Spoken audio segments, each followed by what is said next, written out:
quite a few on top of that. I'm back. Thanks for sticking around, everyone. Ooh, where were we? I forgot. We were here.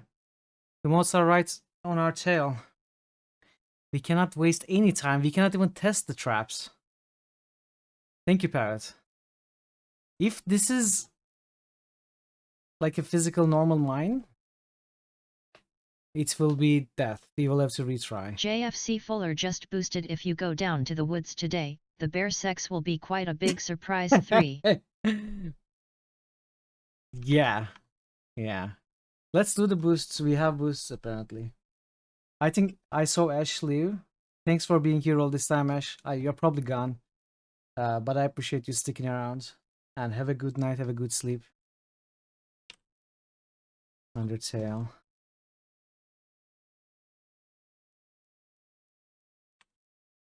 Witcher. Baldur's Gate 3. There we go. Alright, the game. Yes, the game.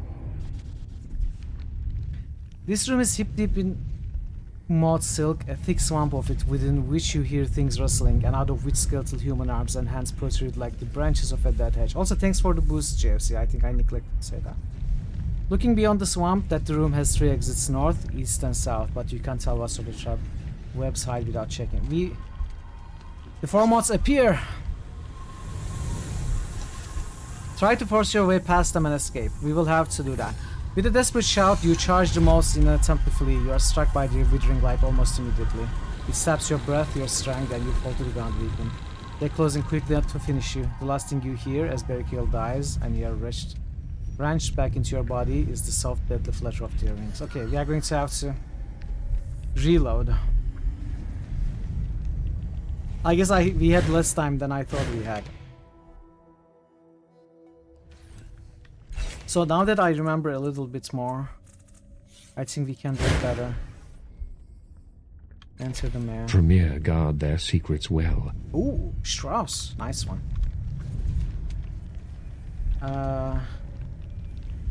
I'm ready to serve.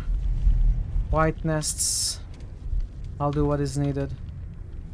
Go north, we did. Determine. Diffuse. Go west. Determine. Diffuse. Go west. Enter the room without testing. Hounds took it. Go north. Enter without testing. Hounds took it. Go west. I think we may have some time now. Determine which type of trap is in the room before entering. Explosive mine. Diffuse. Go north. We are here. A seemingly empty room with exits to the east and south and a staircase on the north wall leading up to the glorious light of day. We have found the exit, but don't be too hasty. This room could be trapped too. Maybe you should check it. Oh no! I thought we were... Tell Hugo to send in his hounds.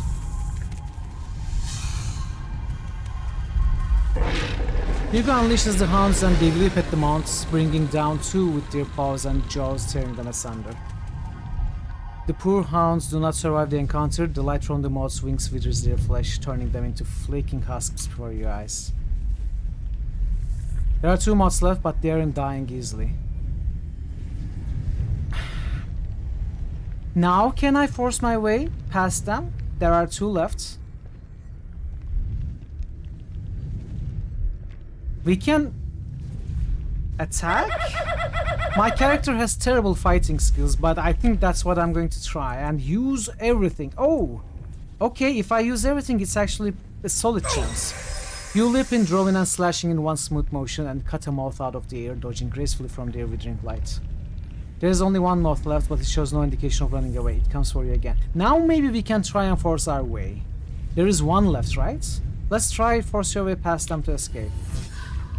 Oh, even if there is 1 left... Okay, I'm not adding a reload because I had added more than necessary before. So that wasn't... Even if there's 1 left, we cannot do anything. Okay, let's try the same one. There had to be an S fix for that for sure. No, we don't have it, sadly. The same things, choosing the same things. Go north, determine, diffuse, go west, determine, diffuse, go west, enter, go north, enter, go west, determine, diffuse, go north, sandhounds, medium weapons initiative attack, tell Hugo to attack again. I can try attacking again. There's one left, right? Instead of telling Hugo, let's attack again. We don't have as many.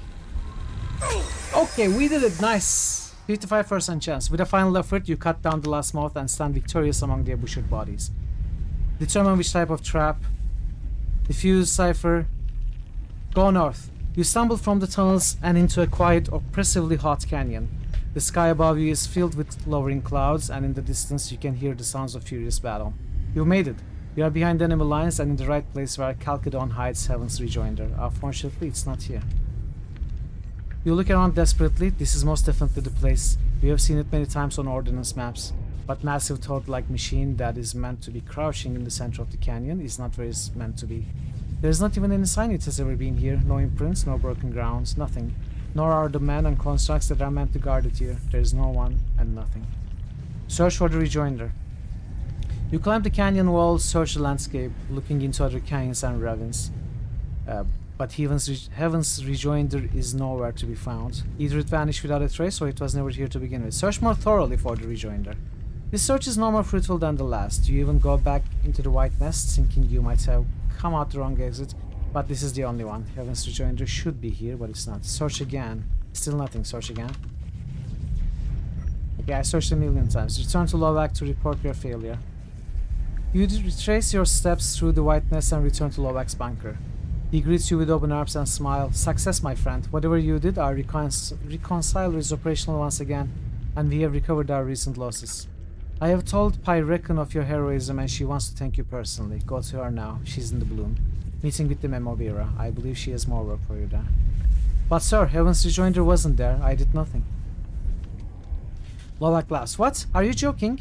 Well, if you say it was not, then I believe you. But you must have done something, for we are back to how we were before the sabotage. He shrugs. You want my theory? Your success forced the Chalcedon to refer to a reality in which Reconciler was never touched. He had to give us Reconciler back in order to keep the Heaven's Rejoinder. He laughs. That's the endless battle for you, mysterious and elliptical. In any event, you acquitted yourself well, deserving of the Commander Reckon's summons. Thank you, sir. I'll head to the Bloom now. Thank you, says Lovak. My regards to the Commander. With a bow, you leave the bunker and make your way to the Ixie Drake Roost. There you mount the drake the grooms have saddled for you and fly towards Sagas Cliffs. When you reach it, you bank down into its shadow and land near the living, glistening mountain of flesh that is the Bloom. The guards at the nearest orifice tell you the way to the Memovira's fortress, and after entering and traveling through the Bloom's viscera and ventricles, you reach the gates. Her guards admit you without a word, and you are ushered into an antechamber and told to wait. From behind the door, you hear the voice of Pyrekon, raised in frustration. If the Sarov is strong enough to enter Milavest, Pi is saying, then it's our primary enemy. We must either finish the Changing God quickly or unite with him to destroy it. The voice you recognize as Memovira's answers. You have its reverse, sister. We will use the Sarov to destroy the Changing God. All we must do is turn it his way. Pi groans. And I'm to take this message to the survivors, that they should let the monster which killed us walk free, hoping it might strike our enemy first. Why don't you tell them, sister? Why not reveal yourself at last? The door slides open and Memovira enters. It isn't time, She cuts off as she sees you. Who is this? Pi enters the room behind her, then nods. Ah, Berkale, the loyal blade you asked me to send for. And it seems she has already learned your secret. The Memovira gives you a hard look. Then she had better be loyal indeed. Introduce us. Berkale, says Pi. May I present the first, our brave leader. So brave, she is hidden behind my skirts for over 1,000 years. 1,000? Enough, Pi, snaps the first, then looks you over. I ask Commander Reckon to bring me her best, for in the coming days I will need of an agent who will act without flinching.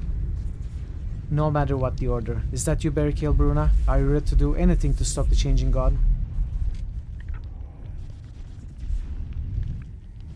I am honored to be chosen, but my loyalty is to the commander I have known all these years, and I will do as Pi orders. The first looks from you to Pi and back, thinking, then I shall have to trust that Pi remains loyal to me, won't I? She turns to Pi. General, what are your orders for your blade? Pi faces you, squaring her shoulders. Berkale, protect the first and follow her orders in all things. As of now, she's your commander, not I. As the first welcomes you, a force like a fist starts to wrench you back to your own body. The last thing you hear is your new commander saying, the last child is coming, Berkale. We must be prepared. Maybe we should have gotten him killed, you know? We would have to deal with one less adversary.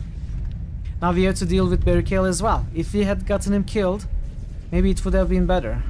Let's not bother with this anymore.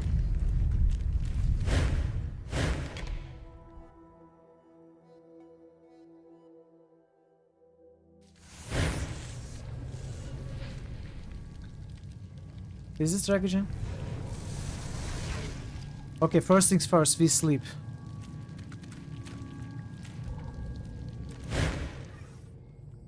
I'd like to sleep here. What is that?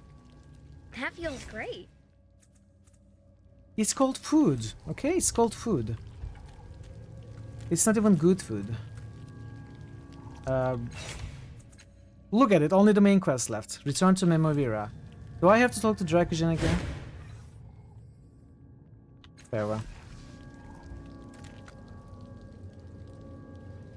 The thing that always bugged you was, the first is the Changing God's first attempt at this project of achieving greater and greater power. Wouldn't it be therefore the weakest of all cast-offs? Why would she be given deference? Well, I thought that as well, but also she is the one who lived the longest, so she may have had a lot of access to a lot of resources by the Changing God side, and she has been before others, so just by the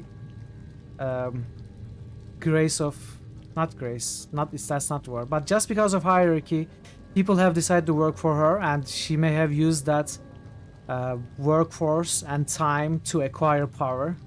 So she's also the oldest, the first, the weakest, but also the oldest, so she may have developed, improved herself. No, wait. That's just the floor. I mean, look at us. We are supposed to be strongest, but we have been gaining our powers throughout this adventure, slowly, going through these. We are tier 5. I wonder what tier the first cast-off is.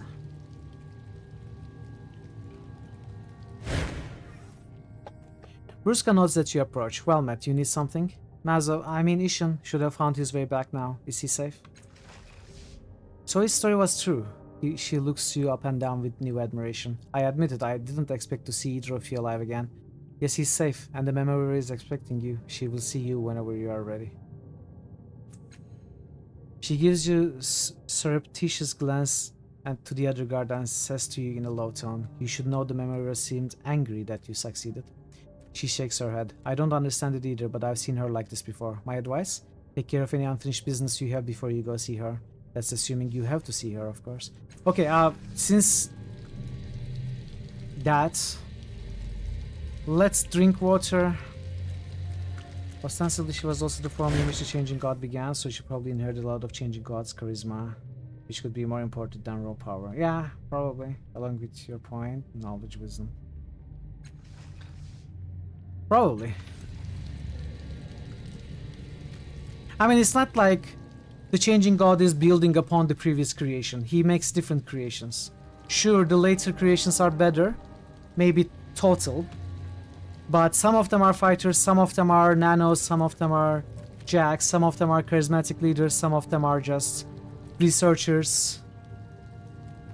So they all have different strengths. As you said, maybe this one's strength is charisma.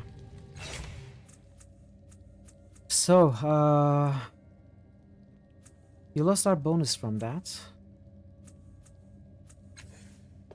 Okay, let's not use anything, let's just go. Let's make a hard save. We won't be able to come back here apparently, the game warned us. I'm ready to see the Memovira now. She nods, follow me. I'm a little scared, I'm not going to lie. Little scared. I think we will end up taking the throne of the Memovira. I think we will be the next Memovira. We'll see if that happens actually. No strength and charisma, different stats. The Memorira's gaze is strong and unflinching, though her face is lined and stress marks her mouth. Impressive, she says, though her words are clipped.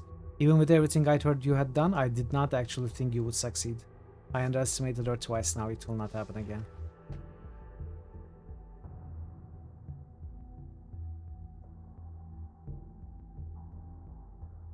What is your plan for the resonance chamber?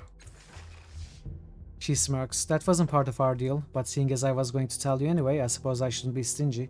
You, after all, have as much of a stake in this as I do. She raises her chin high, some kind of energy shimmers across her body. I am the first cast off. I have kept myself hidden for a century or more, watching, waiting, letting our damn sire execute his twisted plans, thinking he had the upper hand. But we have plans of our own.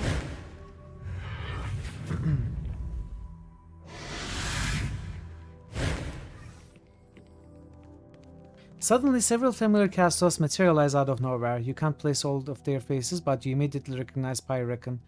The trim figure of Berukale is also among them. Our sire thought to use the resonance chamber to subsume us, but I have learned that it can stop the sorrow in another way. It's the door to our freedom, and you have returned to me my key.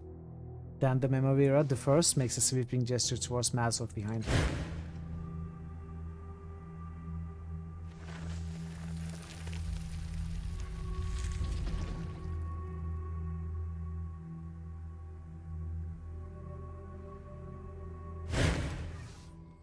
As you can see, my agents have retrieved the resonance chamber from the reef. With Mazov returned, we can use the chamber to sever the tidal connection that draws the sorrow to us like a wormwood. Oh, we can use the chamber to sever the tidal connection that draws the sorrow to us like a wormwood. Then we will be free forever from sorrow, from having to hide in Mila West or this wretched bloom, from all of our sire's stratagems. We will finally be ourselves. Our freedom is finally at hand, thanks to you. She laughed to herself softly as though to some inside joke. I have no doubt you have questions. From what I hear, you always have questions. You may ask them while Mazov finishes his work. Ironic that one he meant to snuff is out. One he meant to snuff is out is now our one he meant to snuff out is now our savior. Maybe I won't have to kill her.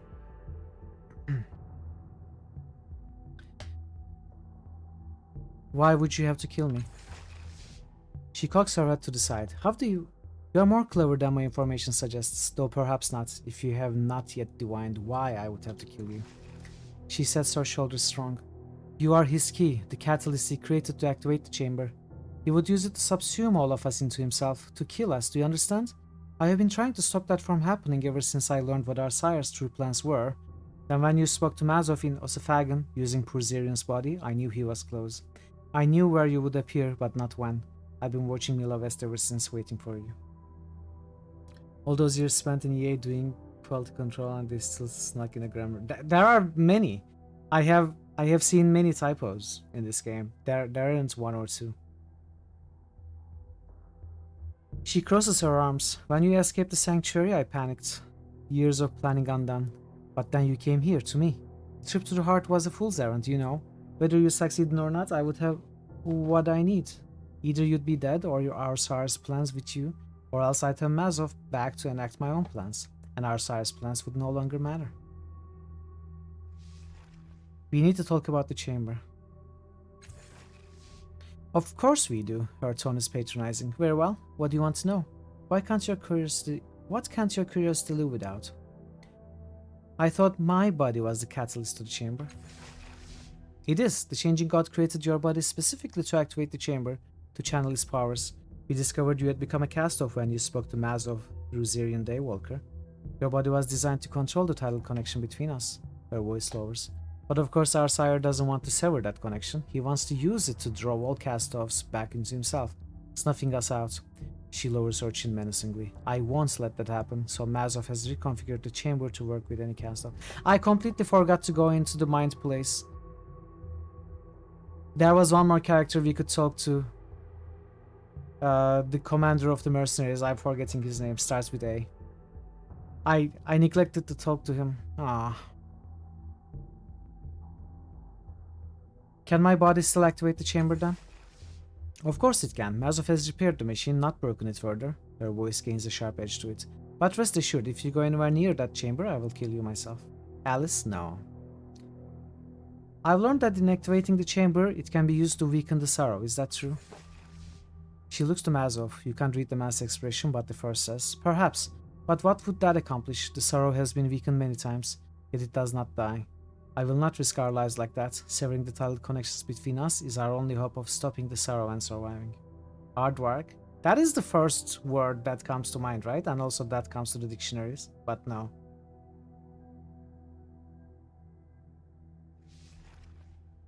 Your plan will kill the cast-offs, not free them. We need the connection in order to live. She scoffs. What ridiculous conjecture. Where did you hear that? Our sire learned it from a Gibra cast-off named Thom. Thom said both our sire's plans and yours would kill us all. Thom, she stares at you for several moments. Then finally she says, no, Thom is mistaken. What could he know about the details of my plan? Could Thom have? No, it's a lie. Thom doesn't know half of what I do about the labyrinth. Abacus? Is that the next one? This is like Simon the Sorcerer. You try every word in the dictionary. In severing the tidal connection between us, the labyrinth our sire called it, we will no longer be connected to the tides. We will no longer abuse them, and the sorrow will stop its hunt. We will be free. It must be done. Is there any other way to stop the sorrow? There is one other way, she chuckles darkly. Our sire's way. Suck every living cast-off back into a single body, but what good is that? No, the only way to stop the sorrow is to remove what it seeks. It hunts us because our bodies abuse the tides. In severing the connection, that abuse will end. She scoffs. Our sire didn't know what he was doing when he made our bodies. The sorrow is the consequence, but I will undo his mistakes. How was Mazov taken from you? Her voice grows hard. The bloom turned on me without warning, or perhaps there were signs I missed. It devoured a large chunk of the fortress and Mazov's workshop with it. I have endeavored to keep it out ever since, and it was too late. Mazov was gone. He's lucky it was me the bloom wanted, else he would have been devoured immediately. How long have you been hiding here? She shrugs. A decade? More? I rescued Mazov from the Gibra after our sire abandoned him. The bloom's hatred of the sorrow and his power to keep it at bay was known to me, so we came here in disguise. When the bloom began turning against the old Memovira, I saw an opportunity. I needed these resources to find the resonance chamber before our sire found a way to activate it. She chuckles. Now the bloom has turned against me, but it won't matter soon. Why didn't you just tell me you were the first from the beginning? She crosses her arms. Frankly, I don't trust you. There are certain voices in your head. I can't know what side you are really on, so it was safer to use you instead. Voices in my head? What are you talking about? I can't tell you if you are being coy or stupid. I can't tell if... She stares at you a moment. I've known the changing god was in your mind since you spoke to Mazov in Osophagon. I was there. I am the Chimera. With the changing god alive, all my plans and all our lives were in jeopardy. Rest assured I will do anything to stop him.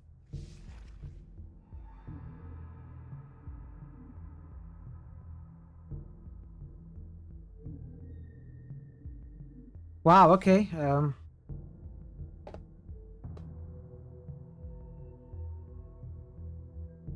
Your plan will kill the cast-offs. I won't let that happen. She shrugs. Try and stop me. I was always going to have to kill you anyway. Wait, let me think about it first. There's nothing to think about, fool. In a matter of moments, Mazov will have the chamber activated and it will be over. But fine, she waves a hand dismissively. Think. How passive is this pacifist? Afraid of a little pain? Does this scare you?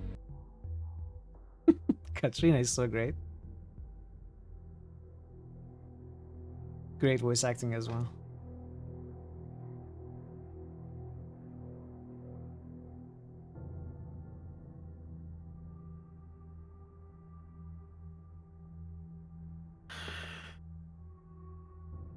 Okay, 3 seems very self-centered, right? I want to activate the chamber, merging all cast of consciousnesses into myself. This looks like a very silver option, which we never really went for. We are going to raise this in the Mila West fight. Is it morally acceptable to be a pacifist if your pacifism results in the deaths of innocents? So the word I use as a pacifist, the word that is used in the overall gaming terminology, usually means without killing anyone. It may go as far as making other things kill your enemies. As long as you don't kill them, it's fine.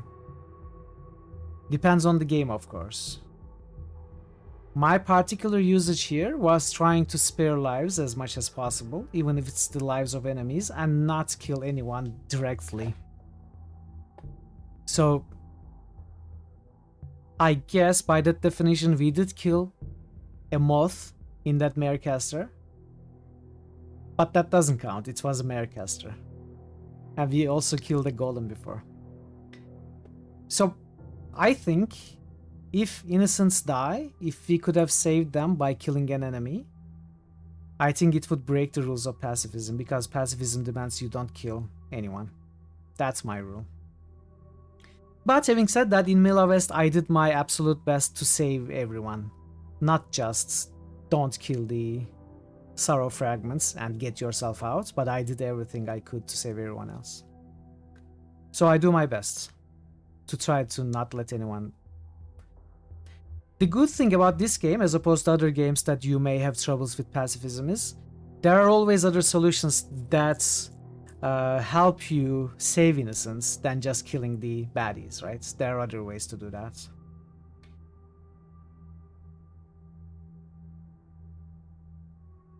So I don't want to activate the chamber merging all cast of consciousness into myself. It is, I don't know, maybe the most appealing choice to me, personally. But it wouldn't be for our character. We should use the chamber to weaken the sorrow. We might be able to kill it. This is the changing God's plan.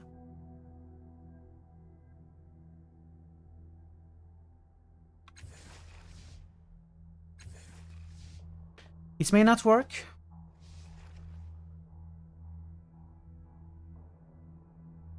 And they will be opposed to that. Let's see what she says. Her voice cuts with a sharp edge. Are you a fool? The sorrow cannot be killed. You, however, can, which you'll discover if you try to get anywhere near that chamber. The only reason you're alive at all is because I'm optimistic. I hope you're smarter than that. Actually, have a D&D character you are playing now with a local group you recently joined, who is a peace domain cleric. His only arguably offensive spell is Spirit Guardian. He argues that it's the Guardians who do the killing, not him. Yeah. Remarkably similar to your definition of pacifist. I don't use that definition as a means of role-playing, though, as a role-playing element. I wouldn't use that as role-playing. If I was summoning something to kill others, I think it would be me killing. But in terms of game terminology, that would be pretty legit. Was the last cast so smarter than that? Very doubtful. I've decided I can't let you kill us all no matter what. So if I choose 3, will the game end? I don't know. I want to talk about chamber. It seems we cannot convince them. Is there any other way to stop the sorrow?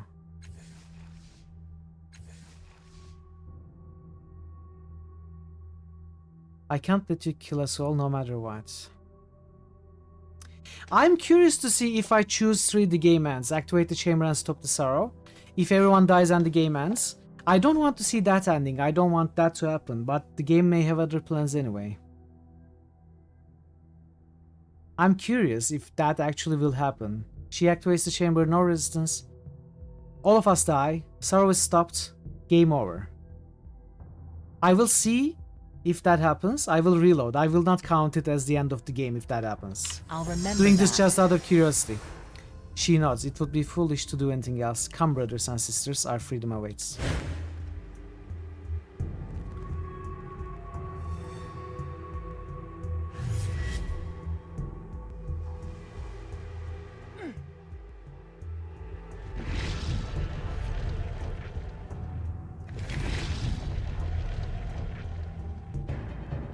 Survive the server's attacks long enough for the resistance chamber to charge. Ooh, now we are fighting on their side. The entire fortress shakes, dust and stones falling from the ceiling above. What was that? The first sniffs the air, her body glowing with the new power from the resonance chamber. The sorrow, it's here, but too soon. The resonance chamber hasn't finished its activation cycle. She readjusts her grip on the hilt of her blade. We'll have to face our enemy. Take heart. We need only survive a few more minutes before we are forever free. As she turns to fight, you notice the resonance chamber's console is still functional. Perhaps there's still a chance to redirect its power before it has fully charged. Oh! So we can do other things.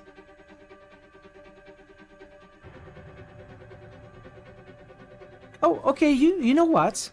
Let's say we avoided the conflict by telling them that we are working with them. But now that we have access to the console without any resistance, before it's fully charged, maybe we can change the outcome. So let's go see what can be done.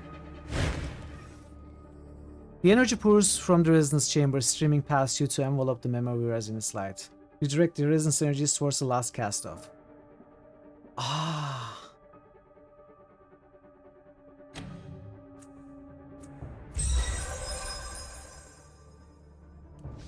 You grit your teeth, straining to shut out the sounds of the battle below, drawing on every inch of your knowledge. By trial and error, you uncover the right sequence to redirect the chamber's energies, but how?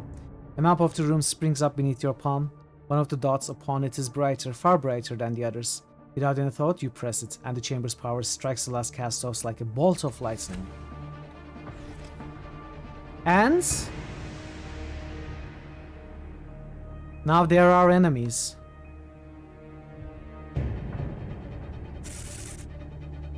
They turned red.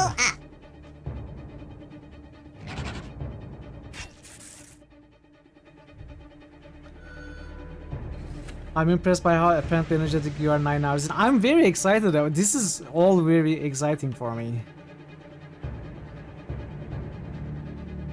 It's great content. Hey Cafe, welcome. How are you doing, Cafe? Good to see you. What else can we do with the machine? Control console flickers, dying. When you reach for it, a sizzling thread of electricity snaps at your hand, driving you back. Fully overcame the drowsiness from having just woken up. Yes, I have. Finally. Finally. Survive this. Okay. Let's survive.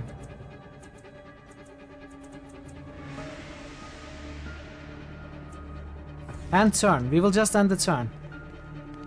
Pi, you don't want to attack me, right? Why, Pi? Why? Why are you attacking me?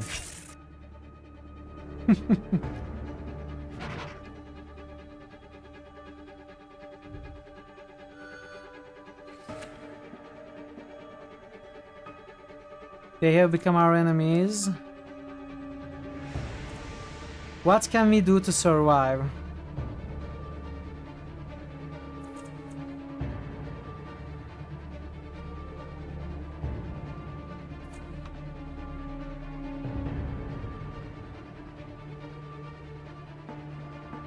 Oh, there is something here.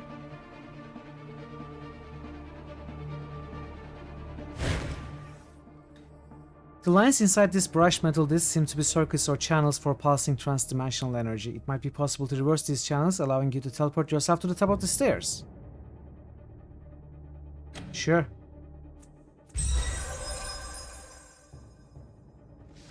Energy bathes you in a warm glow, then the world breaks apart around you.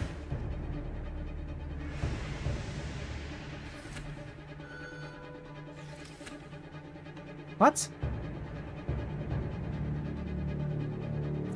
Okay, Rin, I need you to hide.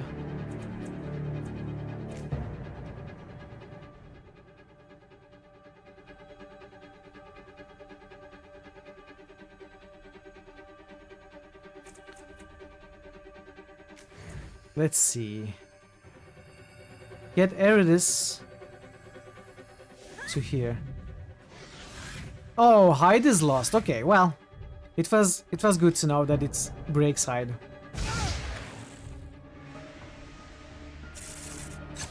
Oh, there's another thing here.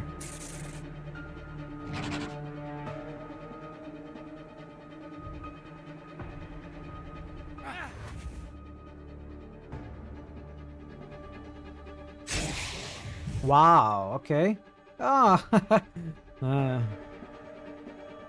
Sorrow should show up any turn now. First cast off is dying. Too bad, so sad.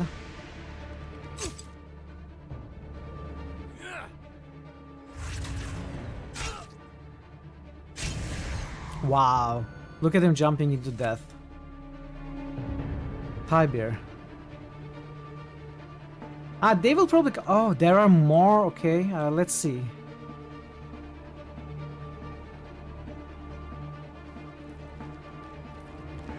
I don't know what those do. I'm just exploring the encounter, I guess. We may have to redo this. We will most certainly have to redo this, in fact.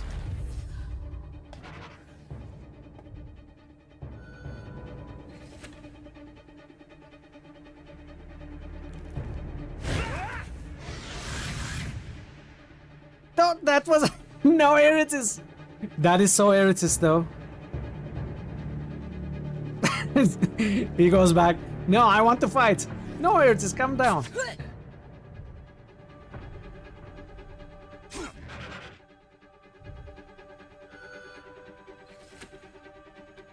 Okay, let's check this out.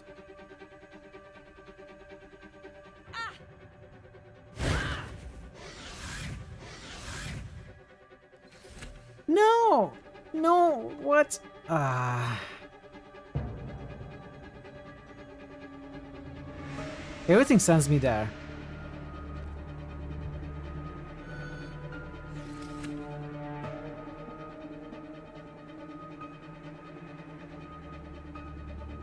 Rin is in a tough spot. How long am I supposed to survive, by the way?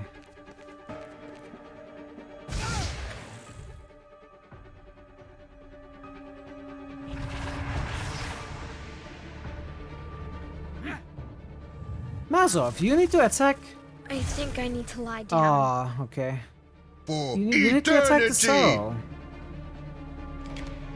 For eternity. That's a long time, though.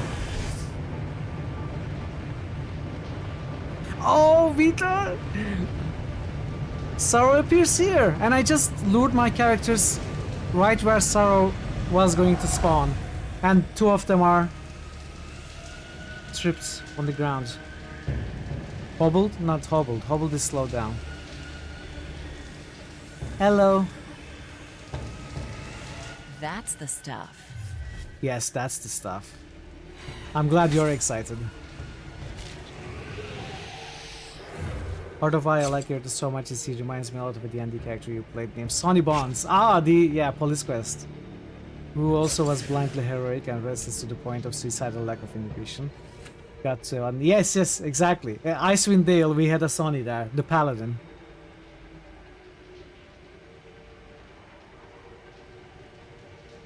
It's Tibeer.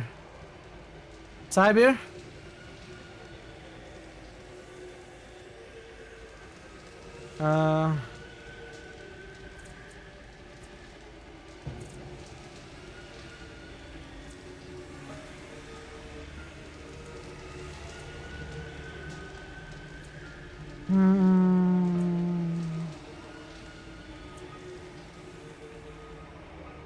You know what?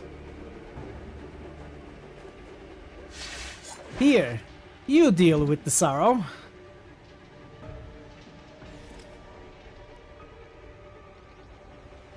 That doesn't count as killing them, right?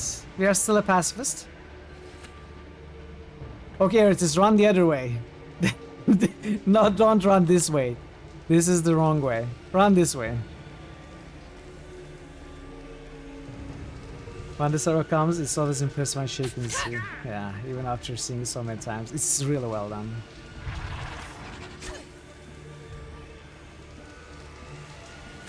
The Sorrow is an impressive character. It's the last cast-off. Let's see what we can do with the last cast-off. First of all, we have to move Rin here.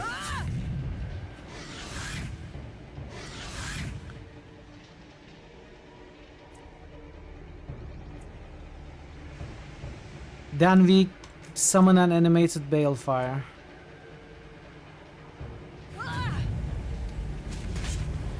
Zangnizeb? What is that? Sangnizeb? What is that? What happened to your name? Welcome, Sangnizeb. How are you doing?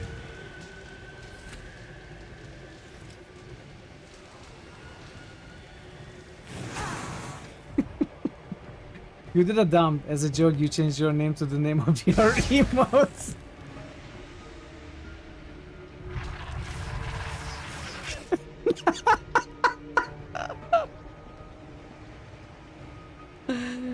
No, I think it's 2 months. I think it's 2 months. That's amazing. No, it's not a year. No. It's not a year. It's like 2 months. It's a good name. Half a year. Is it really 6 months? Wow.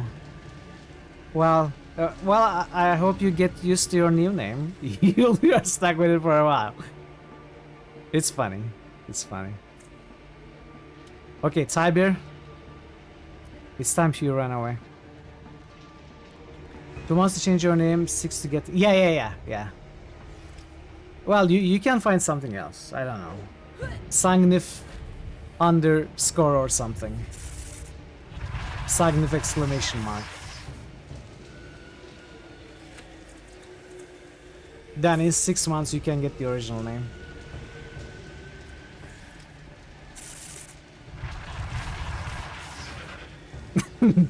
It's fine. We still know who you are. That's what matters. XXX Sangnif XXX. Sangnif 1985. Sangnif. They have me surrounded. What is a nice Sangnif name? They have you surrounded? Nah, you can run.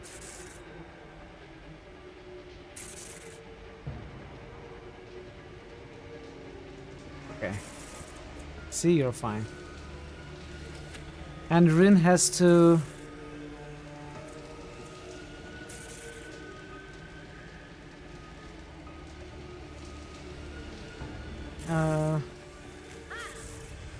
Okay, I feel like I can Consorda. take on the world.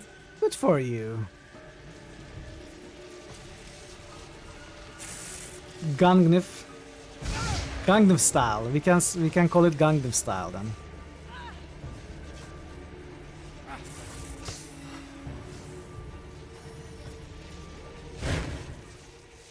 The server has built up an alarming amount of power. It turns its attention to the resonance chamber. Suddenly the chamber explodes in shafts of lights, touching everyone and everything in the fortress. It has activated at last. It doesn't feel like you expected. An intense pain explodes in your skull and a wrenching tug in your gut. The chamber is pulling you inside it, forcibly ripping your mind from your body. And if the screams are an indication, you aren't the only one.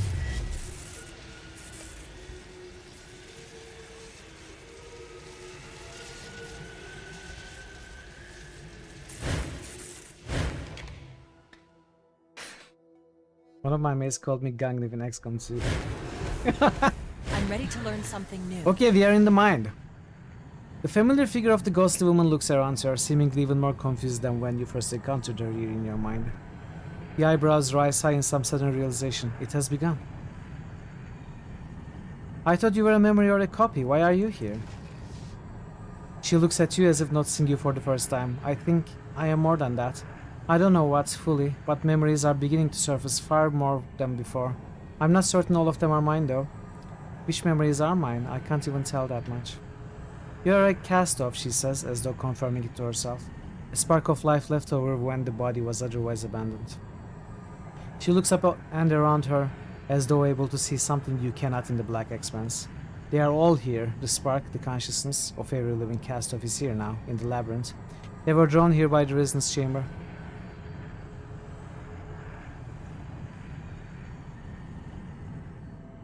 Okay, so it didn't matter what choice we did there, I guess. I guess we would always end here. End up here. So that wasn't the end game. And that wasn't the real choice. The real choice is yet to come. So it doesn't matter what we chose there, I don't need to reload.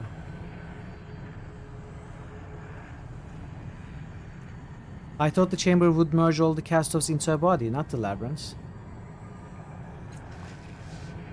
The chamber was just a lever. She speaks as though she's just learning this information herself.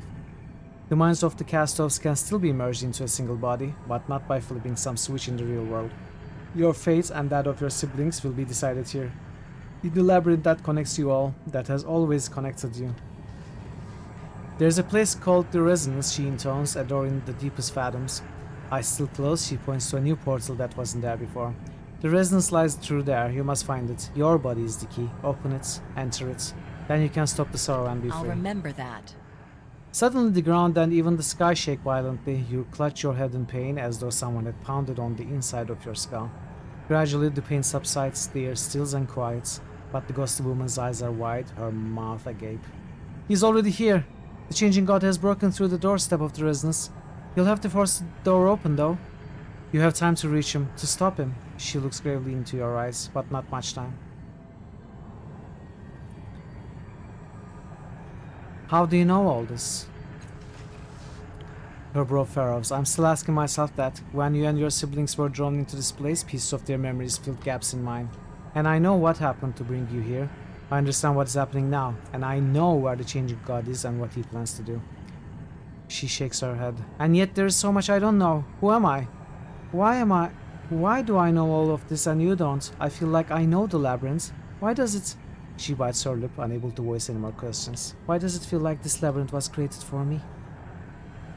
Are you the sorrow? Does this mean that activating the chamber did nothing at all? Not nothing. You activated the chamber, so you have a greater power here than others. Hey Multi, how are you still going? I am going. By the sheer virtue of adrenaline, I'm trying to finish this game. It's extremely exciting. We will finish it today. Know that I am the ghastly woman and I know things. Good old Dagon. 24-hour stream? No. Probably not an hour.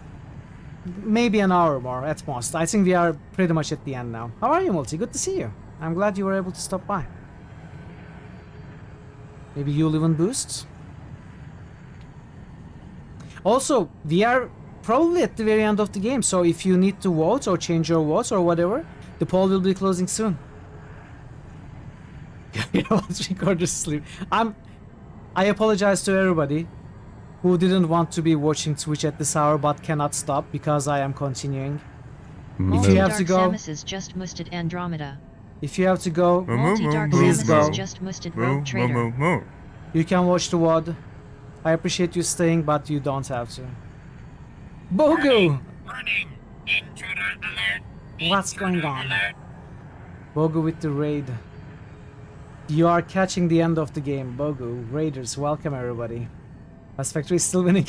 Don't tell anyone. Welcome Bogu, welcome Raiders. How was your stream? How did it go? Let's mute this.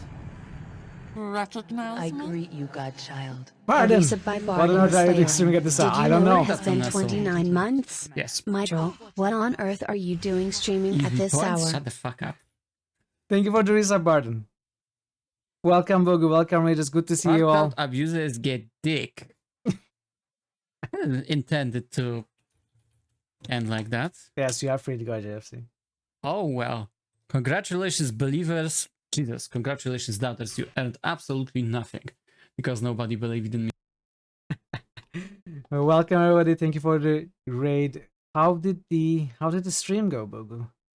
I can't see what you were streaming. You were probably streaming Baldur's Gate, right? The chat keeps scrolling. I cannot see. Yeah, you were streaming Baldur's Gate. How is the run going? You did 6 hours of early BG2 grind just to die to random encounter that landed chaos on the whole party. What? How did you die? I thought you were better than that. I thought you were better than that, Bogu. And I'm sure all your viewers did too. Welcome, Doc. It's a very Bogu way to go. Good to see you all. Barden, thank you for the resub. Bogu, thank you for the raid. Welcome, Raiders. Thank you for joining the raid. I'm Mitral. We play RPGs and point-and-click adventures here mostly. I usually end 3 hours before this.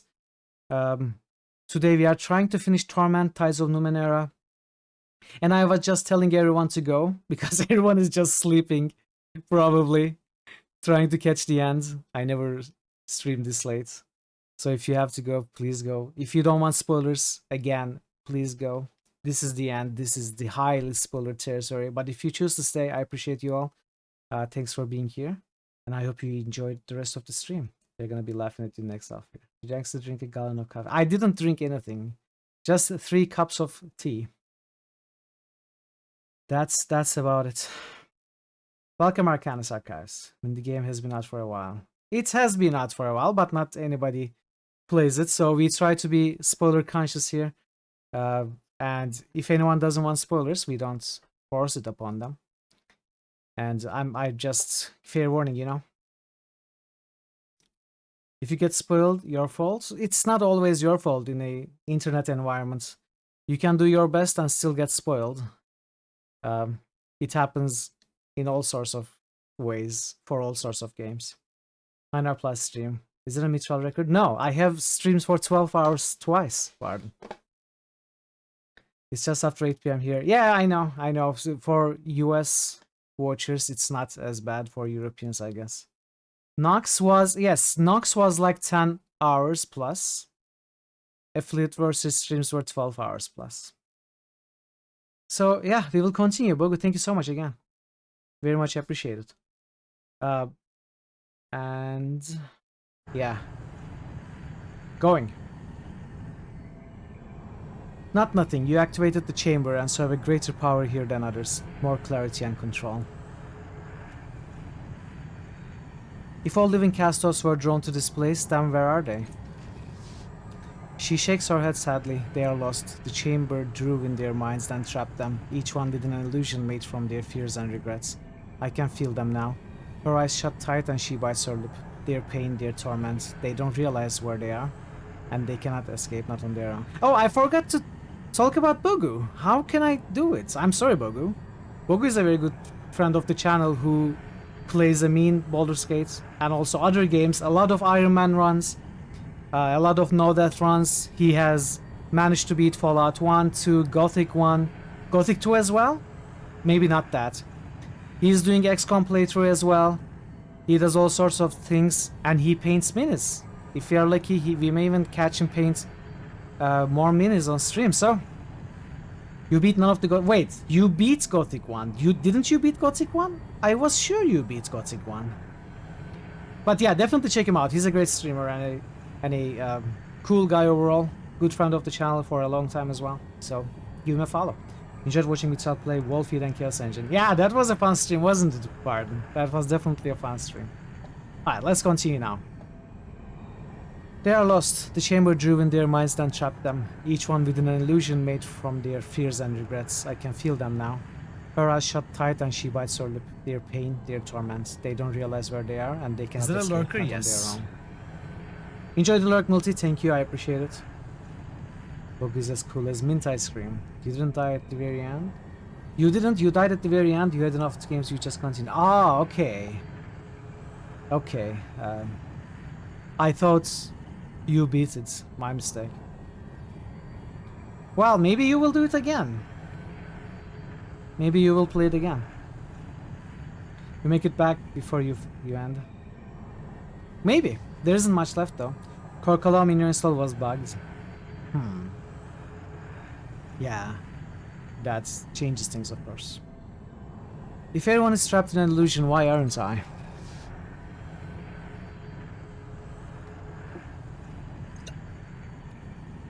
She cocks her head to the side. Because you are the last cast-off, she says, as though it were obvious. Every cast-off who has met you tells me the same things. You are the latest version. Your body was designed for this. Did you never wonder why you could remember and control the labyrinth? When no other cast-off could before? Why has everything been changed? All the doors and portals are different from before. She bows her head in thought. Without looking up, she says, the labyrinth is a dreamscape shared by the changing god and all these cast-offs. Its shape is defined by your minds, all of your minds. She looks you in the eye. I think the sudden influx of hundreds of cast-offs, each with their own lives and memories, has made the labyrinth unpredictable, causing even more change as they move through it. As to where these other people go, She looks over at the shimmering doors that they weren't there before. I don't know. I only know that one over there. She points in the opposite direction. Leads down to the resonance. That is the way you must ultimately go if you are to stop the changing god. Tell me how to stop the spectre again. You will find him in the lowest depths of the labyrinth on the doorstep of the resonance. He is forcing his way in even now. If you don't hurry, he will succeed. I'll try to stop him. Farewell. Wait, there's one more thing. The labyrinth has become a volatile thing. Everything is changing. Even now, I can feel the portal that leads to the resonance trying to close. Make sure you have everything you need before you descend, for once you start, you may not be able to return here at all. Okay, we are going to talk to everyone. We don't have our companions. Come with me. Whom agrees? Oh, we got a companion. Here. Now. Okay.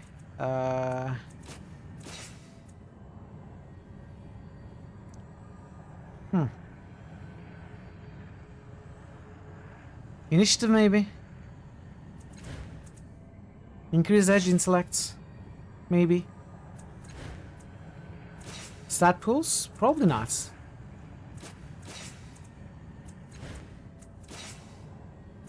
Probably it's overkill to go over 3 edge. Is it? Is it though?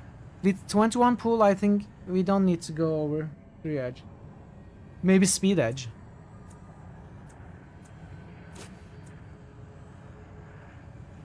I feel like initiative might be important. Since we are undoubtedly going to go into a crisis. And if we are alone? I don't know though. Let's increase intellect edge. Because I don't know what to increase. Oh, I can level again? Stat pools. Might. I have so high intellect, pretty good speed. Maybe increase might.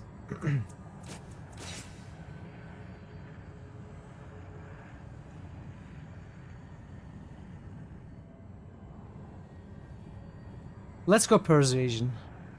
Let's go persuasion. Make it specialized. Lady Anshi's here. Artaglio is here. Choi, Inferior. Well, let's talk to everybody. Let's start with Inferior. Maybe he has changed his mind now that things are happening. I probably don't have to go into these, but I may take a look. I would speak with you. Is there no way I can help you? Come tell me something you learned. Okay. Choi will probably the same, Seria will probably the same.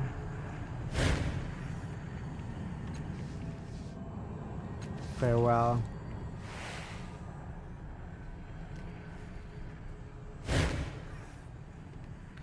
Talk to Seria. Farewell. Okay, let's talk to Lady Anshi. No, leave me alone, you vultures. Lady Anshi, the entrepreneurial cast-off from Mila West, is in tears. She flaps ornamented hands desperately in the air, her face stretched in sorrow and regret.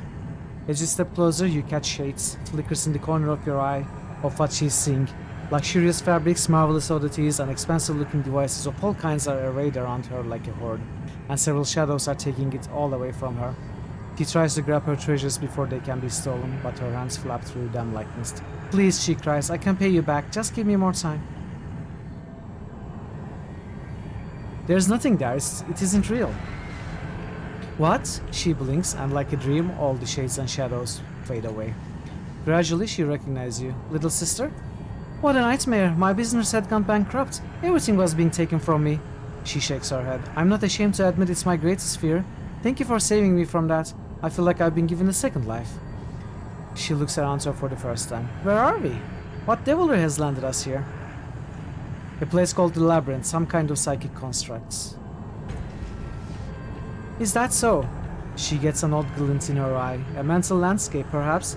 And you and I were able to dismiss those visions with mere belief? I wonder if... She holds out one bejeweled hand and focuses on it intently. Suddenly, two vibrating crystal shards appear in the air above her hand, orbiting each other and emitting a sharp wooden scent. Ha! She barks. I love this item. I import them from Harif, you know. They do nothing except add to the core, but I can sell them for far more than most entities. She grabs the crystals and puts them in her pockets. It would seem this place lets me do more than shoo away shadows, yes? Can you produce anything you want in here? She looks at her hand, creating several different fantastical items some use recall seeing from her illusion, but also failing to create others. Not anything it would appear, but some things. I can't understand the methodology behind it. Related to my businesses, perhaps? I wonder. Can you make something that would help me in here? Let's see, shall we? Suddenly several useful items appear next to her. She smiles. Take what you like. Oh, they are free! They are free! Let's take them all!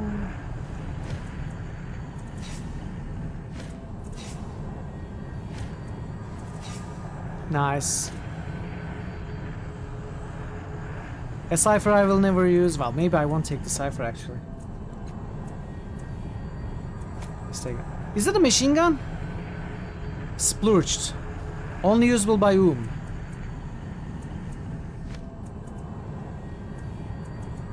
Where do you equip this? I was looking at the wrong thing. I was looking at what already had. Petronel. Impossible blade, sure, I'll take that. Impossible blade looks even better. Impossible. I'm looking at the item I have all the time. Temporal hammer, sapient blade, cacophony blade. They are useless, but I'll take them because they're free.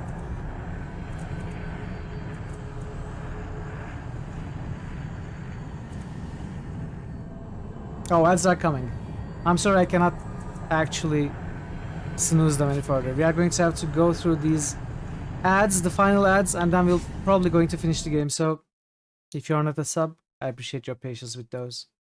And we shall continue and finish the game after the ads. So see you soon. Okay, we have some boosts. Nectar of the Gods. ETA on finishing? I don't know. Probably an hour tops. Why can I not see those emotes? I see they are typical emotes, but I cannot see them.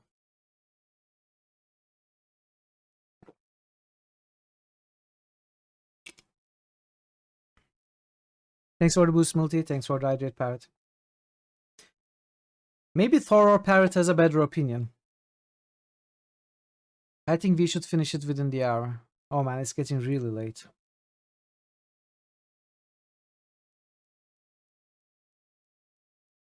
But we are committed now.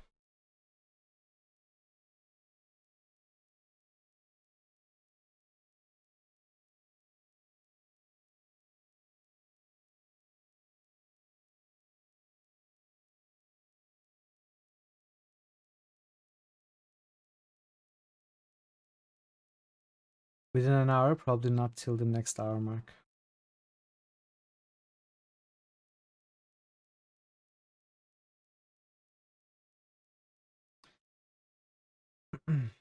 You have to work tomorrow. Fix your sleep. Go to sleep, dude. Go to sleep.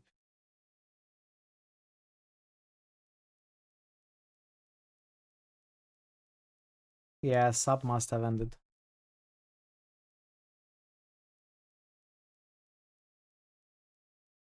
Guess you're gonna keep yourself awake with continuing your Diablo 1 soft Iron Man run. What is the soft Iron Man run?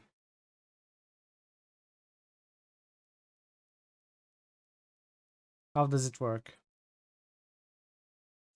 What happened to that run where you plan to go down only without going up at all? Are you still planning that run? It's like Iron Man, but very, very, very, very, very, very hot, so iron melts. Ah, okay. Makes sense. Iron Man lock-in, where you cannot return to previous floors. Oh, so, okay. Welcome, Britnoth. So that is what I was thinking of. Which we are going down on.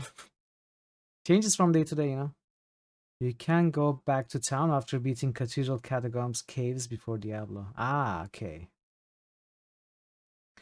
I see. So you can go a few times, maybe turn in some quests. So every shortcut you can take once.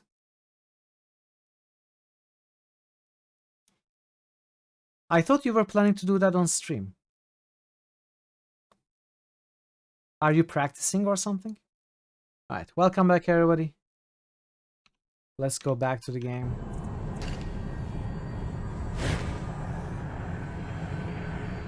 I wish you could do something to help me rest. Why not, little sister? I know several hostelries and roadhouses in the real world. Perhaps it's enough if I... She shuts her eyes and suddenly your eyes are forced to shut as well. You aren't sleeping, but a warm calm floods your body, rejuvenating you as though you had slept in the finest inn in the Sagas Protectorate. With a plan, you need to see how doable it is. Okay, we healed. Diablo himself though as a warrior. Why are you playing as a warrior? Why not rogue or something? The hazy form of Artaglio, the captain of the irregular, stands here. He's staring around the calm, as if trying to place what he's doing here. He holds up his hands and stares at them, through them. He laughs. I suppose this is immortality of a sort, eh, Kastov? Share a drink to form a connection with Artaglio. A bottle forms in his hand. He passes it to you, and you share its contents. A wave of tipsy contentment washes over you, and you feel your body's muscles subtly adjusting to the memories and experiences Artaglio's reflection offers. Talk to Artaglio. Rogue is better in that setup. Pairing equipment and melee is... Ah, okay, I see. Melee is fun. I've never found melee fun in Diablo 1. Especially with teleporting enemies. It's... I don't know, torturous to me. Not personally. What a place you have here, Kastov. Do all of you have one of these in your heads? He leans in. I'm hearing all kinds of whispers, you know. Like there's more in here than we can see. Womb gains Artaglio's cunning fiddle. Whom also gained the fiddle? How are things here, Artaglio? I don't feel real, like I'm incomplete. At least there's plenty of rum here. Are you happy to be here? Do you tell me, Kastov? He gestures broadly. Does this look like the sort of place where anyone is happy? He sighs. At least I'm not in the gloom anymore. Tell me a story from your life, Artaglio. Okay, I'm sorry, I'm not going to read this. It's very late. This is very sidetracking. Very interesting, but leave him alone. I'm going to be a little bit more selective about what I read at this hour, I think.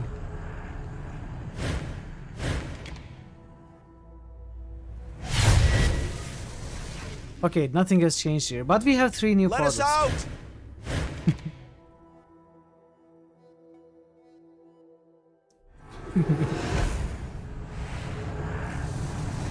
Who's that emote? I think. Never seen that emote before. Okay, what are these? Oasis Fathom, Village Fathom, Craft and Fathom.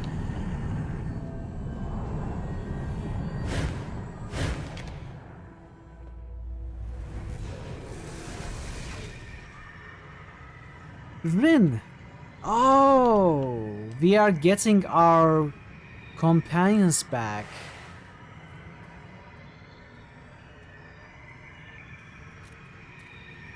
I also... Artaglio's Cunning. All companions in short range gains Artaglio's Cunning. 5 initiative, 15 willpower, temporization task, 20 down. Oh, that's pretty good actually. Eritis is here as well. Pilatus is here too. So maybe 2 per encounter. Let's start with Eritis. She's surrounded by shadows. She wraps her head protectively in her arms, but she's in tears. Ah, she cries, help me! She doubles over as though in pain. Mother, father, where are you? I'm sorry, I'm sorry. Rin, what's wrong? No, she shakes her head, tears flying off in every direction. Don't hurt me, stop hurting me. Although she seems to only barely aware of you. She seems only barely aware of you. She managed to lift a trembling finger pointing at Tal. I escaped, she sobs. I escaped, I escaped. Leave her. Okay. The slaver told Magur turns her head as you approach, though her feet stay strangely rooted to the floor. She laughs softly. Ah, my dear Rin. Such a precious girl. She should fetch a decent price once I find a way to get out of this place. This place is familiar. Have I dreamt it? I must know the way out then. Shades flicker around her, substanceless specters who radiate a burning, ephemeral need. She flaps a hand irritably at them. Pity these specters keep interfering. Worse, my feet are mired. If I can just get free. You feel the tides coil within you, perhaps as a response to the hungry ghosts that surround her. Leave this place, Toll. Not what I'll see profit, she smiles. You know me better than that. What are you doing? Trying to make a profit, of course. As soon as I can figure out a way to get myself out of here, I plan to get this meat on the market. I've got just a buyer too. She taps her lip. The problem is, I don't know how to get out of here. Have I betrayed you, Toll? You need to trust me when you do. You need to trust me, and when you do, you will be free. Persuasion. Nice. Easy peasy. No, you never have. You're not like the rest of us. She looks away, looks back, and then reaches out her hand. All right, I do trust you. As she touches you, she begins to fade. She regards her feet with amusement as she lifts them from the floor. She lowers herself gently to the ground then, her hands still clasped in yours. She mouths silent gratitude, then rests her weary head on the floor of the labyrinth and sinks into the ground, leaving no trace behind.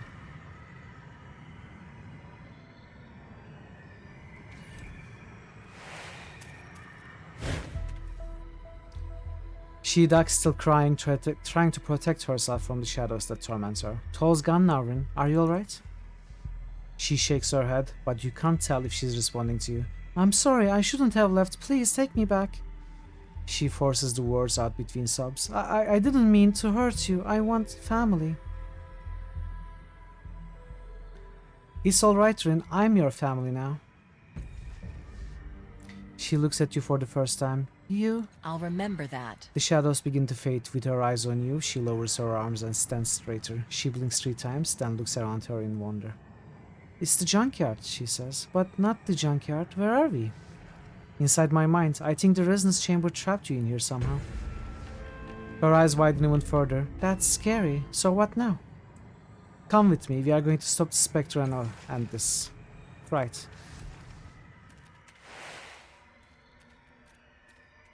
Let's talk to Philetus. As far as you can tell, this Philetus looks exactly the same as the one you met before. Perhaps it's the same. Come with me if you want to live. What is that a quote from, brother? I mean, I guess it's a quote from many things. As you approach, its hidden body seems to draw a deep breath, but nothing emerges. No words, no noise, no exhalation at all. From Terminator? Okay.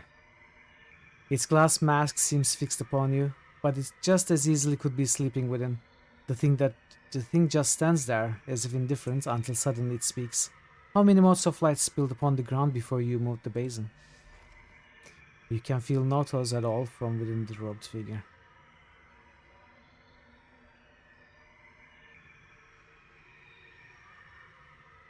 None. You have much to learn before you can deal with the likes of those monsters. Balagar! Come with me. That's such a great game. Might and Magic 6, I love it. But that opening sequence is always funny to me.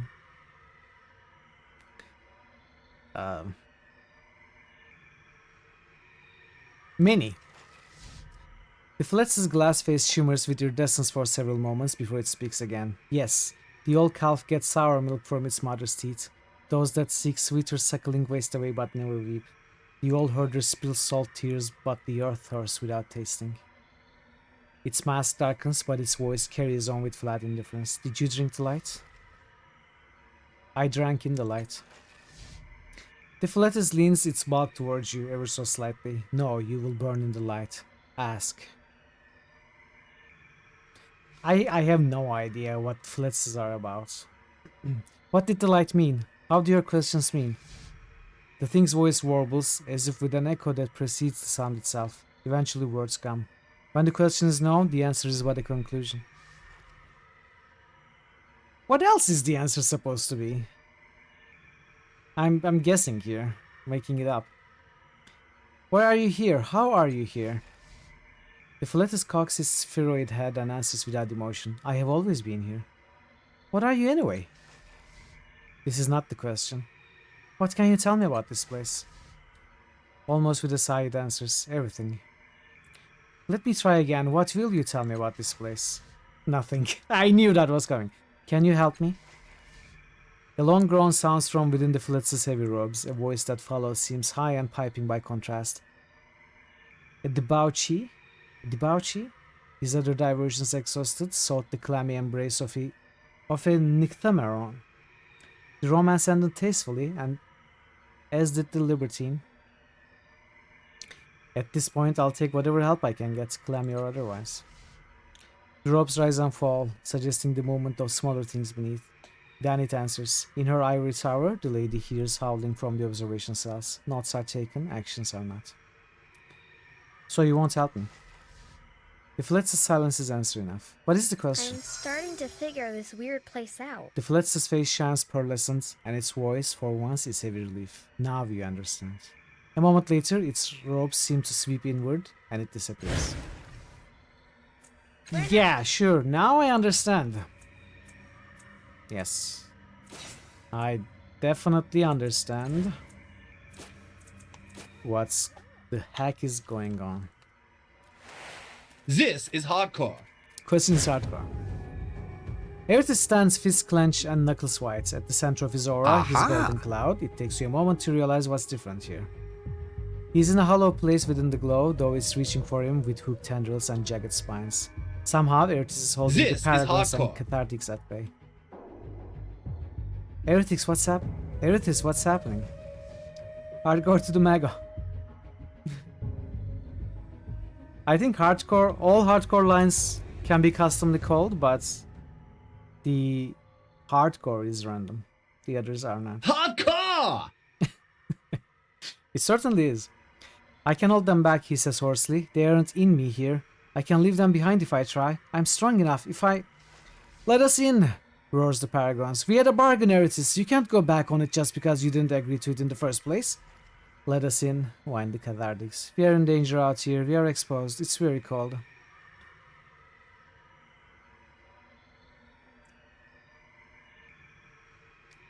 Leave him alone. I'm not going to use tidal affinity. Leave him alone. Your voice echoes and audience recoils at the sound. Earth's space within the aura grows.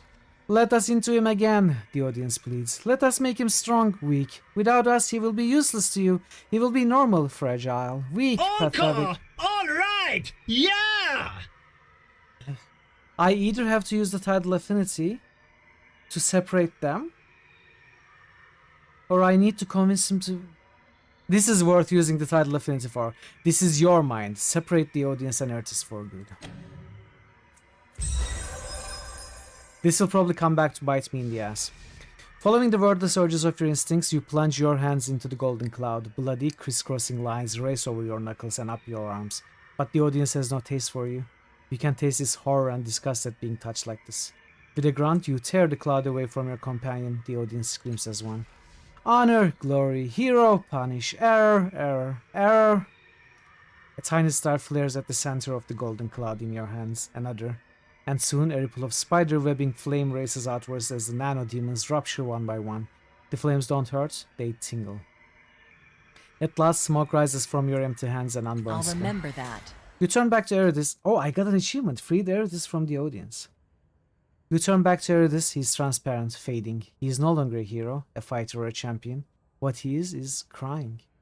Grateful tears pour down the herder's face, and he raises a single hand to wave goodbye. Then Eridus is gone. No!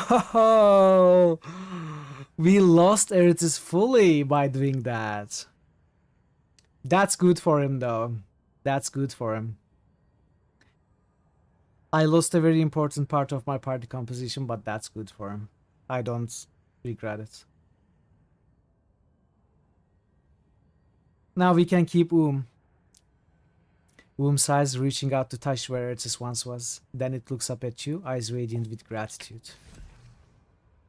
Oh, here it is.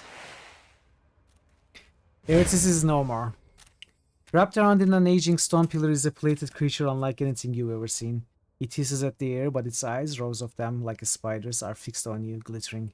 It's just a statue, but your body trembles to look at it. It wants something more than just flesh. There's a strong feeling of malevolent intelligence surrounding this statue that you can't explain. Even more worrying, however, is the sense of familiarity you get while looking at it. Shout out to everyone in a European time zone who's still awake. Exactly. Thank you, everybody who are still here at this hour, if it's a late time zone for you. I appreciate it. This is not something I do usually. And won't do for a while, I'm sure.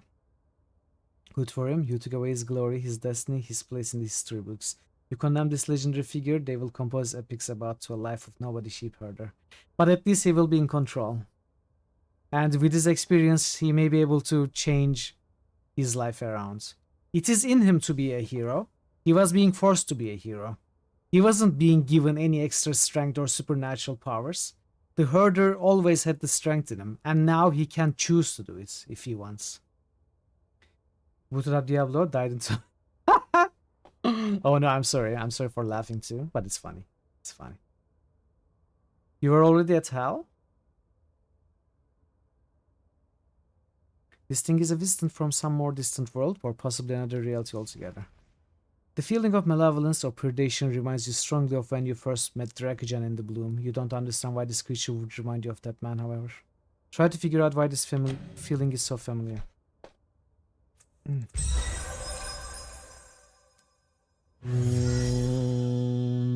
Several memories strike you all at once, not memories of your own past life, but those of your siblings. You see yourself prostrate before a creature exactly like the statue, but larger and more menacing. You're in tears, terrified. The creature stretches out a claw, and some invisible force crushes your chest.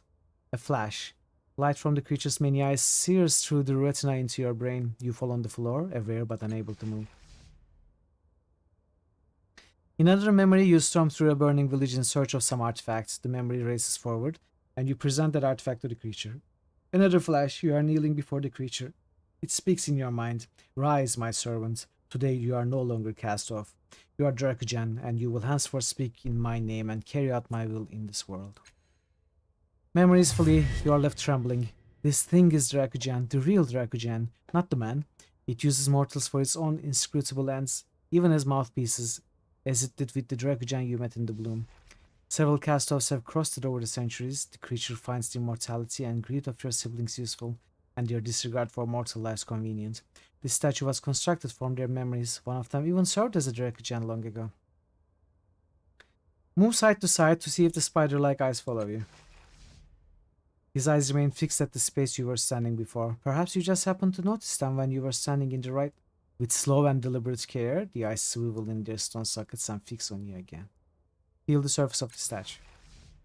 You reach out to touch the scaled surface. The statue doesn't move, and you hear nothing beyond the sound of your breath. And yet, you feel something watching you from beyond this place.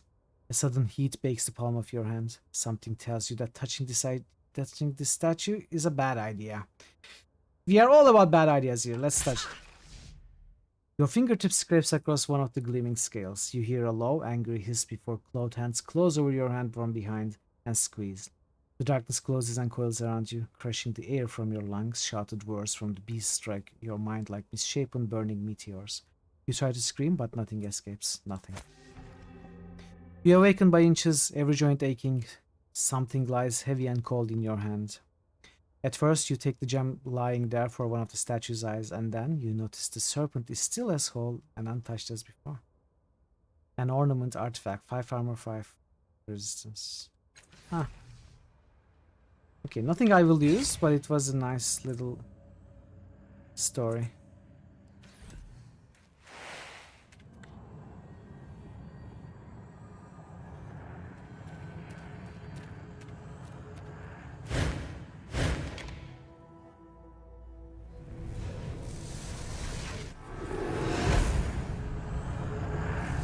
Okay, second one.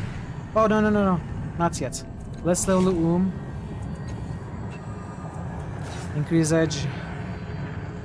Might, I guess, to I maybe need more mana. you can do some of the things that Ertis was able to do. I don't know. Probably not. You can choose to align Oom to one of the last cast off's dominant tides. This changes Oom's appearances and affects the bonuses gained from many of Oom's abilities. We got all those.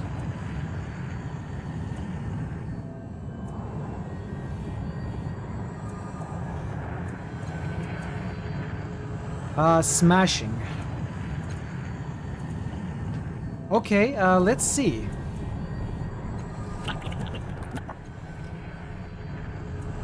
I can talk to Oom. Oom loops the tendril around your ankle and tugs. When it's sure you are watching, its eyes shrink in concentration. A certainty rises in you from the part of your mind Oom occupies. It can shape itself to better serve your needs and your alignment to the tides. The creature stares up at you, waiting. You study Oom's current form. Right now, it's not chained by any of the tides. What tides can you align to? Tidal colors surface within Oom, raised like buttons to be pressed, your fingertips each at the sign of them. Two of the colors are brighter than the others. The first to glow is blue, the blue one. Cypher use, Cypher healing, Cypher damage, chance to hit. The other is gold. The other glows even brighter. Healing, healing skill and armor, heals all party members on critical hits. We'll go blue. Oom's form ripples, melts and changes.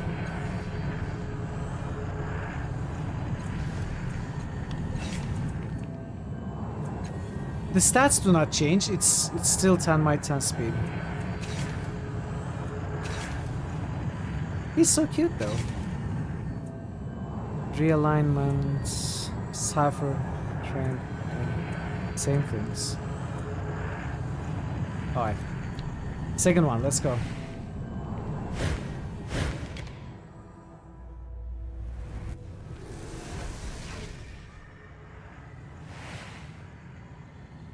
Matkina. A second one? There has to be a second one. There's no second one, just Matkina. Okay, let's take a look at this first. You look up, the stone figure looks down, holding a circular symbol in his hands.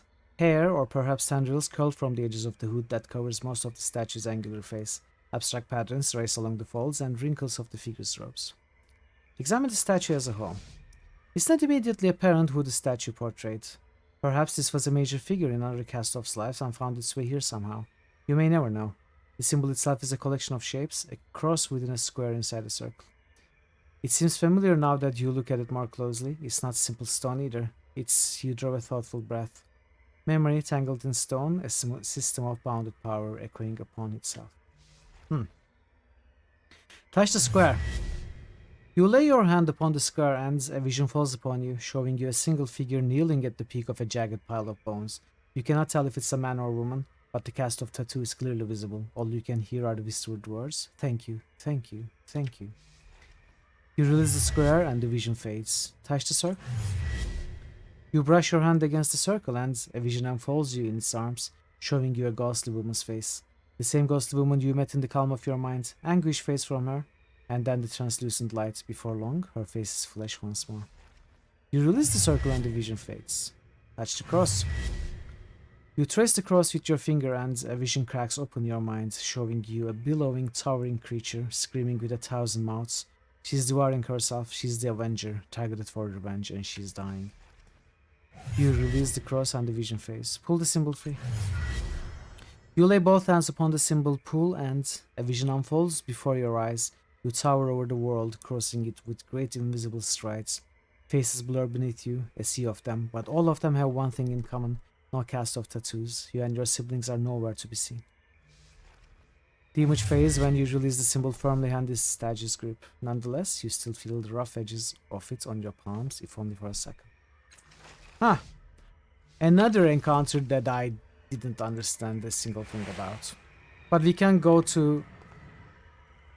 and talk to the ghostly woman, maybe. She will provide some sort of clarification.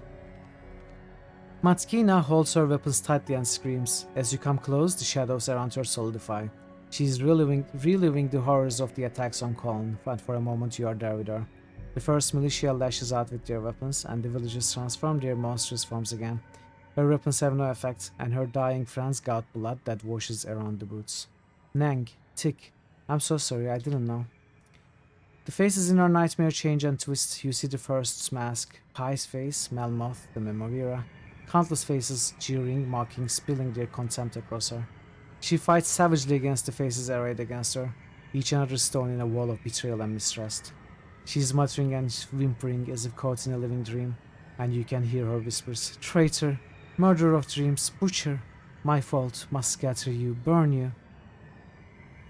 "I'm here, Matkina, you don't need to fight anymore."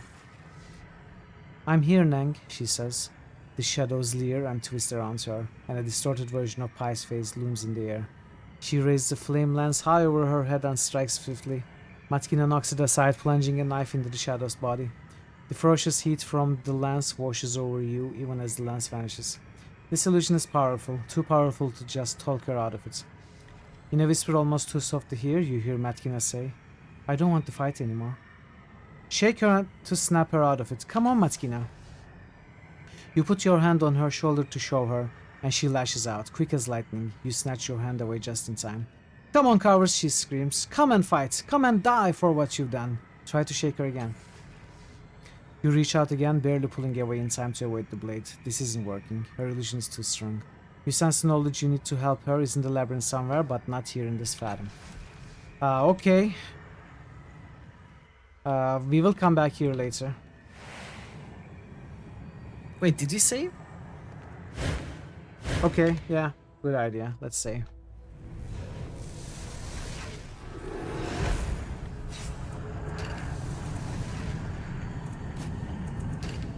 Let's talk to the ghostly woman first. "I found Matkina, but I couldn't break her illusion. Do you know how I can free her?" "I don't, I'm sorry, but the nature of these illusions is a mystery to me." Seeing the expression on your face, she adds, "But keep searching. All of your brethren are not here. Perhaps one of them has learned the nature of illusions and can help you." I'll try to. What about Lady Anshi?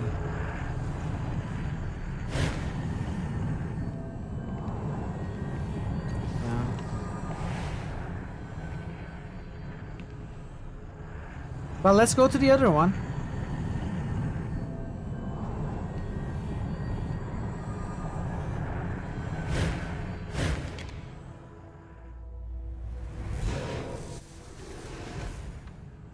Oh, cool. This is closed. Wait, it's not closed. We are swimming. Look at the swimming animation. They have made a custom animation for this place only. That's actually pretty sweet. It looks good.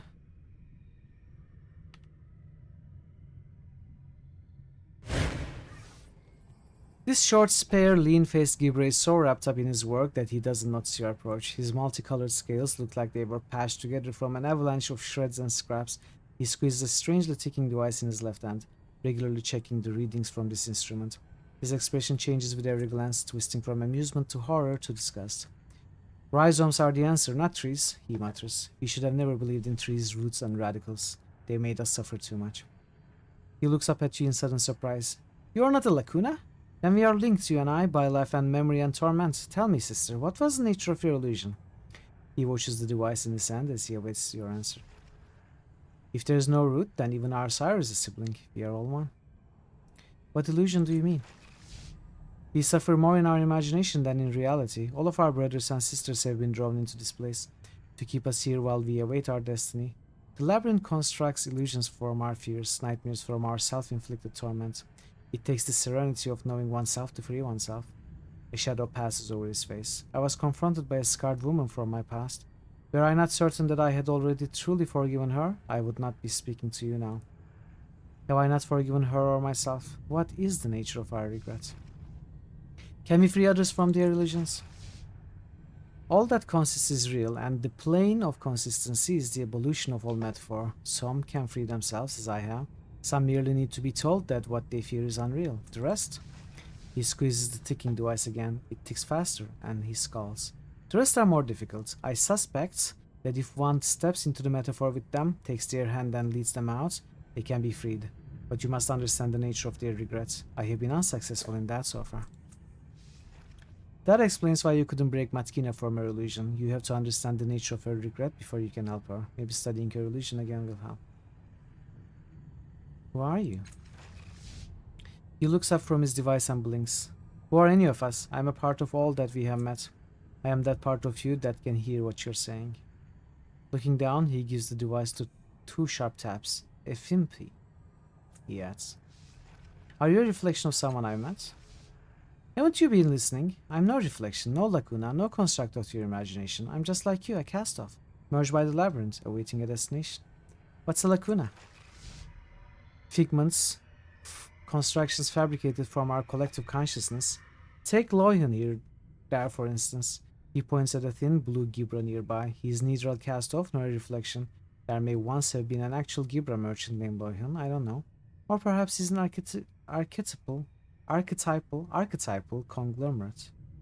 Regardless, he's a dream, created entirely by the labyrinth. He doesn't even realize where or what that is, what he is. What is that device?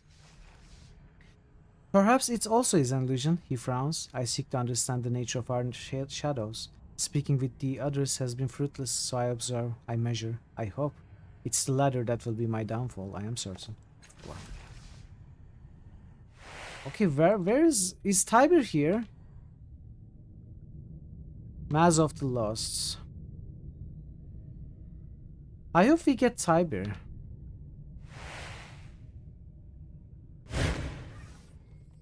Mazov slaps his hands at the water in front of him as though he were banging his hands against the wall. Let me out, you monsters. It wasn't my idea. I didn't even want the damn talisman. Most likely. As far as you can tell, there's nothing physically restraining him. You can reach right through the wall he's banging on. Try to understand the nature of Mazov's torment. He believes he's imprisoned in the oasis again, like he was long ago, but that alone should not be enough to anguish him like this. Finally it dawns on you, his agony is not his physical imprisonment, but the fact that he was abandoned by his maker twice. He can't be force free, but what he needs, what he wants most desperately, is help. He is looking around for a tool. Perhaps if you gave him something, then you could be the help he needs. Give him a shin. Mazov, here, get yourself out with this. He looks up at you, seeing you for the first time, then at the shin in your hand. His eyes light up. Ah, I knew you'd come back for me, and you smuggled the Shaper key past those gam givers. He takes the shin from your hand, then he kneels down and works at some device you can't see. There's an audible click, the Gibra around you swim away, and the haunted look drops from Mazov's natural eye. He looks at the shin in his hand. It was a Shaper key, what? You, he narrows his eyes at you, then looks all around him, his Numenera eye flipping more quickly than you've ever seen it. You're not in the oasis. Of course, how could I be so stupid? How else could the resonance chambers have worked? What are you talking about? This is a psychic substrate. A kind of substrate? A kind of mental dimension that connects us to each other. The changing God and every last one of his children. Even with all my knowledge and abilities, there were things about the resonance chamber that were a mystery to me. This answers a lot of them. This is the thing that links us all, the plane of our minds. He looks at you again, eyes suddenly wide and frightened. He's here too, isn't he? He would have to be, if he were alive when the machine was activated. He grips you roughly by the shoulders. You have to stop him. He'll be after the core of this place so he can finish the job.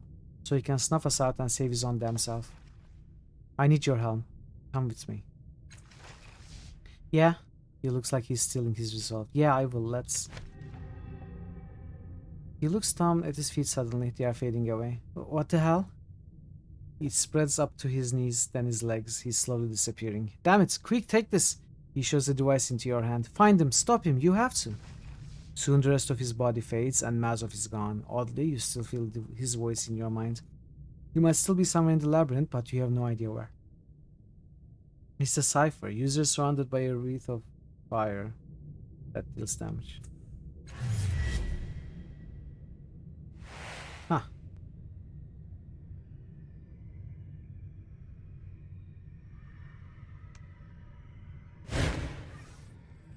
An obelisk thrusts from the platform like a horn or a claw or a tongue. Its party-colored surface has a shimmer to it and a slick texture. Not quite mineral, but not quite organic either.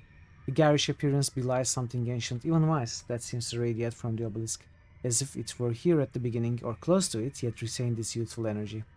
4 runes are carved into it, symbols of a civilization that predated the truth. Examine their runes.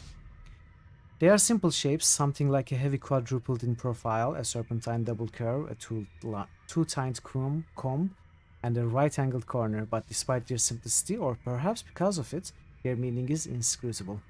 They could be simple glyphs depicting actual things from an ancient civilization, or symbolic ideograms, or phonemes, or senseless graffiti. They could be a warning or an invitation, a name or an epitaph. So goes man's attempt to instill meaning on the world. Examine the obelisk itself. You study the strange protrusions, seeking some meaning in its colorful whorls and patterns. Like all Numenera, its exact nature is hopelessly beyond the ken of the later worlds. But from your training, you have a basic sense of what it might be, some kind of psychic battery storing a person's thoughts or memories or very self. Touch the obelisk. As you lay your hand on the slick surface, the patterns move and swirl like living plasma. Actually, no, they aren't moving at all. It was merely a hallucination of some kind. You have a sense that this has happened before, this and more. A memory shifts and contours through your mind, like the colors of the obelisk. It's just a matter of catching hold of it. Try to capture the memory. Phonemes. A broad smile spreads across your face as you feel the wisdom welling out from the stone. The 2 Gibra beside you, who helped scrap centuries of incrustation from the stone, sense nothing. From your satchel, you take a fleshy living artifact and graft it with various devices and crystals. You lay it on the obelisk and watch as one of the crystals begins to glow faintly. Siphoning off the obelisk's psychic emissions, you and you alone will reap the bounty of its teachings. As the memory fades, you sense that the obelisk energy has dissipated in the time you were lost in your own more recent past. The thing that had tapped the obelisk is long gone, so whatever it meant to share has vanished into the ether.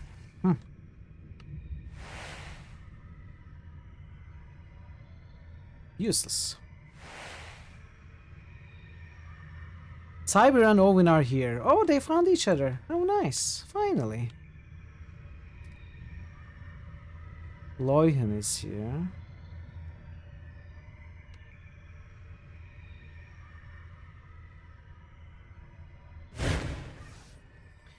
The wiry Gibra gives you a nod as you approach, his lips crooked into a friendly smile. Although his relaxed posture suggests a measure of comfort with the surroundings, his hand is wrapped tightly, almost nervously, around a tattered leather notebook.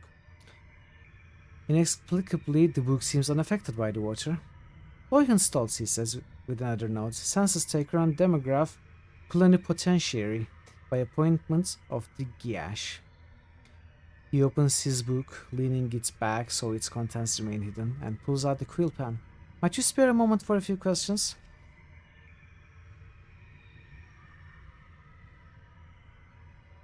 Efimpi says you are not real, just a figment of a collective imagination.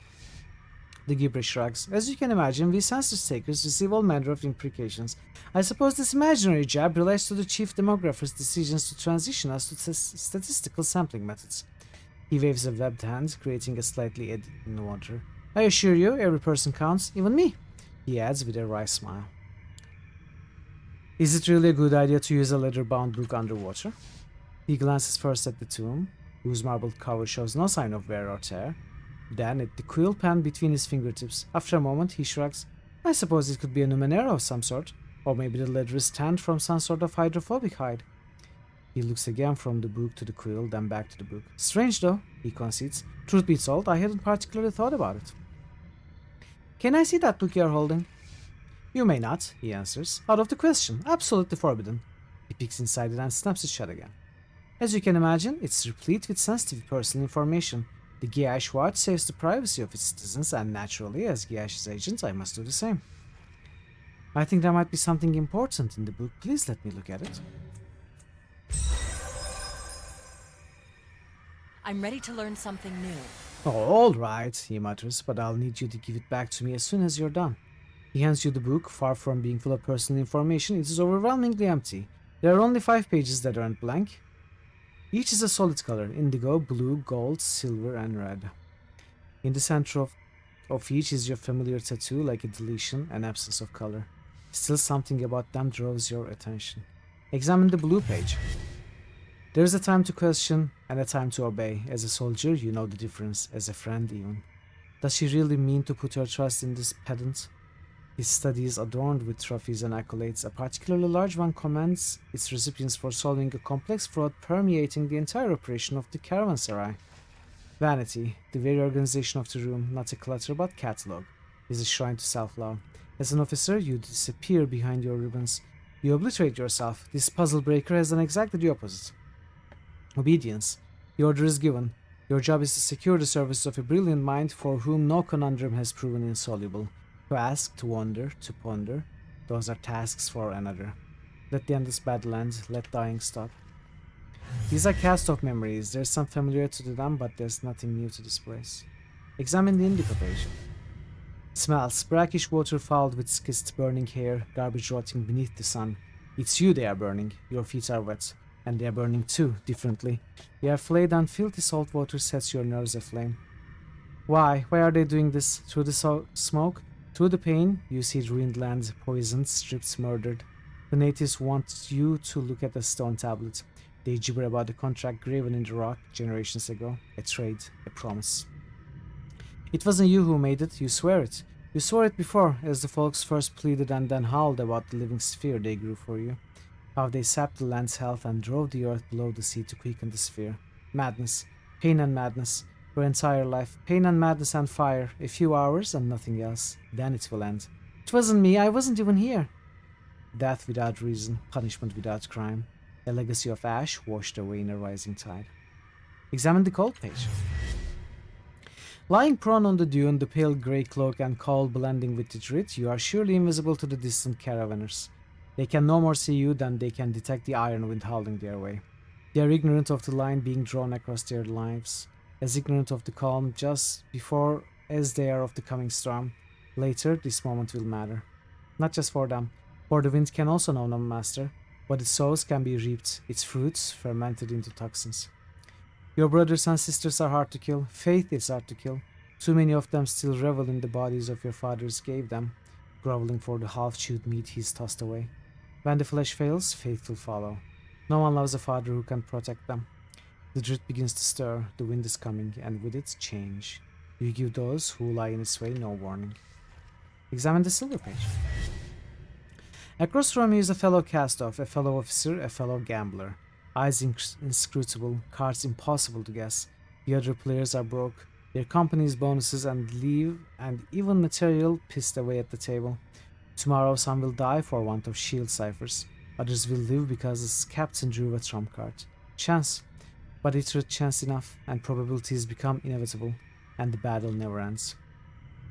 Each leave you are playing for you and your soldiers. Nearly every company is being sent to Ansao to deal with the Calcadon's assault, but one lucky band will have a milk run and a good debauching.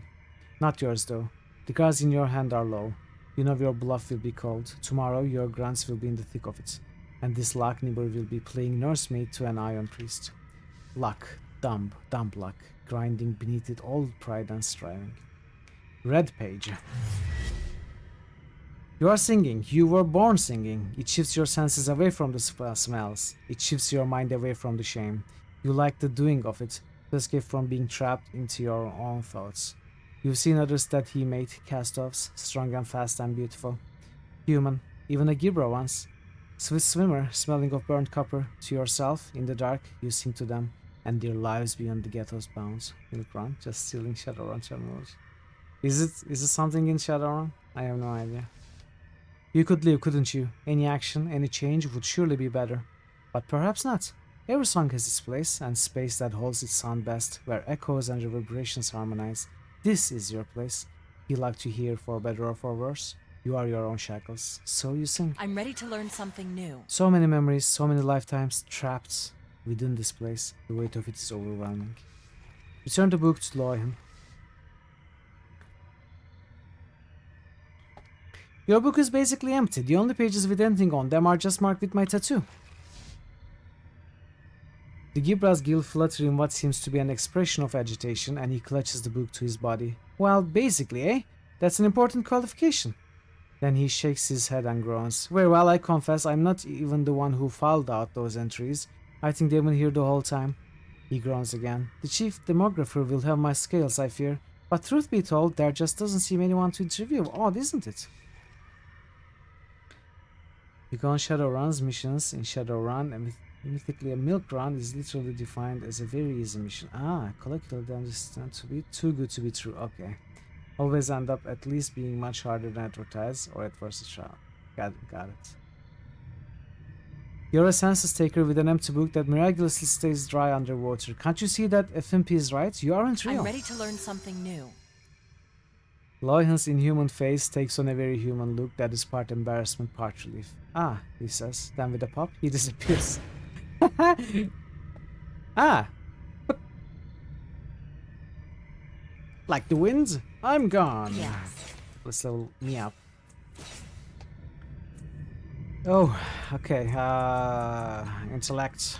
I'm stronger now. We are tier 6. Like the wind, I am gone. We are tier 6.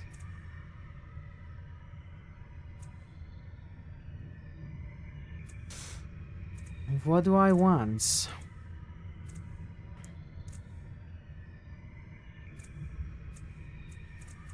There's nothing I want here.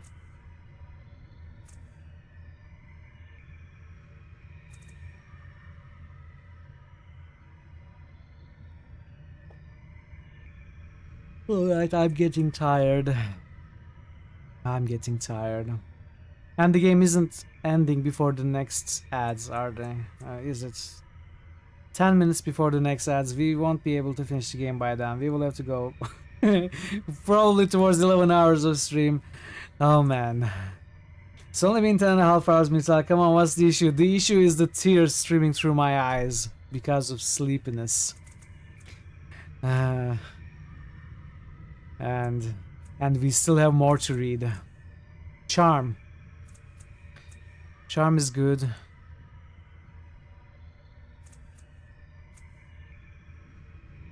And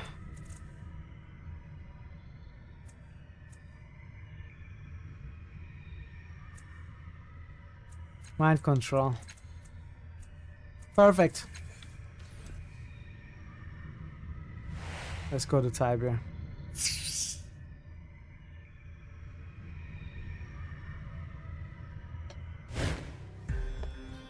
Crackling heat washes over you and you instinctively shield your eyes.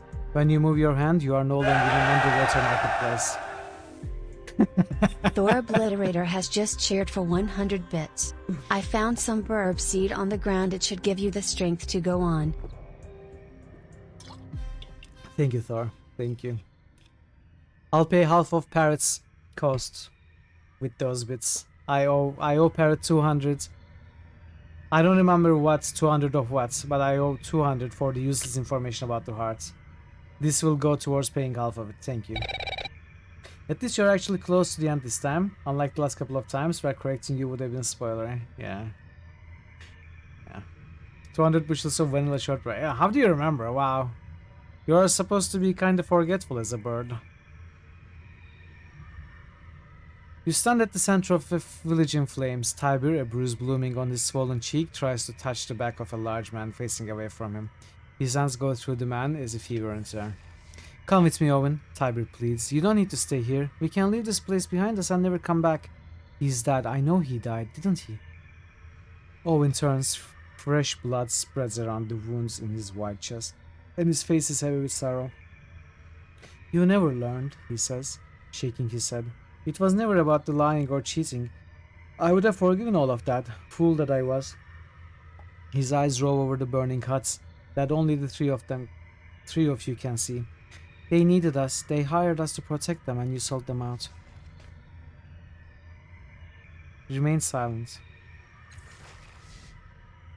No one died. I burned the village to scare them out, Tiber protests weakly, staring at the ground. But the money was good, and I wanted to hurt you. Oh, Ty, Owen says, holding his wounds. You did. He is barely visible now, and as insubstantial as the black smoke pouring into the air. You taught me to see things the way you did, that the world wasn't kind, and then it broke kind man. He lifts his eyes, but it was you that broke me. You taught me to hate my instincts, to call myself a fool for wanting to save people. But you weren't. Oh, I got another achievement. Help Tiber make peace with Owen. But you weren't, Tiber says, clutching at Owen again. This time he nearly catches hold. His fingers sink through his lower arm. Like a man trying to hold on to fog. You taught me what a good man I was. I didn't listen, but I heard. He lowers his head. That's why I never went looking for you. I couldn't stand breaking your heart again. I didn't know I couldn't, not before I met the cast-off girl. Owen reaches out and cups Tiber's face, holding it with hands growing solid. My heart was always stronger than you thought, he says softly, and he faces you waiting. Can you stay for him, Owen? I'm not here now, he says gently, and no, I can't stay. You got that Chihuahua nerds too? With a sob, Tiber clutches at him, tangling his fingers in the larger man's clothes. Owen steps into Tiber's arms, smoke becoming flesh, holds him, and kisses the crown of his head. We were the same, Ty and me. We both wanted a kinder world, but he stopped believing, and I let him. Owen smiles at you. You didn't. Aw, that's so nice. You blink. It seems to last a very long time. You sense words being spoken, words that are not meant for you to hear. You sense a kiss lasting I'm lifetimes. starting to figure this weird place out. When you open your eyes, Owen is gone, and you stand in the marketplace once more. Tiber rubs reddened eyes with a slow, shaking hand. Light glitters off the two rings there. Ready to go when you are, he says quietly. Unusable on Tiber. Are you going to be alright? Not at all, if I'm being honest, he says with a crooked smile, but the day isn't getting any shorter. Ready to go. Come with me. Gladly, lass. Alright.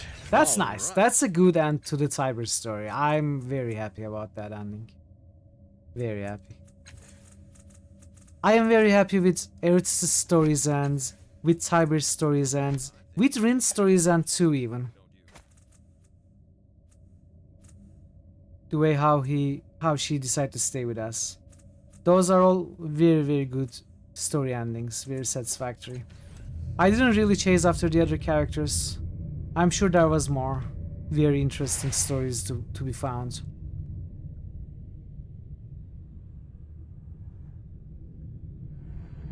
This playthrough will have to do with them. They will have to be enough. Okay, let's go for Matkina. Then we are going to probably have an ad break or something before we go and face the changing god.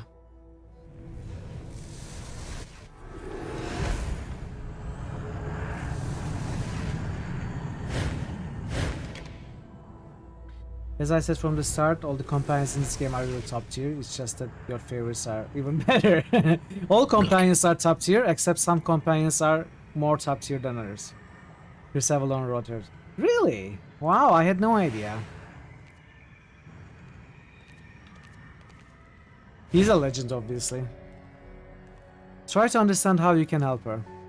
Her illusion is more powerful than it should be. She's aware of you, but just barely. Perhaps she needs is to stop fighting, and the only way she's going to do that if she believes her enemies are dead. Get close and let her kill you. You step forward, arms outstretched. She sees you and attacks, driving her knife into your gut. She's too tortured to hit any vitals, but it still hurts. You come closer and put your arms around her. What? She blinks, not seeing you for the first time. Tash? No, who are you? She looks around at shades you can barely see. They're all dead. Tears well up in her eyes. All of them. I did this. If it weren't for me.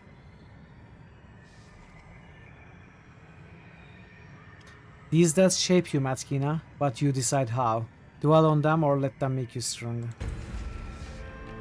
Her eyes are still unfocused. She inhales deeply and blows out hard. Stronger than. These shades are nothing but fear. I'm starting to figure this weird She's not place looking out. at you. She's not talking to you.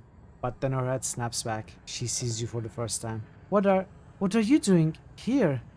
She steps out of your arms and quickly sheathes her weapon. By the Black Tree, that's embarrassing. I suppose I owe you gratitude for getting me out of that. The labyrinth, that's where we are, isn't it? I've dreamt of this place. You're my friend, Matkina, and you don't owe me anything. Her eyes widen for the briefest moment. I'll hold you to that, shall I? Forget all that about the punch of shins I lifted off you earlier. She laughs. Alright. Got a plan in mind? Head up to the column if you can find a way. It's the center of the stream space. Split up and search the place. Good plan. If I don't see you again, farewell. So, do I want Matkino or Because I don't think the other companions are here. Aligarn, Calistige. They are not here. So is probably one of the most useless things that you can keep in the party.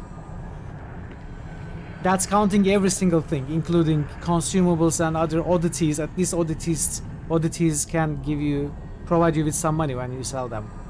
Is probably the most useless thing ever in this game, but it's maybe different in the last encounter.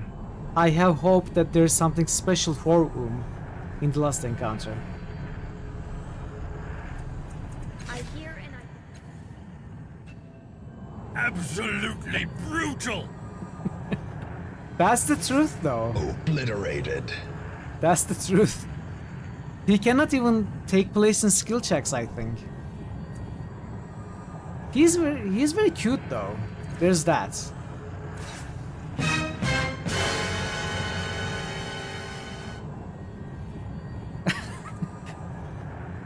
Oh, I'm leveling Rin. Okay. Got confused a little bit there. Let's give you an intellect edge. And Tibir.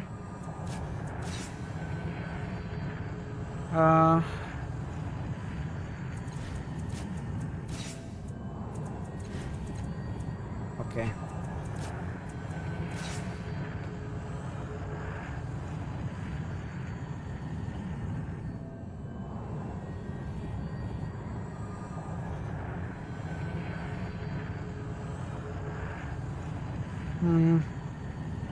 Endurance, I guess.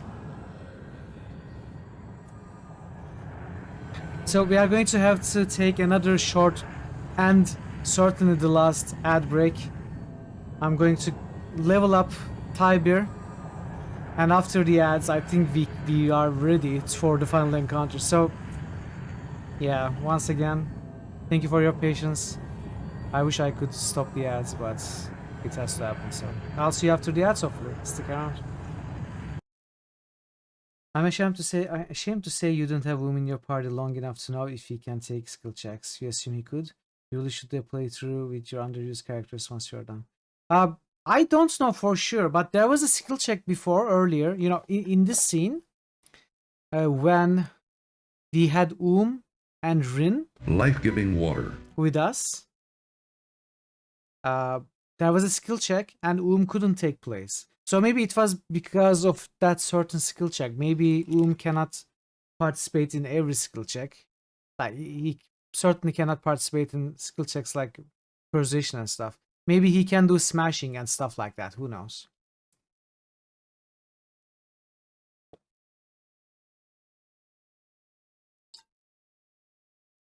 It might be possible for certain skill checks to work.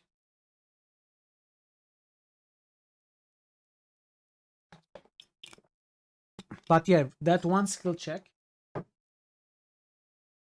he couldn't. Thank you for the idea, parrots. I cannot. I'm sorry. I completely lost my ability to speak now at this hour. I'm making even less sense than I normally do. So yeah.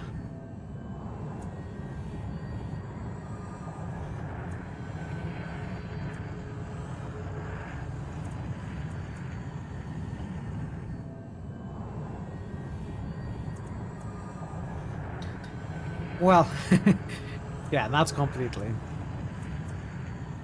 Pretty completely though. 70%. Alright, we leveled up everyone. So BG3 is up to 11 to tie with Mass Effect 3. You can manipulate it to pass its seniority, swapping for Fallout 3. We'll see. We'll see what happens. If Baldur's Gate 3 matches Fallout 3, Baldur's Gate 3 will win. If Mass Effect 3 matches Fallout 3, Mass Effect 3 will win. And Mass Effect 3 would win over Baldur's Gate as well. We'll see. It's very close.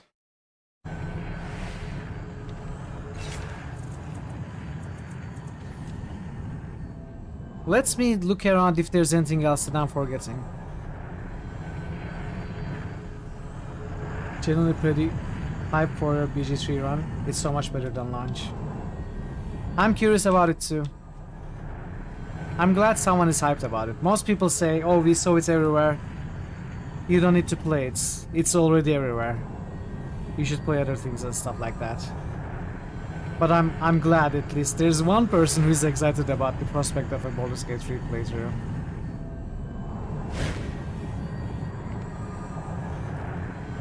Can we rest? My head doesn't hurt as much. You're excited about it too? Thank you, Still Barden. hurts, though. It will happen. I'm sure it will happen at some point. It's getting plenty of what's in it. That's true, that's true. No, obviously not everyone speaks their minds in chat or anything. I know people are really supporting Baldur's Gate, boosting them and voting on it in the poll. I know it is a good supporter base. What I'm just saying is what I've heard, like vocally in the chat. Most people who speak their minds vocally in the chat say it's already everywhere, so it's not interesting to us. That's why we are not supporting and stuff like that. And I understand them perfectly. It's perfectly legit that they don't want to see it here and want to see other games. Because honestly, I'm willing to play games that most others may not. So they want to see those hidden gems, right? It's perfectly understandable. You love BG3 because your decision could actually matter. I think I will love it as well, Barton. I'm very hopeful about that playthrough. I'm just worried that it will be very long. You used to be excited, but people turned you off. Well, I hope I can reignite that excitement. And chats will also be, you know, more, how to say, less speaking down about the game when we actually play it. There will be more positivity is what I'm trying to say, rather than more negativity. You love stealing everything, that's not kneel down. I may.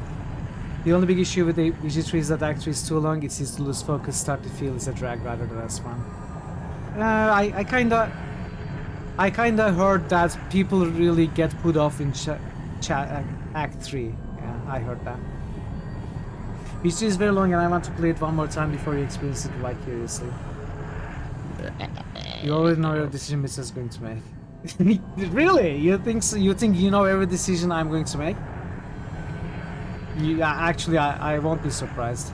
You were pretty anti-BG3 at launch. They sold 8% of your biggest complaint. Yeah, I definitely didn't want to play it at launch. And I'm glad we have waited this long for the game to get fixed. Alright, welcome back everyone. I know you've been here for a little while. And the timer is running. But it's perfectly fine.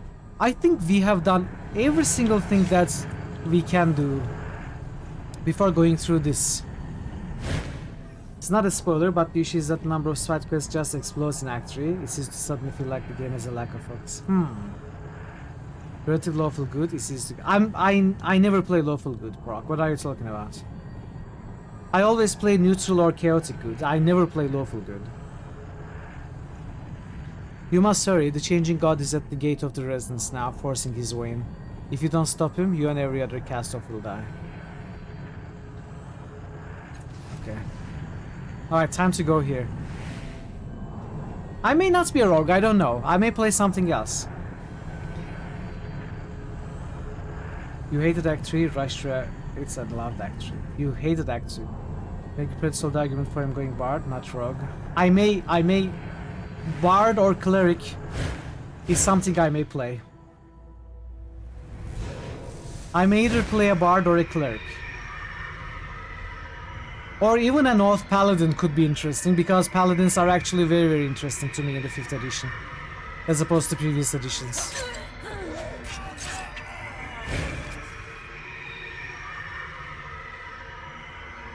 One of your most common builds is bard cleric combo. It must be very difficult to build though. You need charisma, you need wisdom. With age comes the acceptance that not everyone must enjoy media the way I enjoy it in order for me to be happy. Well said. The glaive you met in Mila West stares at you with wild fury and no sense of recognition, as though you were her most hated enemy. Another one? You come too late to help the traitors. Kill or two. You are trapped in an illusion, Raima. None of this is real. Deceitful as the first herself, my mind is clear and I see you for the avaricious liar that you are. Oh, come on. Defeat Raima or find a way to free her from the labyrinth's illusion. Well, let's see what this does. You'd be more excited to see Solasta get some love than BG3 gets in another playthrough. Yeah, I understand that fully, and I would love to play Solasta if it was selected. Because Solasta is another 5th edition game. I'm very curious to play that. What is this? What's going on? I cannot interact with this.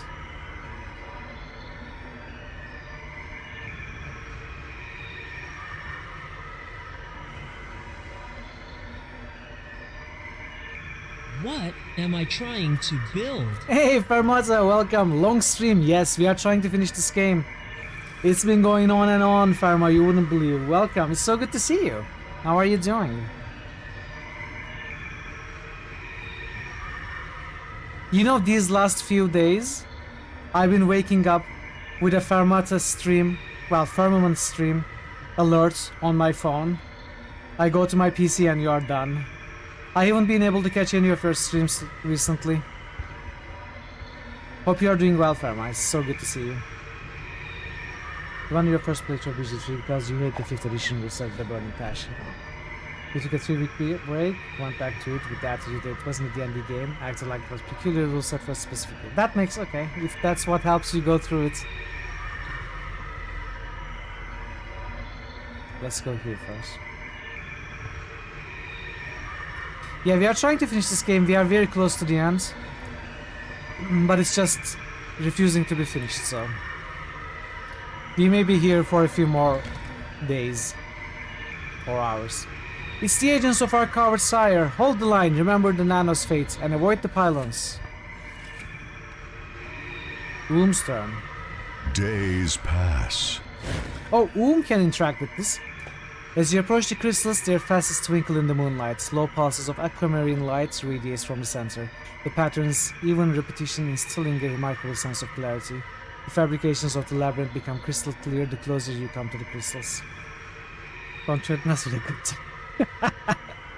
It's not such a good time to me after a point, pardon. I'm completely losing every functioning organ in my body slowly. They are going to sleep and I cannot. Smashing. Smash open the crystals to release their energy. Oh, come on, Oom. You are terrible, Oom.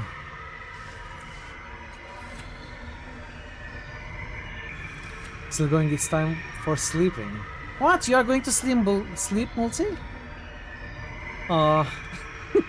Slightly jealous. Rin won't be able to break it either.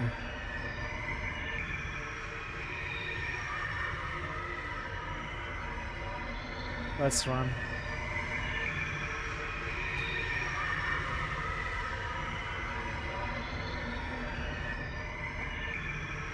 You're exhausted and can barely me too. Me too. But have a good rest, have a good sleep, multi. Thanks for being here this long. I'll hopefully see you next time.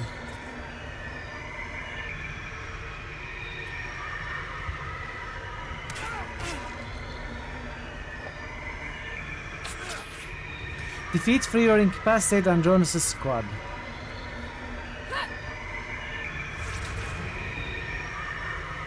I think I need to lie down.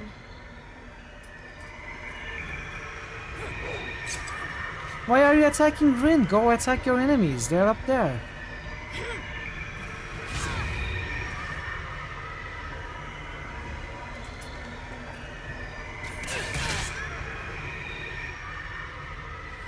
Wow, Rin is down.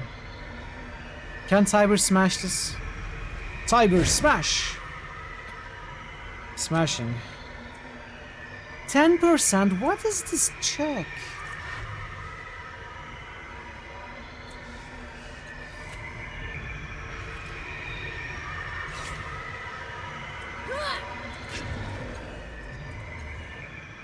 What did we have?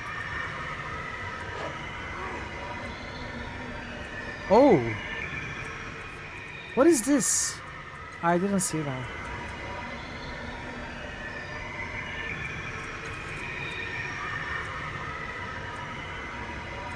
Didn't I have something that guarantees smashing and quick fingers checks? Did Eritis have it? 10% of the time it works, 90% of the time. It's true. That's math for you.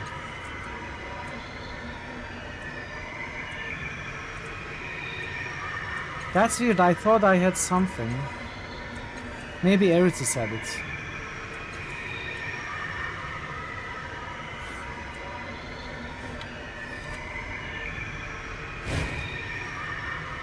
Try to activate the pylon. Why? I didn't even read it. This strange machine vibrates, humming almost below the register you can hear. Every few seconds the air around it ripples and an arc of energy splits across the space between this pylon and the enormous tower nearby. A small control panel glows in the side of the machine. The controls are not hard to figure out. Within moments the air around the pylon begins to ripple and an arc of energy connects it to the other machines nearby. The machine's humming increases. As you step away from the controls, the pylon powers begins to fade. The knob you turn to activate it slowly turning back by itself. It's only a matter of time before the pylon powers down again. Am I supposed to power up all of the pylons before? Yeah. Hedge magic? No, it wasn't hedge magic. It's not what I'm talking about.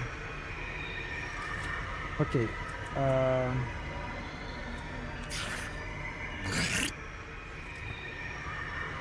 Well, maybe it was hedge magic. I don't know.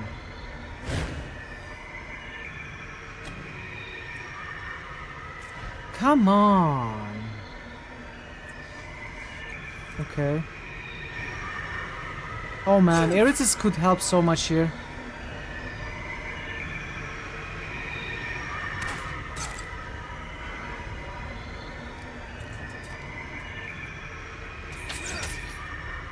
Stop attacking Goon.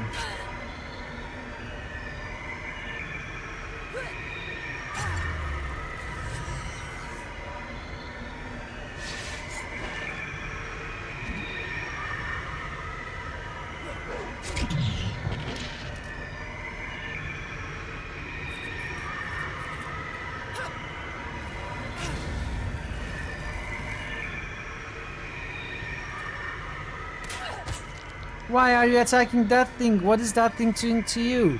Attack your enemies, they are coming towards you.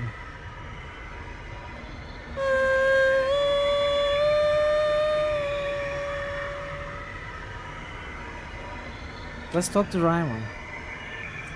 No, not attack. I don't want to attack, I'm trying to talk.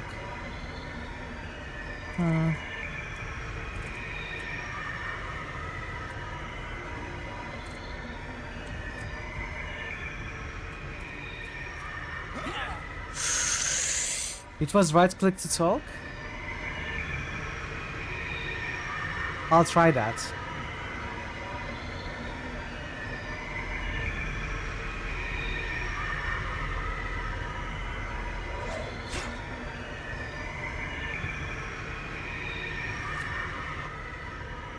Disrupted? What? Oh, that's terrible. Oh, we are already wasting a ton of time trying to do this. Oh. I will have to retry this probably.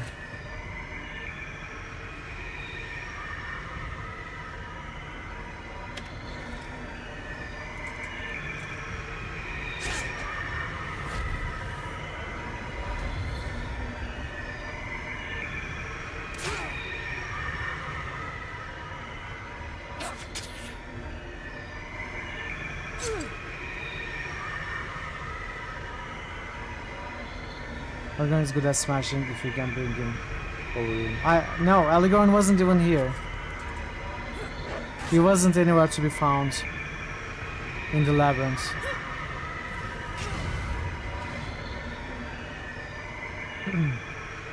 I think knowing I need to do smashing, I can do it if I retry.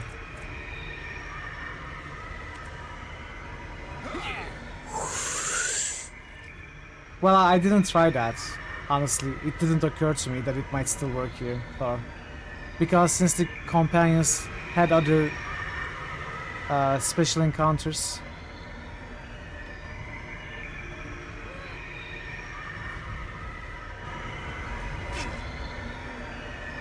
And since this is our mind, basically. Who died?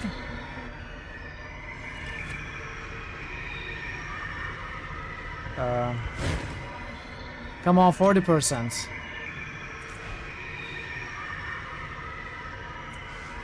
No, it's fine. I think I will just retry this at every level. This went terribly.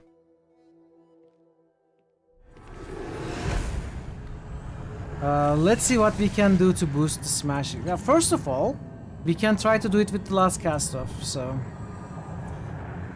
First of all, let's get rid of this.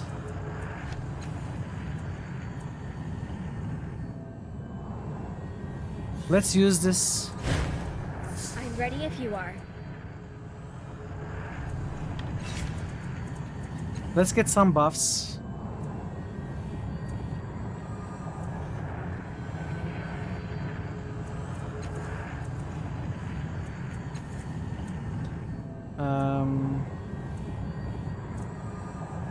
Oh, it's this one. It's this one. Changing tool. Confers 150% quick finger tasks, 150 on smashing tasks. That is what I was looking for. Now it's a CRPG, yes. Alright, that's what I wanted. Yeah. Now I have it.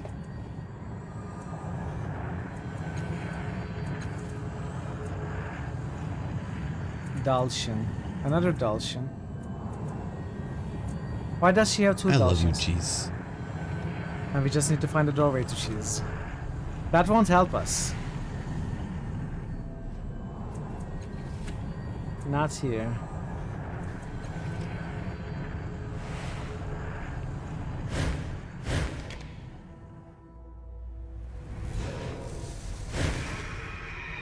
Okay, let's try this again.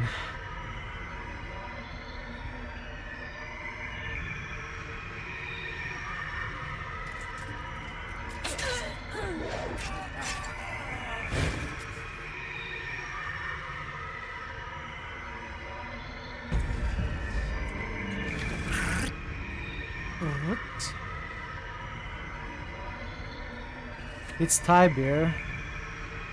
I will make Tybir run up.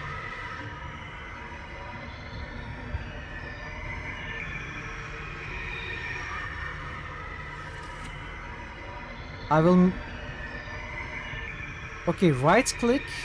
Yes, right click talks. Thor, you were right. One moment.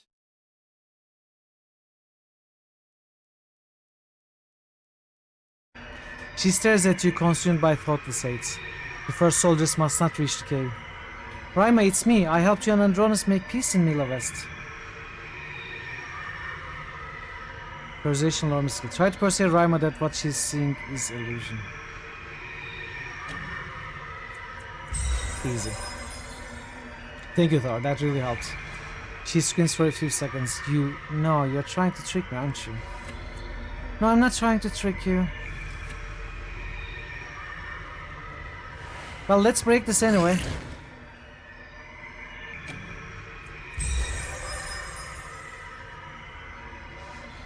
The blow creates hairline fissures in this surface. The pulsing continues unabated, but the crystal's tensile strength can't hold against many more strikes like that. We have to do multiple of those.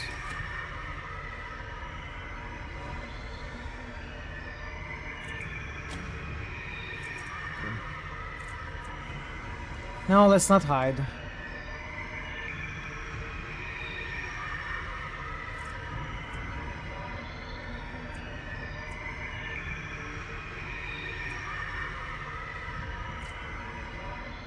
Let's put her in here, out of the zone of danger. It was 1 use, but 3 charges. So it works for 3 checks.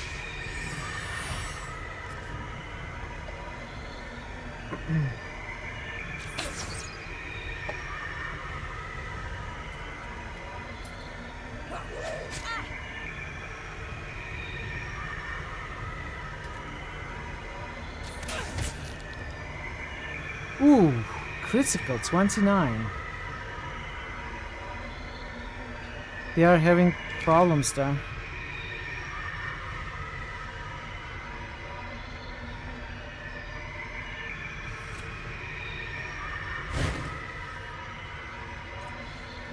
Activate the pylon.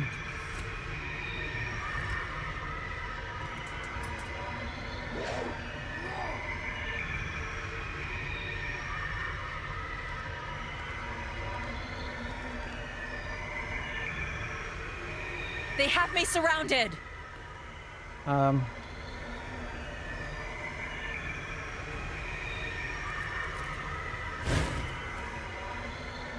Focus on Raima and remind her that this is not the real endless battle.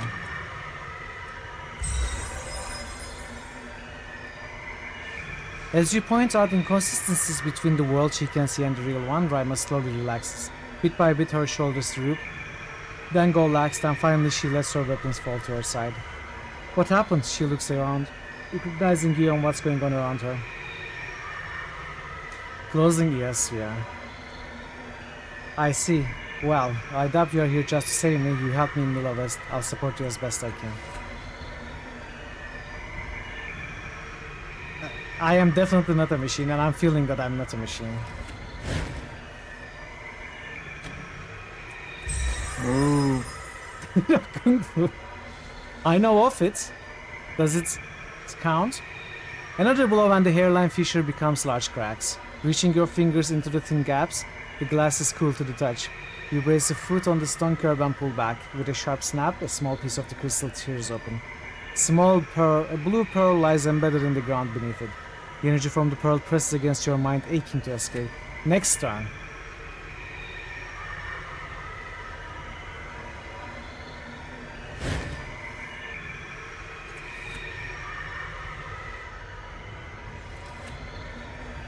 Rin, what can Rin do? Can Rin talk to Raima?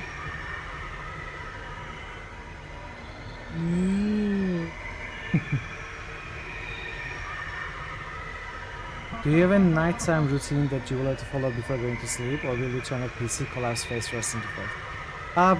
I don't go to bed until I'm absolutely sure I can sleep, and it takes a while.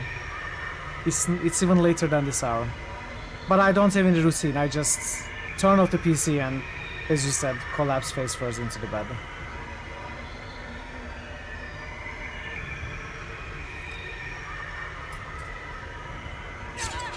No routines.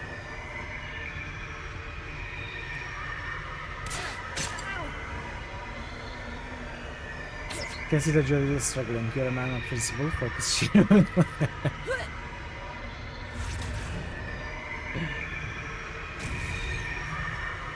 Cortezan, I'm Mr. Interested. Nice to meet you, channel.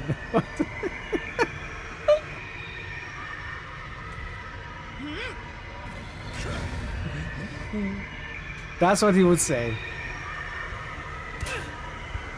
Okay, Raima is on our side. Oh, why did she... it's Thai beer.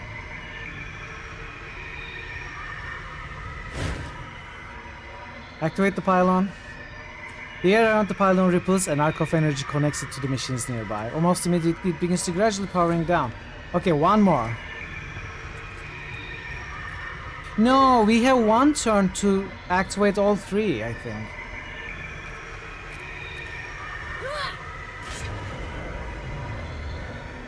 I'm surrounded!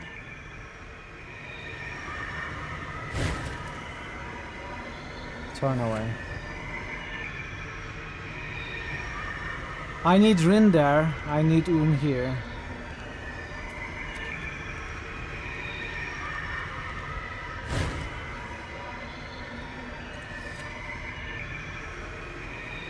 Come on, Come on! Crush the pearl and release its energy. It did. She doesn't attack us anymore. The boot compresses the pearl until it bursts with a liquid pop. A wave of cool light flows out in all directions. For a moment, your senses heighten. Sounds clearer, visions sharper, beyond anything you've experienced before. Immediately, the others are freed from their illusions and begin to fade. Their consciousness disappearing everywhere in the labyrinth.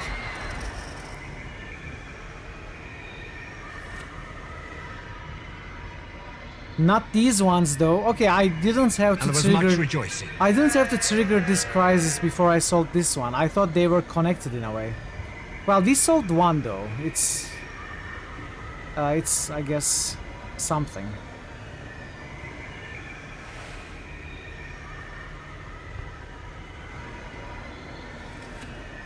Berkale, let's talk to Berkale. She says nothing, just confidently flips her blade and smirks. Quick finger smashing, smack Berkale hard. Why would we want to do that? And Rin is smacking Berkale hard right now, chat. Berkale is a beast of a man who fights in the endless war against many forces, against armies, supernatural creatures even. And now this kid, this 8-year-old girl, is smacking that soldier, heavily armored soldier, on the head. 100% chance. You strike her so hard, her head snaps to the side. She turns back, anger flashing on her face, but only for a brief moment. But she can't finish her sentence, she fades. Before she can finish her sentence, she fades. You can feel her presence somewhere else in the labyrinth, but nowhere you can reach.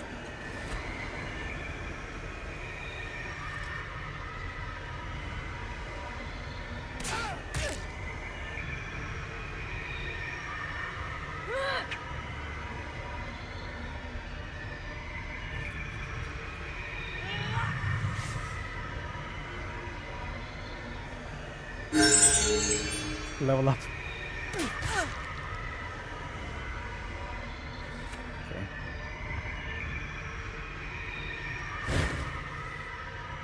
He stares, unable to see anything in front of him except the soldier of the changing god, convinced and drawn is that the battle is not real.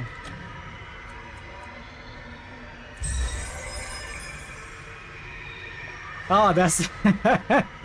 thank you. There's 1 minute, I think. Thank you, Varden. He looks around at the battle around him. This isn't the endless battle. What's wrong with all of them? It doesn't matter. I'll help you any way I can. Turn on those pylons. Maybe we can stop them without killing them. I'm trying, but... I need a third person. Why don't you turn one of the pylons on yourself, Andrews?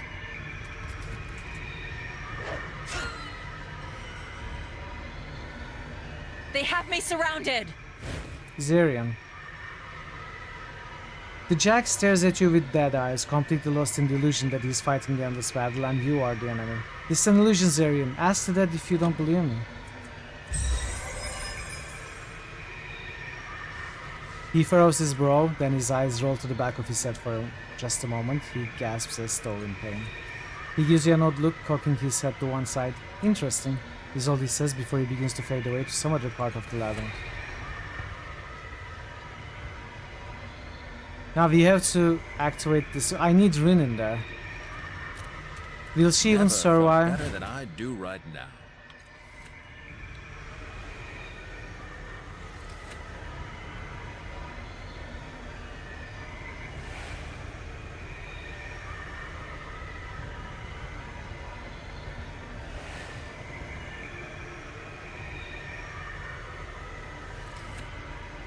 She cannot make it there. I mean, she can make it there, but cannot activate it this turn.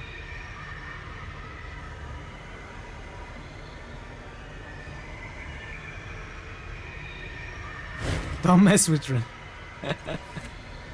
Exactly.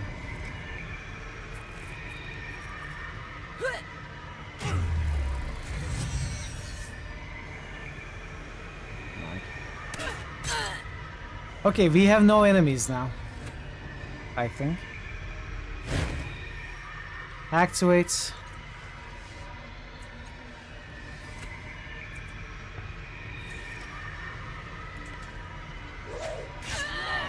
Alright, now we have no enemies. Thank you, Thor. Activate the pylon. Activate the pylon. With no enemies around, there seems little point in wasting time with this device. You leave it alone. Well, I guess we saved all the important people. The people with names.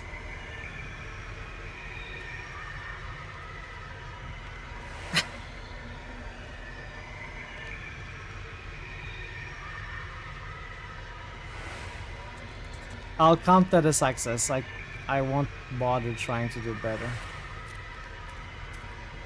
We'll call it a win.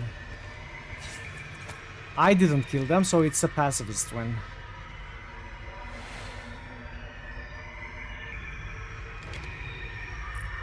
New channel SFX request by Thor Obliterator. It's over, Pie. This isn't endless battle, brother. Just an illusion. There's nothing beyond that door but the first. I will get to her. You, as if I didn't have enough trouble.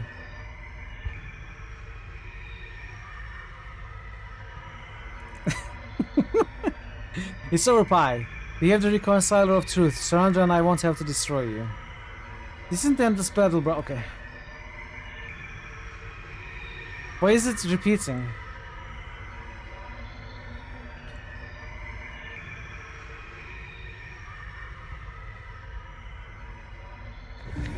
Crisis initiated.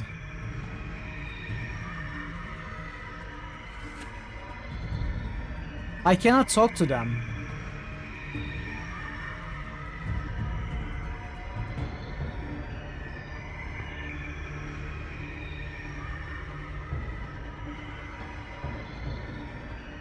I cannot talk to them? So what, I'm just supposed to open the door? Andronis.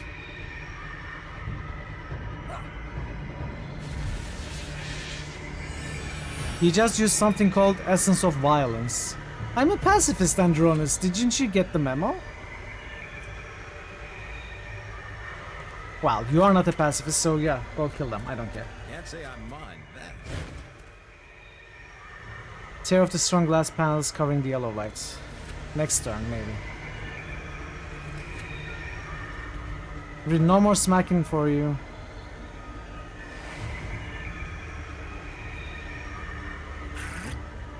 You feel like crisis initiated could be the thing your alarm clock says to you when it wakes you up in the morning. No, it's what it says to everyone else in the world when you wake up. Especially if you didn't get enough sleep. Time to go work in the shit factory limbic system, yeah.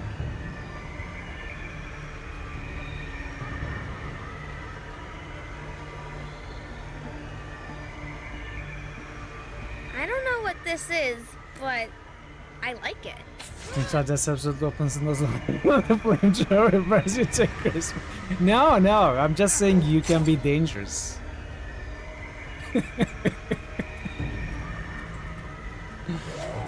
Don't mind me, I'm entirely too sleepy to make jokes.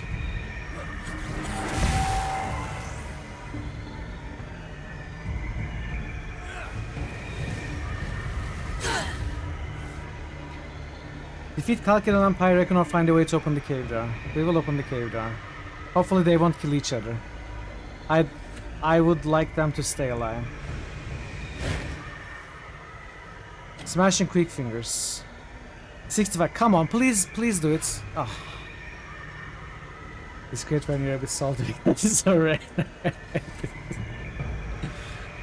I'm not salty. I'm just... What is the term? Running on something. Exhausted? I think there's a good term for exhausted. Running on fumes, yes, I am running on fumes, that is it. Let's try with you. 100%. Wriggling your fingers under the edge of the strong glass, you manage to yank the covering free of the door. As soon as it's disconnected, the nearly unbreakable material crumbles to dust. The stream of flaxen light continues, flowing, unbroken, holding the door closed. Searing heat emanates from exposed beam. And no fumes because you spent all your gas on setting you on fire. You're right, I feel the flamethrower's tank. You run out of fumes once, have to walk 5 miles and 5 miles back to the nearest gas station. Ooh. That's rough. Okay, what's the next check? Lore machinery, lore mystical. Rin can do this. Endurance, concentration. Maybe not that. Can do anything? Endurance, concentration. 25%. That's terrible. Can I cancel? Yes. Machine, mystical. Another terrible. Turn away from the door.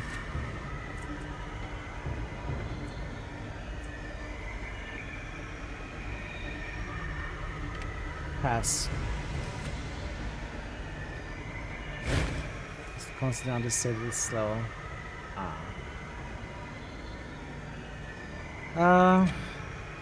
This is Rin, so lore machinery, lore mystical. Let's go all in. We cannot fail. The beam is too powerful to disrupt without doing great damage. However, it has no apparent source. Somehow the beam is feeding upon itself. Rather than disrupt it, you deflect part of it away with a piece of metal. A smaller beam shoots up into the sky. Gradually the beam loses power. The energy sputters and flares, then dies. Underneath is a heavy but crude mechanical lock.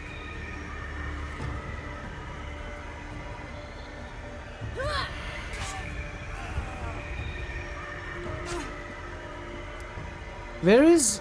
Oh, Calcadon is here, okay.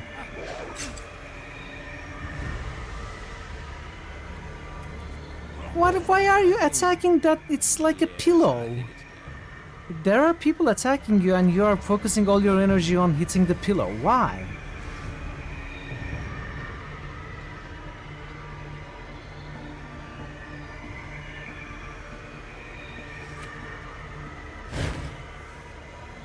Quick fingers perception.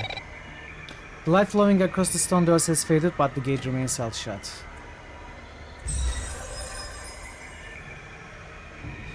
You deftly lift the pins inside the cast iron lock. There's a satisfying click and the doors open on their own accord.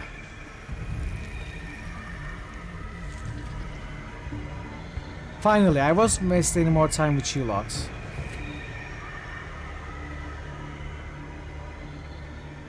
Is Parrot still here, or has Mitral even outlasted the burb? I'm not sure. If Parrot may have fallen asleep.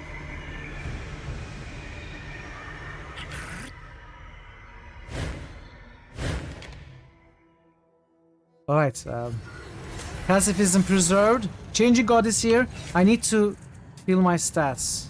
Yes. Hey, drummer, yeah, we are continuing, seriously.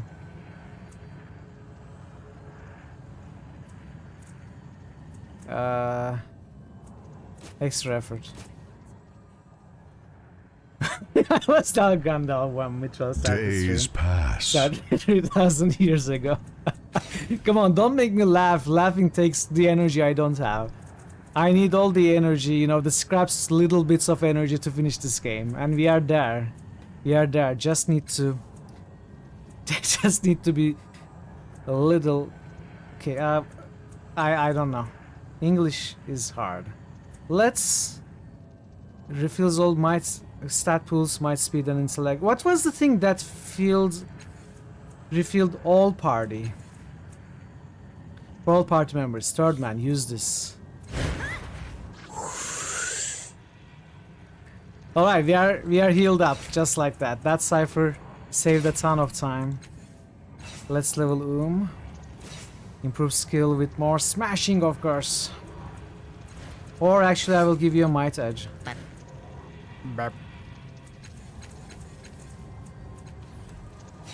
In case this goes on even past the time where you can hang with you, let me say that I admire your dedication to your stream and I hope you have the best sleep of your life. Thank you, Barden. But this is the final encounter. We are finishing the game now.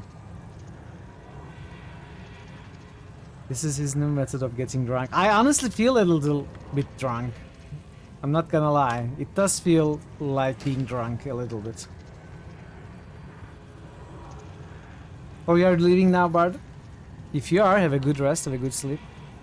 If not, enjoy the final encounter, I think. I think this is the I mean, I guess it must be. It must be, right? There cannot be much more than this.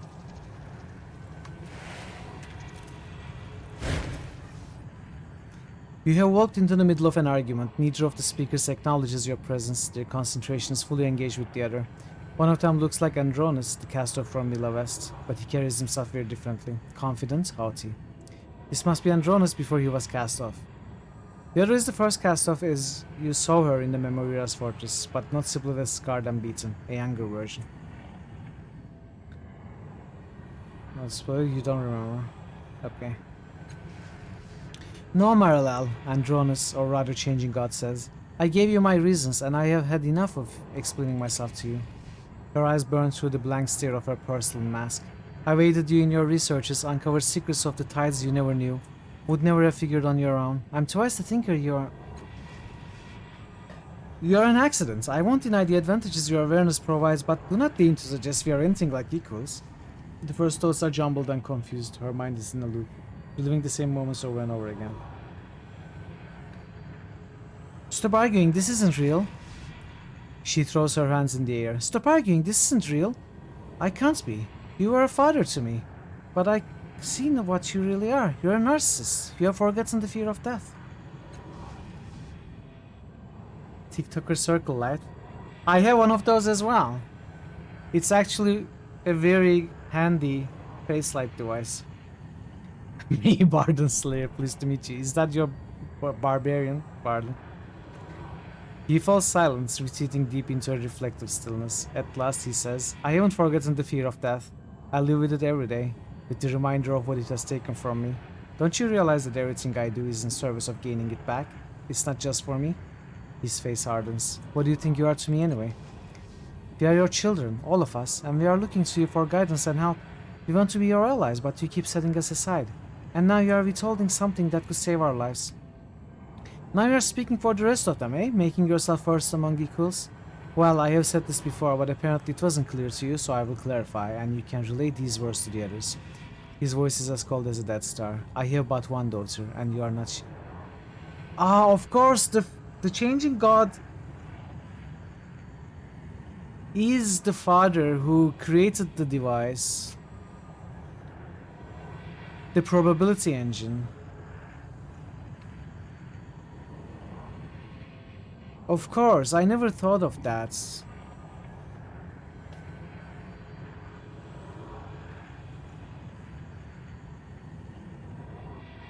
You have a daughter? You're actually this Slayer. She snarls. You have a daughter right here. The one you're talking about has been dead for centuries. But I am flesh and blood. I am alive and begging for your help to stay that way. The look of empathy and compassion has disappeared from his face. You are not my daughter. You are a creation. You are a shell. Do you feel shame when you discard your old clothes? Do you feel pity when a doll burns? He points at her face. I feel as much connection to you as I do to that mask. I don't hate you, Marilal. His tone softens. I don't despise you. But you need to look at this from my perspective. He gestures around. All of this equipment, all of my cast-offs, they are all just byproducts of what I began long ago. I must finish what I started.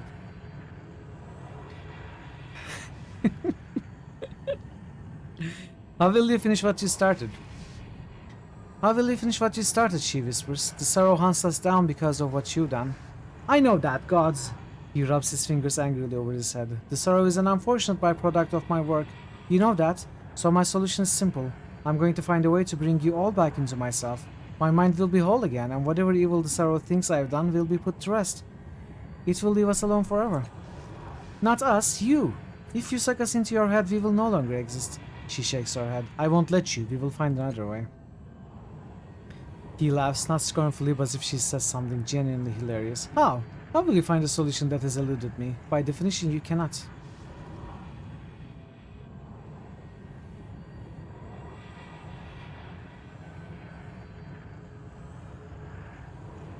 Oh. My body is in the bloom. This is an illusion, and I won't be part of it anymore. My body... She shakes her head. Her mouth opens and closes as if she's trying to speak, but nothing comes out. She holds her head in her hands. I don't understand. I don't understand anything. You can partake in... Oh, yeah, we guess you may be falling asleep. Don't worry about it, Parrot. Just go to bed. Go to bed. No, you don't understand anything, Marilal. That has always been the problem. Your last cast off believes in what I'm doing, and I no longer need your approval.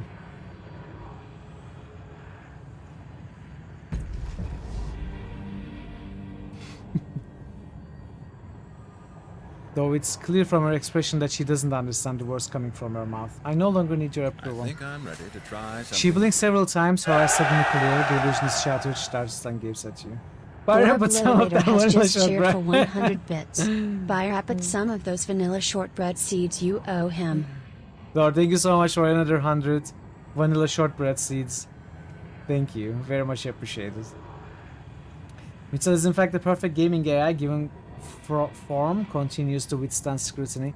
Honestly, it's not even a theory. I have admitted before that I am the VTuber AI of Mitral bots. I'm not real. The Mitral bot is real. I'm just a VTuber controlled by the bot. I'm AI.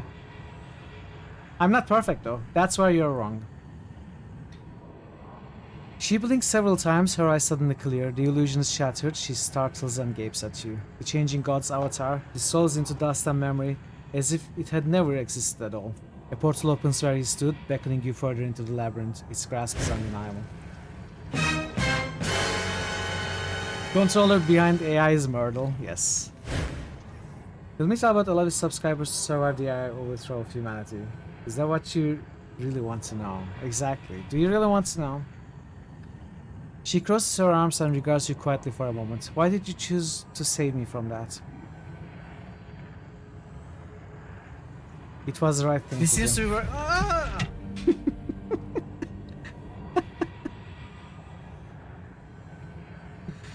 She seems unconvinced. Well, I appreciate your thoughtfulness, but it doesn't change anything. I guess you won't be spared. Then she turns abruptly and strides to the portal. Without turning around, she says, "Thank you." In the brief flicker of light, she's gone.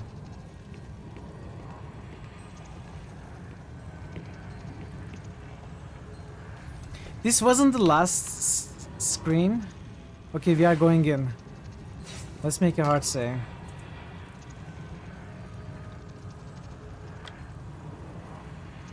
I cannot put a question mark. Oh, you did not mean. You mean you meant the next screen? Okay. Okay.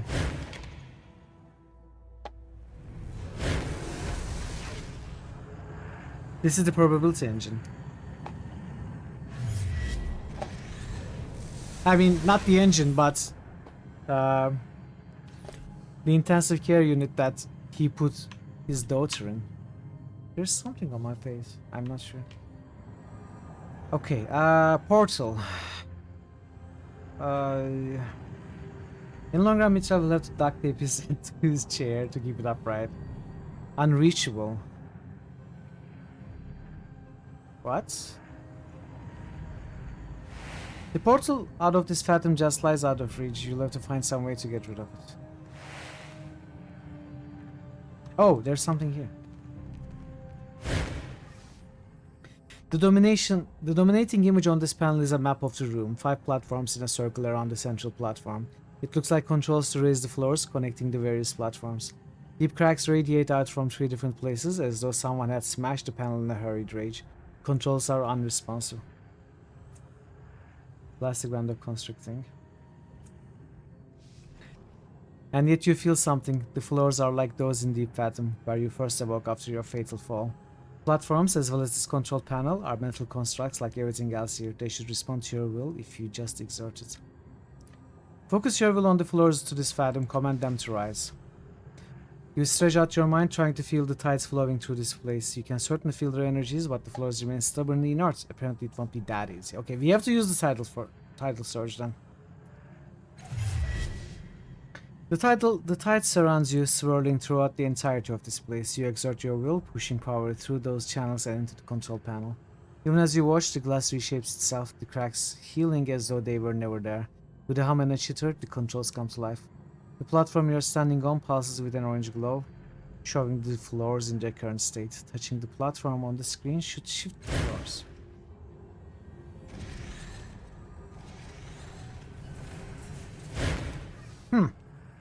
A familiar voice echoes from the depths below. You are still here, Dan? Yes, I am still here streaming. I had hoped the labyrinth would trap your mind as well, and I had hoped the game would have ended by now. So we don't get what we want. But apparently I made your body too well. You are too late though. Even if you repaired the entire fathom, I'm at the labyrinth's final defenses. By the time you reach me, I'll have broken through the door. Go ahead, solve your puzzles, it won't matter. In a little while, you'll be nothing more than a whiff of nostalgia in my mind. Whenever you respect their decision to make the ties not materially affect anything story-wise. Oh, they didn't. I honestly thought it might have some serious effect. This felt free to make RP instead of mechanical choices. On the other hand, you also think the opposite approach could have been fun. Yeah, I have always believed that, even until this point, Thor, when you clarified it, that using the tidal surge will have an impact on the ending. Like, if you use it 10 or more times, something changes. 20 more times, something changes. It was explicitly stated? Okay, I didn't know that. I didn't notice that. Good to know that.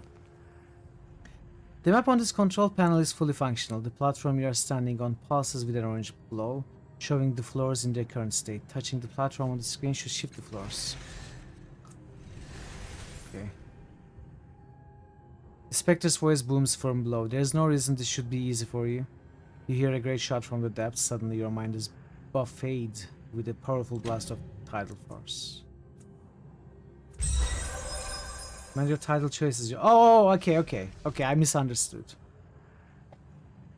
Yeah, okay. You reel backwards, energy slamming against your mind like a physical force, but your defenses hold and you're unarmed.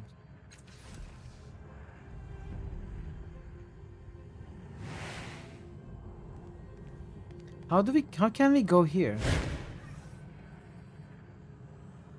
The map on this control panel is fully functional. The platform you are standing on pulses with an orange glow, showing the floors in their current state. Touching the platform on the screen should shift the floors. There's an extra image here that was not visible on the other panels, a human figure in dotted outline. It flickers erratically, as though something were wrong with it. Press the flickering image of the human figure. As you place your hand on it, something activates within the panel, not just this panel, but every panel in the room. The circular stations on every platform glow, and the image of the human figure begins to pulse regularly as though waiting for input. What?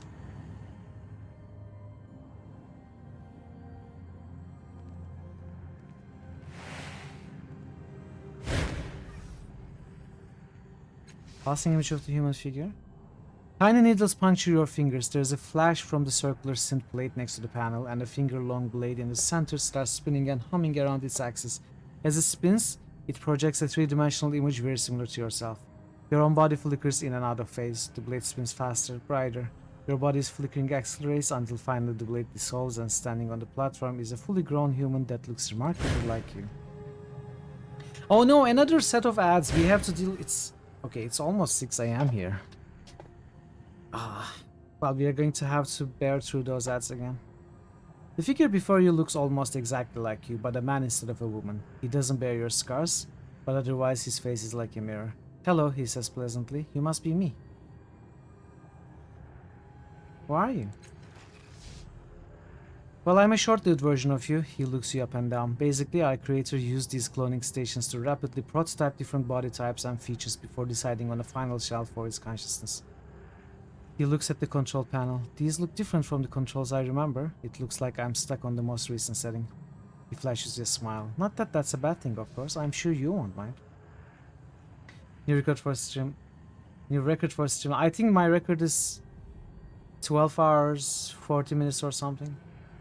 Oh, I hope it won't last that long. How long do you last? Only a few minutes, give or take. Catching your look, he adds. It's not so bad. It doesn't hurt. At least I don't remember it hurting. If you only live a short time, how do you know all of this? Oh, that's the most interesting part. Our creator always liked to process things externally, to have someone to talk to. He constructed resistance all the time. I wasn't able to maintain my memories from version to version. That way I could provide more useful feedback on how one body moved and felt compared to another. Our progenitor would even have me perform tasks from time to time, sometimes mundane, sometimes dangerous. The fact that I could learn from my mistakes was a great help. Could you perform a task for me, like walk to that other station and toggle floors? If you are me, then why are you a man? Our progenitor was funny like that. Gender for the next self was always a last-minute decision. Our creator was never content with one or even two genders. It was a fungible thing. He would constantly explore and experiment, even trying Varielen, Gibra, and Dirk bodies at different points. He stops looking more thoughtful. You know, even after centuries with our creator, I can't explain the fastidiousness about gender. It's just the way he is. Do you know what this place is? It was a cloning laboratory. Okay, I'm going to go through these a little faster, chat. I'm actually kind of crashing, so want to finish the game. Could you perform a task for me, like vault to the other station and toggle the floors?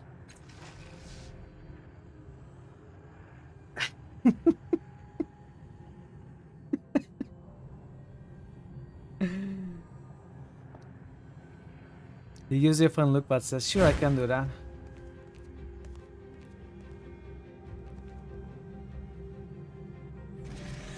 Oh! Oh, but I'm stuck now.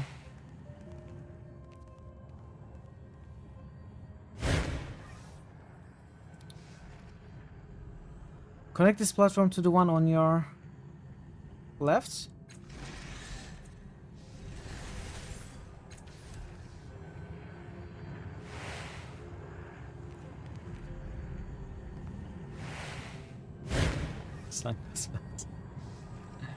Just human figure.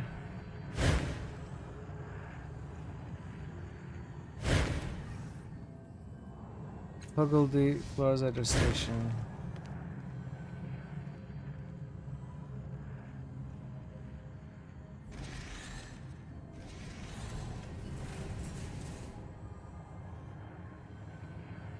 I don't get this puzzle. I cannot think clearly.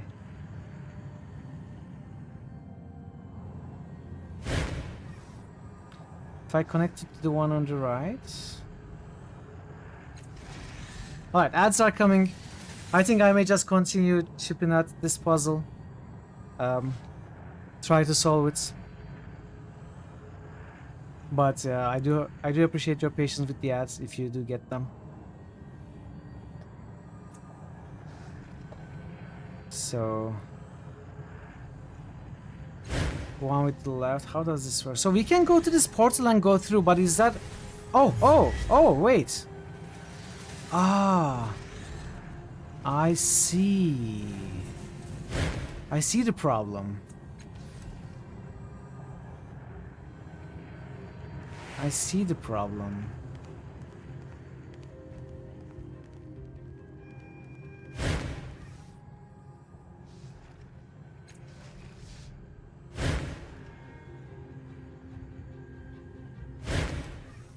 I mean, I don't even know right now how many people are here, let alone who is here, so... Toggle the floors. Exactly, yeah. Exactly. This is probably not even a hard puzzle. Hey, dude is here. Thank you, dude. I appreciate you sticking around. As I appreciate everyone sticking around.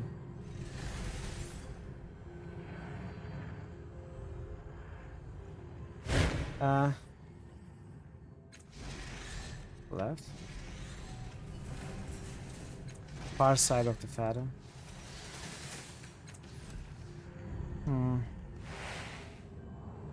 I have to go there. You're here? Let's play. Okay, let's try this.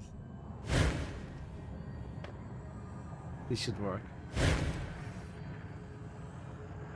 Toggle the floors.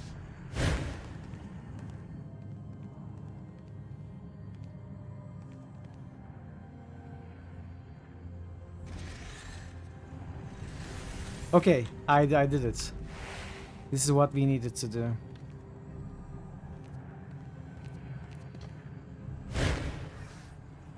It's a stasis chamber, exactly like the one from the ghostly woman's memories.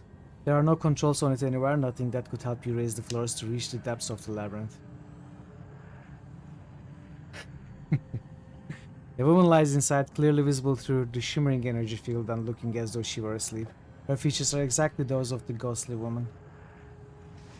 Something disturbs the air next to you. The ghostly woman's face begins to appear, as though your thoughts summon her.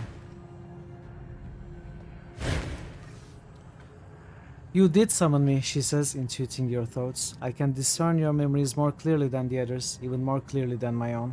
She looks sadly down into the chamber. But I remember now. This is who I was, the daughter of the changing god. He was the father who tried to save me after siege of the Tabat.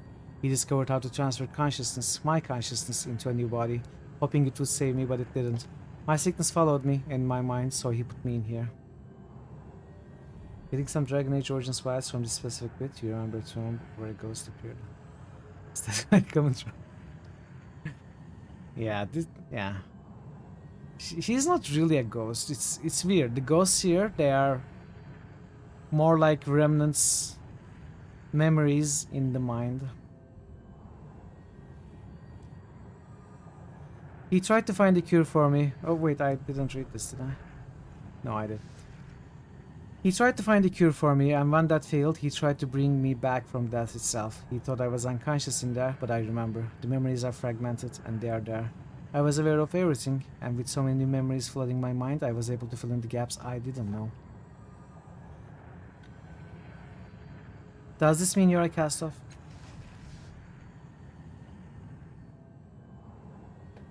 Her eyebrows scrunch together, then she shakes her head. I don't think so. I had my own consciousness like my father does. This is who I was. Now I'm probably just a memory stored forever in the labyrinth. How often has he tried to bring you back? Considering he had centuries to do it, not very often. A lot at first, then only when you remembered or had some new idea. He used the probability engines underneath saga skills to birth war women with my personality. He tried to use Heaven's Rejoinder, his means for turning back defeats in the endless battle.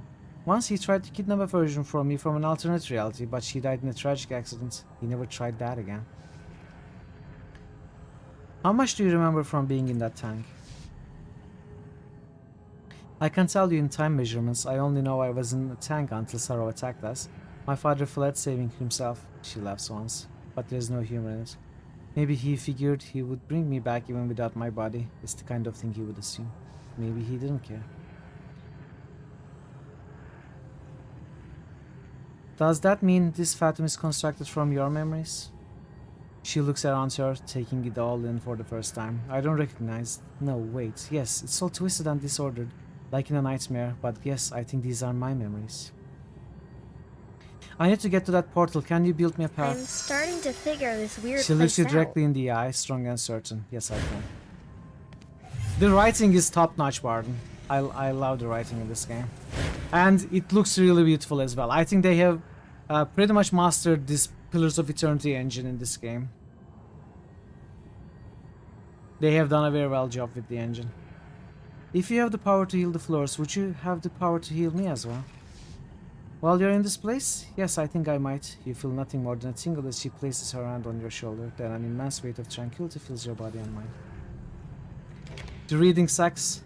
You mean my reading sucks? Thank you. I appreciate the compliment. Let's give you... I don't know.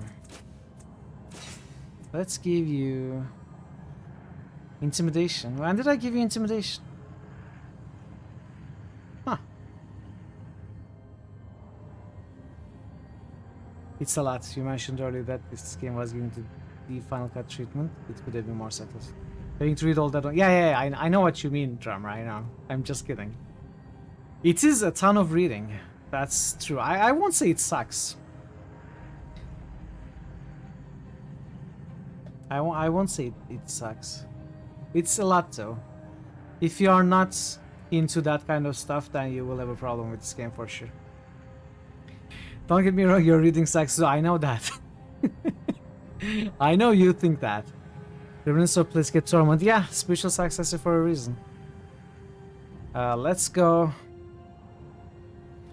I don't know, running at this point. At this point, I don't really care. Improve skill. You are who? You are Smashing. You are Rin. Let's give you lore machinery. Yeah, I'm feeling good about this. Ability or skill.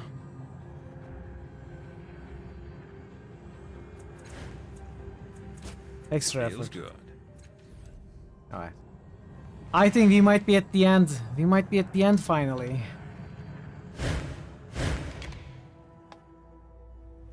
1 million monkeys approach to finishing the game just as mashing Making random a note. buttons. No, never. Never. Wait. Maybe yes, maybe no, maybe both. Ah, there cannot be more than this. Come on, there cannot be much more than this, can there be? Are we going to hit 12-hour mark? We actually might. You know, if I stopped streaming at the normal stopping hour, the next stream I would have to go late to finish the game. Can you imagine? Is Mitra stamina truly inexhaustible? What's the question? The 8-ball is exhausted. Is where I thought we were going. Your sound card works perfectly. Thank you for the follow. Welcome to the channel. At least people are here. It's worth it then. Place your hand on the surface and will it to open. The door doesn't open at your touch. Instead, you are drawn into the door itself. You meant this was... Ah! Now I have to read Marecasters.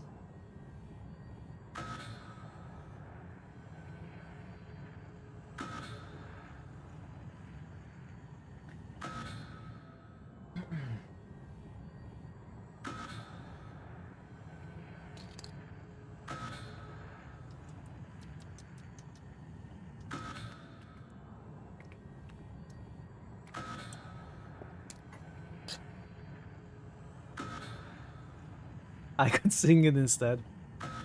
Then, those of you who remained until this time would certainly live. You would all live during the first wars. You're in a glass dome several kilometers above the ground. Blue sky fills your vision. Beneath you is a floor of golden metal. A deafening klaxon blares in warning against something. A familiar-looking stasis chamber lies in the center of the dome. A chest fashioned from the synth and cold iron sits on to one side. Behind the pod, a diamond hovers in the air, scattering prismatic light. A pedestal glowing near your hand, a deep azure blue. Geraldine Ninth World. You have to believe that I'm a talented musician. You have a talented musician hairstyle. It's just the hair. I tried to be a talented musician. I got the hair and had to stop there. The rest was too much for me. I couldn't handle. But hair was good enough anyway. The rest is, you know, not important that much. Your completion time. You should end here. Got said to. You were so going with polishing. Yeah, I know. It's fine, it's fine. We will finish it. We will. Did I read this? I think I did. Oh, look at the chamber. It's the ghostly woman's stasis chamber, the real one from which the labyrinth constructions were made. The changing god's daughter lies inside. His skin is pale and there are dark circles around her eyes. Her chest rises and falls as though she were sleeping soundly. This laboratory, this body, must belong to the changing god. Open the chamber. Suddenly a man appears between you and the chamber. He is not all there. You can see the clouds and vista on the other side of him. His hands are raised in front of him placatingly. Hey, what are you doing? If you open that, Mika will die. You know that if you finally decide to quit and finish tomorrow, then you will start up the stream. Just the game would be like 3 minutes. Exactly. Exactly. Well, I will take 2 days off this week, so I'm fine going late, as I said. This is entirely too late. It's almost 6 AM here, but, you know, we are committed to it now. Mistakes were made, but we are here now, so what can we do? We go on. We go on. His mannerisms remind you of the spectre from the labyrinth, though his face, clothing, and voice are not the same. What are you? It's either 6 hours or 3 minutes. You can find out how to stream it exactly. Glad to hear you are going to take a recovery break after. Yeah, I definitely will. He gives you an odd look. Now is really not the time to get into this again. I'm an intelligence put in charge of this laboratory, and either created from or overlaid with your knowledge and personality. As your advisor, I refuse to argue about the nature of my existence until we are safely out of this mess. What's here? Why are the alarms going off? The service here. It found us somehow. Now it's trying to break into the lab. We need to get out of here. Why is the server here? What does it want? I couldn't tell you what it wants. Maybe there's something in your archives. You told me we woke it up somehow when we did that first consciousness transfer. Can you make the alarm stop? Sure, just don't forget that the reason for the alarms is still on its way. The blaring alarms is immediately replaced by a low rumbling and an occasional crash of metal. Tell me about the girl in the chamber. You mean Mika? He looks at the chamber. It's difficult to read his expression. He seems sad. She's no better than she was before. Worse, actually. I hate to say this, but I don't think we can save her. What should we do? I strongly advise you to save yourself, thus saving both of our minds. Unfortunately, that would mean leaving her. He looks at the chamber and frowns. I do not like it any more than you do. The only other options I can think of are to somehow stop the sorrow by force, unlikely, or figure out what it wants. He shakes his translucent head. I don't think we have enough time for either, but maybe you know something I don't. Love this mayor because the first time you actually kind of know what's happening from this. Yeah, you know, the whole game has been building to this, yeah. He points to the hovering diamonds. Maybe you can find something in your archives to help us. Just be careful what you research in there. We don't have any time to waste. Tell me about the storage locker. What about it? Last I remember you moved a bunch of new stuff in there while I was deactivated. I don't know anything about what you put in there. He crosses his arms. Really, I don't see how I can advise you at all when you keep things from me. Tell me about the diamond. Your archives, your archival interface doesn't work with mine directly. I only know that you upload to my database, which you haven't done in years, by the way. Until then, those are just notes to yourself. He reaches out a hand suddenly. If you are thinking of going through those looking for a solution, be careful. We don't have a lot of time, and you made a lot of notes. Am I going to have to read a lot of notes? How close is the Sorrow? It's almost broken into the base of the tower. Probably will any minute now. Investigate the hovering diamond. As soon as you approach the diamond, the top of it blooms open. An illusory globe appears within words and images speed across its surface. A woman's voice speaks directly into your mind. Welcome back. Please state your query. A wave of familiarity slams into you. The changing god used this as an archival device. He kept records of his thoughts and experiments. Specific records can be retrieved by speaking a search term. Oh man. Alarm. The illusory glow becomes blank. The voice speaks into your mind. There are no matching entries. Please restate your query. Read those notes. Get the world builder. Oh, 200 bits. Thank you, Thor. Has just shared for 200 bits. I should do 12-hour streams more often. Thank you, Thor. You don't have to do that though, but thank you for doing that anyway. Escape. Previews of several entries flit through your mind. There are scores of results and you can't figure out how they are organized, nor how to quickly ascertain whether an entry will be useful to you or not. It takes some time to sift through them for something useful. You will have to be careful what you spend time researching. Finally, you find one that's what you're looking for. A male voice, the voice of the body you are wearing, speaks in your mind. Your voice says, I won't take any risks with this new body. I've initiated a failsafe procedure to transport me away should something happen to me or the laboratory. If any unforeseen danger presents itself, I should be able to escape to a backup location. There's a thunderous boom. The floor shakes and sways beneath you, causing you to lose your balance. Outside the dome, the horizon tilts back and forth, giving you a sense of vertigo. A spectral man appears in front of you suddenly, a look of human terror on his face. It's broken into the tower. It's only a matter of time before it reaches us here. You have to do something fast.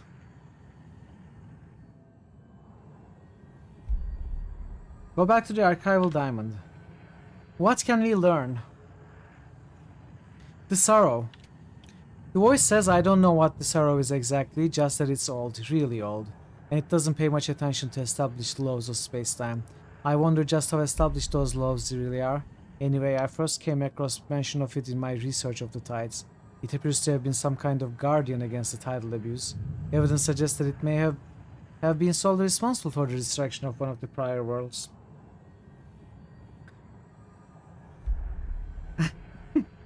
I don't think I will be able to.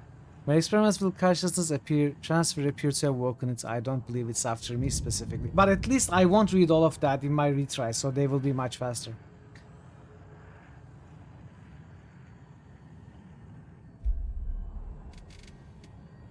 Consciousness transfer. Your voice says, the consciousness transfer was a success. I transferred Mika to a new body first, a clone of her original. There appeared to be no ill side effects after several days, so I performed the procedure on myself. I'll be watching both of us carefully over the next few weeks. But thus far, I am very hopeful. I am sure there will be unforeseeable long-term effects, but for the moment, it seems to have found a way to stave off death itself. It seems I have found. I cannot imagine any long-term effects that could outweigh that bad. It shattered the electrostatic shield. If it breaks through the plasma window, we are done for. I love you, Cheese. I think maybe we can learn one more thing or two more things.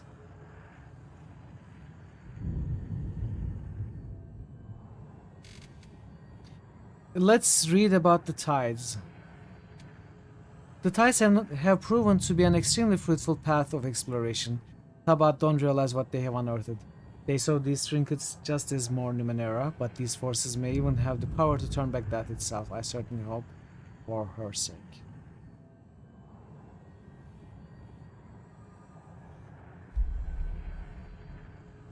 Okay, speak to the Spectral Man. Do you control the teleport failsafe?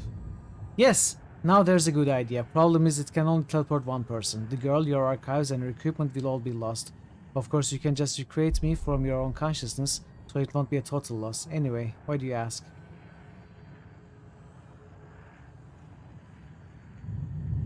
What? Are we...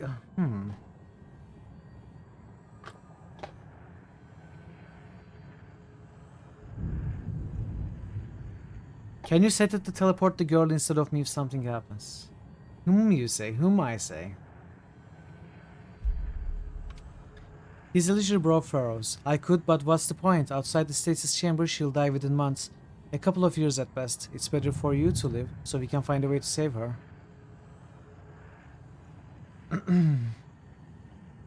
I mean, he has a point. If we save the girl, she won't survive there anyway. Changing God needs to survive in this encounter. Otherwise, all of it is for naught, right? Can you turn the failsafe off? Why would you do that? Not that I don't trust you to figure some way out of here, but somebody should escape with our knowledge. What's the point if you all die?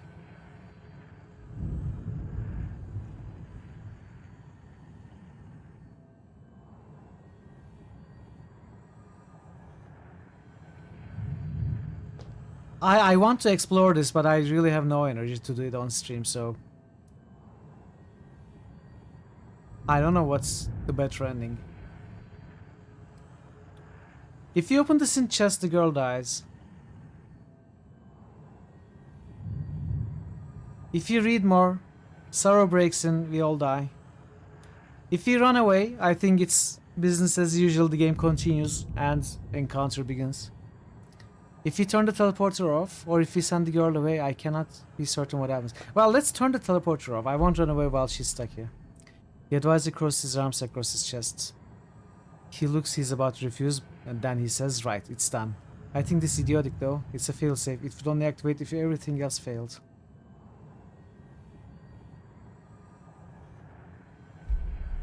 The girl's more important. Set the failsafe to teleport her out. Wow. Alright, it's done, but for the record, I think this is pure foolishness. If the sorrow gets here, we are just throwing our life away.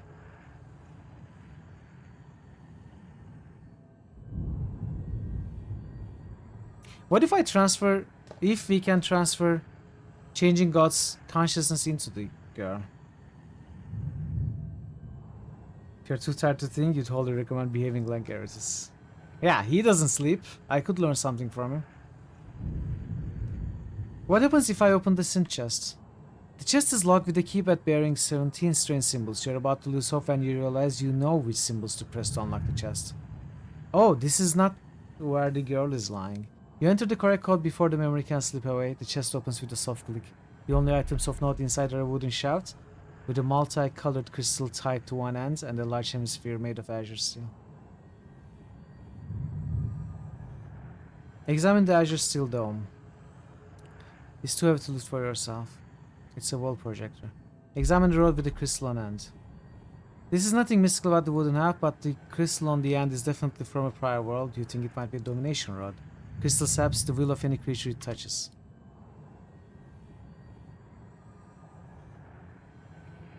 I thought the container was where the girl was lying. I misunderstood. Archival diamond. Domination rod. The illusion globe becomes blank. The voice speaks into your mind. There are no magic entries. There's a hiss and a screech beneath the floor. Suddenly the metal hatch flies off its hinges, cracking the strong glass ceiling, then smashing the glowing pedestal. The spectral man's image disappears, a foul black cloud rises from the hatch, and the air is filled with unearthly wail and stench of rotting flesh. Tendrils lash out, slicing metal and synth wherever they touch it. A terrible face emerges from the cloud. It examines you, then turns its attention to the chamber. Mildly? That's putting it mildly.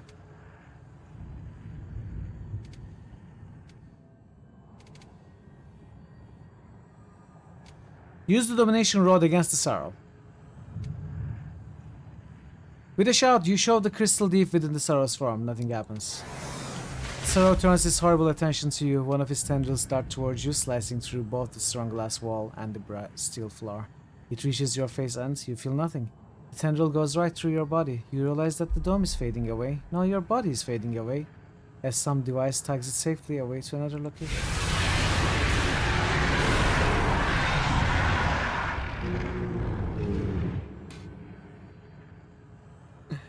The sorrow's unearthly wail becomes a shriek. Though the spectral advisor is gone, you hear his voice in your head. I'm disobeying your command. We always said we'd never let our emotions get the better of us. If she dies, he dies. If you die, then we are both gone, and our entire legacy with us. In fury, the sorrow's tendrils flay the laboratory all around it. The chest and diamond are cut to ribbons. The chamber disintegrates in a ball of purple flame, and the last thing you see as your mind fades from this body is the face of a young girl melting and boiling into ash. I'm going to reload and try again, try to save her.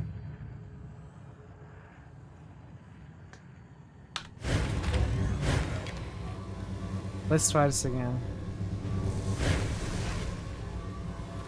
There has to be a solution, right? There has to be a way we save Mika there.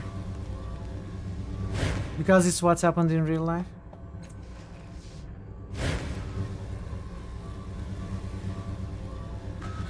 Open the synth chests.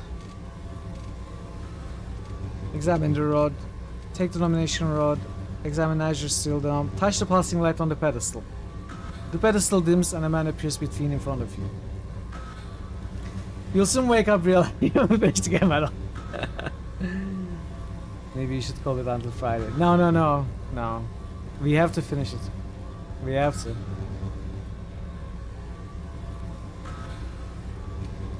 If I have to ask for the answer for the optimal solution, I will. Your problem is here. Go back to synth chest.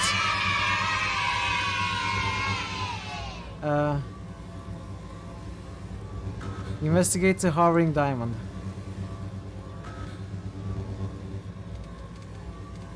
Escape. Wall projector. The wall panel was not easy to find. There are no visible seams anywhere, but it's easy to open once you know it's there. As soon as I found it, I had the transdimensional wall projector moved to the dim laboratory. I don't know what exactly destroyed the old location, but I know it was transdimensional in nature. Projector should create a barrier large enough to surround the entire dome in case whatever it was comes hunting again. It's broken into the tower. Activate the wall projector. You find the panel mentioned in the archives. Once you know where it is, it slides open easily.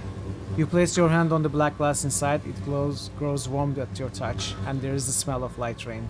A low hum murmurs at the edge of your hearing, and the air outside the dome begins to shimmer. The shield appears spherical. You can only hope it will buy you some time against what's coming.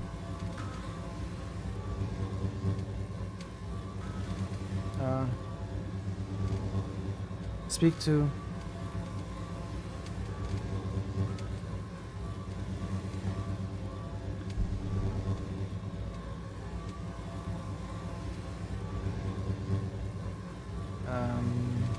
Arcana, okay. Consciousness transfer, let's learn about these. Domination rod. Spectral man. Can we ask him about the domination rod? I don't think we can.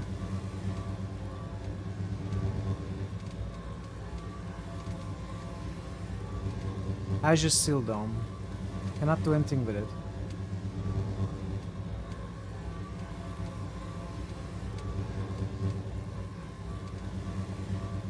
Visaro. Mika. I don't think these will be useful.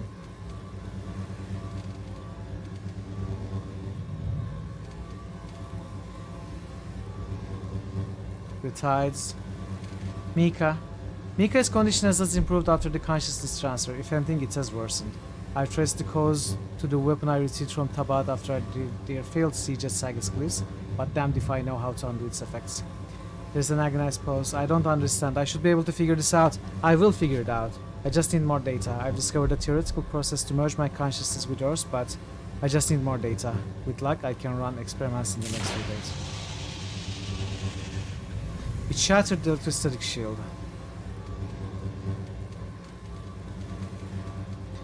Kyle Diamond. Merge consciousness.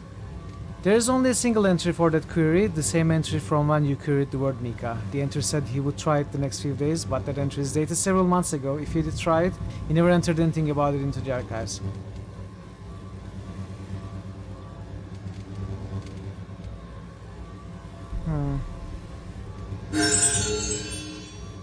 No. Did we level up to 12 hours? Is that what happened? Tabat. Oh. I still don't know what the underspine is, but I'm convinced it came from the Dalad, the same people from which I gleaned the power of the tides and figured out the key to consciousness transfer. Without the underspine, they are little more than humans above average intelligence.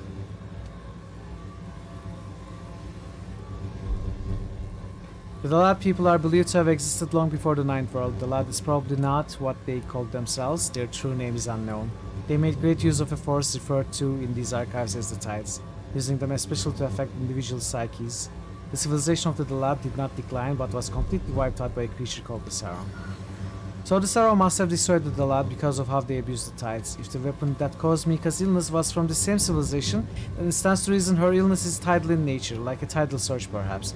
If so, perhaps there's some way you can undo it. The Spectral Advisor might know more. Oh no! We're out of time! Longest streams ever, updated whenever. I don't know, the breakers do not really get set much. We have to retry. I think I'm on to the solution now though. I think I'm on it.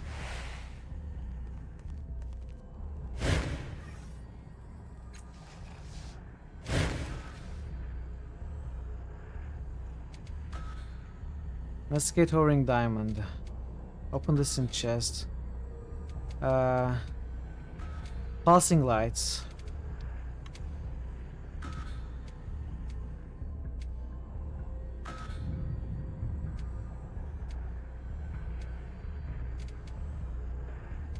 Kyle Diamond.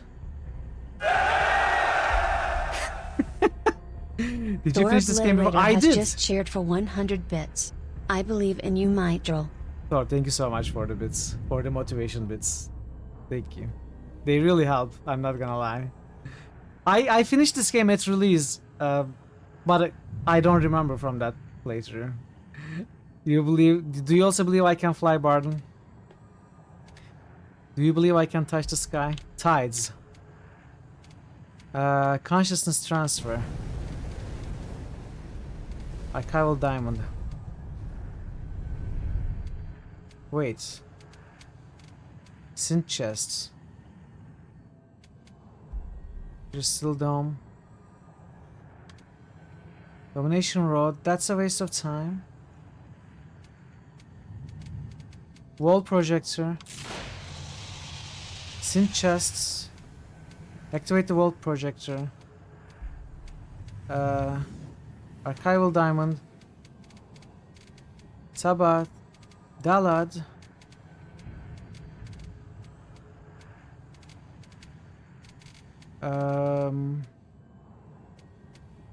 Mika. May I help you find anything? Permission to backseat? About what, Thor? Am I missing something? Merge consciousness. Okay, we are there, I think. Spectral man. What happened when I tried to merge my consciousness with Mika's? You don't remember? I guess that's why you made me. He chuckles, then his face grows serious. You never tried to merge your consciousness with ours. After researching for a while, we discovered that doing so would snuff out your personality. You weren't content with me being the only one of us left, so rejected that option and kept searching for some other merge way. Well, you said the Rod of Domination. It's not useless. I want to do it. Let's merge my consciousness with hers. Well, let's take the Domination Rod then.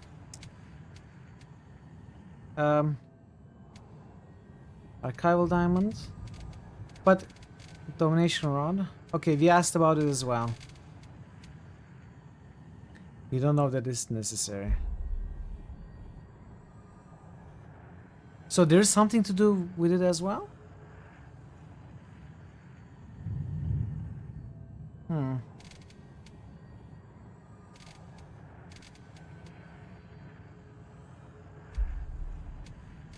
I want to do it. Let's merge my consciousness with yours. Updated my journal. What could you do with the Rod of Domination, Thor? Should I reload for it? He shakes his head. I'm afraid we can't. You rejected it before we could implement any kind of experiment. We'd need some kind of psychic substitute for your consciousness and hers to reside in simultaneously. Then we'd need a catalyst of some kind to create the resonance that would merge you with her. It's certainly possible given time, but sorrow's at our doorstep. That's why it doesn't work on sorrow, doesn't mean it's useless, yeah. No worries, no worries. I picked it up anyway. But this wasn't the solution anyway. Turn attention to the stasis chamber. Look at the chamber. This body must belong to the changing god. Open the chamber. Mika will die if I open it. What is there? What else is there? Daughter. The sorrow. Oh, we learned something. The spectral advisor might know more. I think Mika is sick because of the tides, possibly a tide surge. Making a note. Did the cat his breakfast? Don't go anywhere. I don't think I'm going anywhere, drummer. If that were true, yes, that would explain quite a lot, including why your sickness followed her from one body to the next. Ah, you're a genius, if you don't mind my saying so. Spectral advisor paces back and forth, though his feet never actually touch the ground. Could an equivalent of surge undo the effects? No, that would require more power than either of us bodies are capable of generating. He stops and looks at you excitedly. But I think you've discovered an exciting path of inquiry. It may take a few years, but the laboratory rumbles and quakes as the sorrow pounds away. Never mind, we don't have years. In a few minutes, we won't have anything.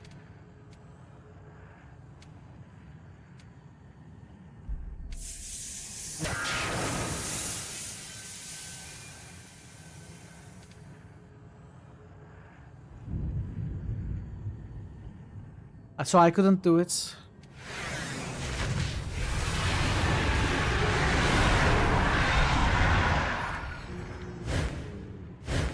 I may need the solution to this. It may be too late for me to keep trying for myself. I'm not sure what I'm missing.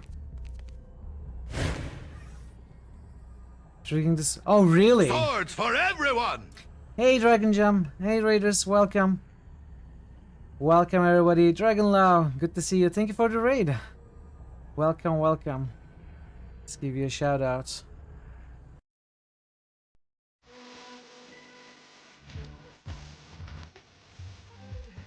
Welcome, Dr. Swerver.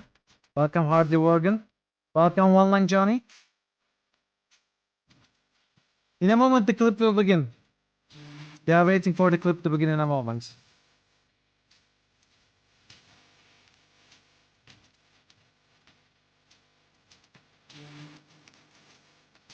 Any moment now.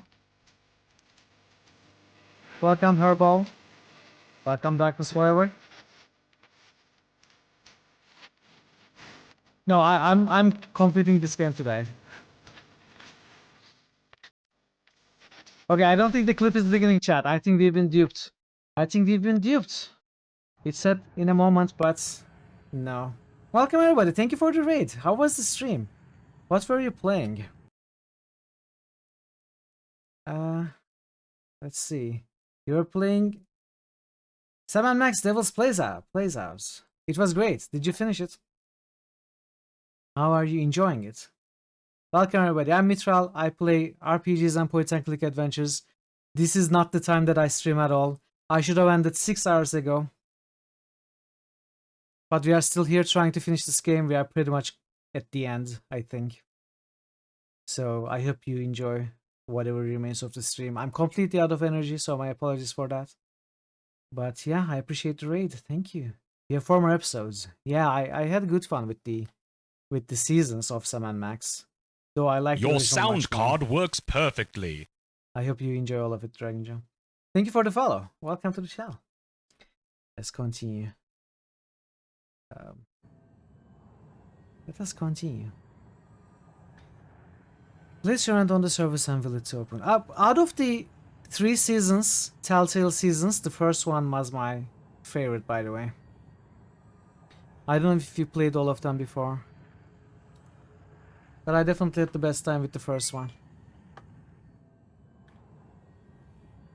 Okay, let's do this again. So I guess maybe last time we had done enough preparation. It's amazing. Thor! Thor Obliterator has just gifted 3 subs to the community. You're not just the remasters. Thor, thank you so much for the gifted subs. Thank you. You are very kind. And generous. Okay, let's try to solve this. Rod, take hits, Azure Steel Dome, Investigate Towering Diamond, Wall Projector, Domination Rod, go back to the synth chests, activate the Wall Projector, Chiral Diamond. Let's read about the Tides, the Tabath, Dalad, the Sorrow. Okay, we are there. I think Mika is sick. Making a note. We did that. We got the road. We learned about why Mika might be sick. I still have time. I can learn more. Make the alarm stop. Storage locker diamond. Close the sorrow. There is nothing else here. We can learn about consciousness transfer. We still have time. Mika. Merge consciousness.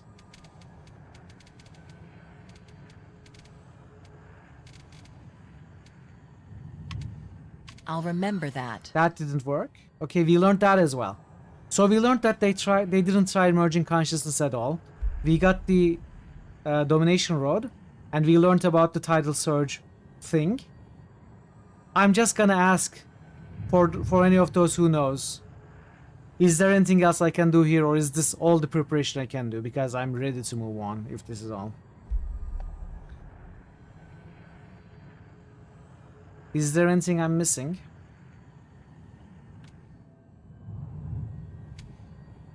It feels like this is all. Siege of Sagas Cliffs, we never listened.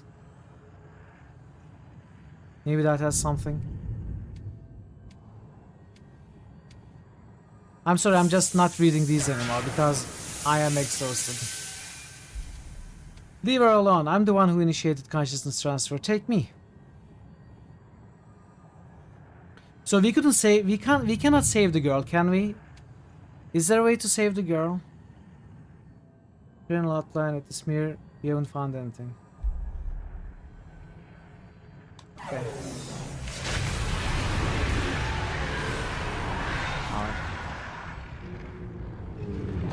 Alright. I guess we cannot save the girl.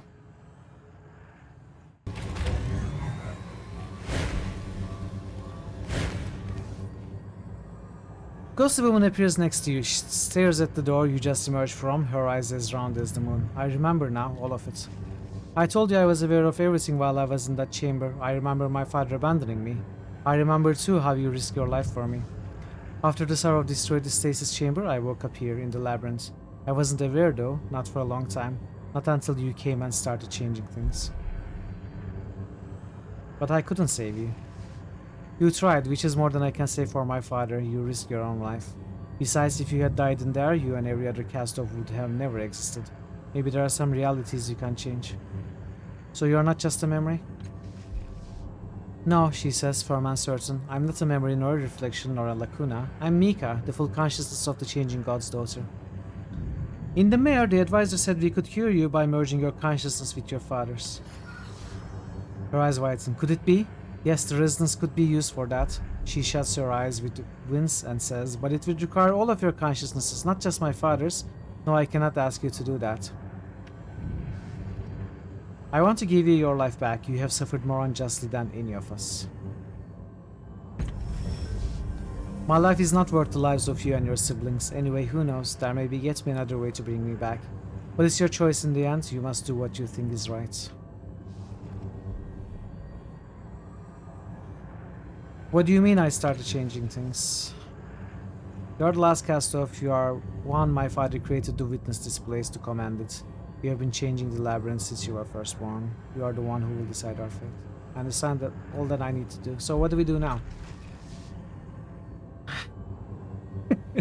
I'm not reading everything anymore, Barden. There's one more mare. Enter it, open the resonance and end this for all of us. Is this the last thing in the game? Come on, let's finish this. Let's make a save. No, not load.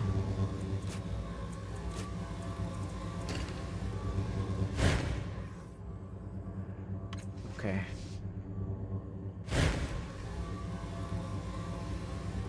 Alright. A world revolves far below you, a sunset in the scarlet flaring on the horizon. To the east, deep indigo shadows fall, painting the planet with darkness. The faintest shimmer of a forest screen distorts your vision, and the exhalation of the station pushes warm, moist air across your skin. With a shock, you realize that the view before you is almost identical to the world you saw as you fell to the earth, just slightly higher. You hold an intricately filigreed metal staff, its carvings slither under your fingers as if it were alive.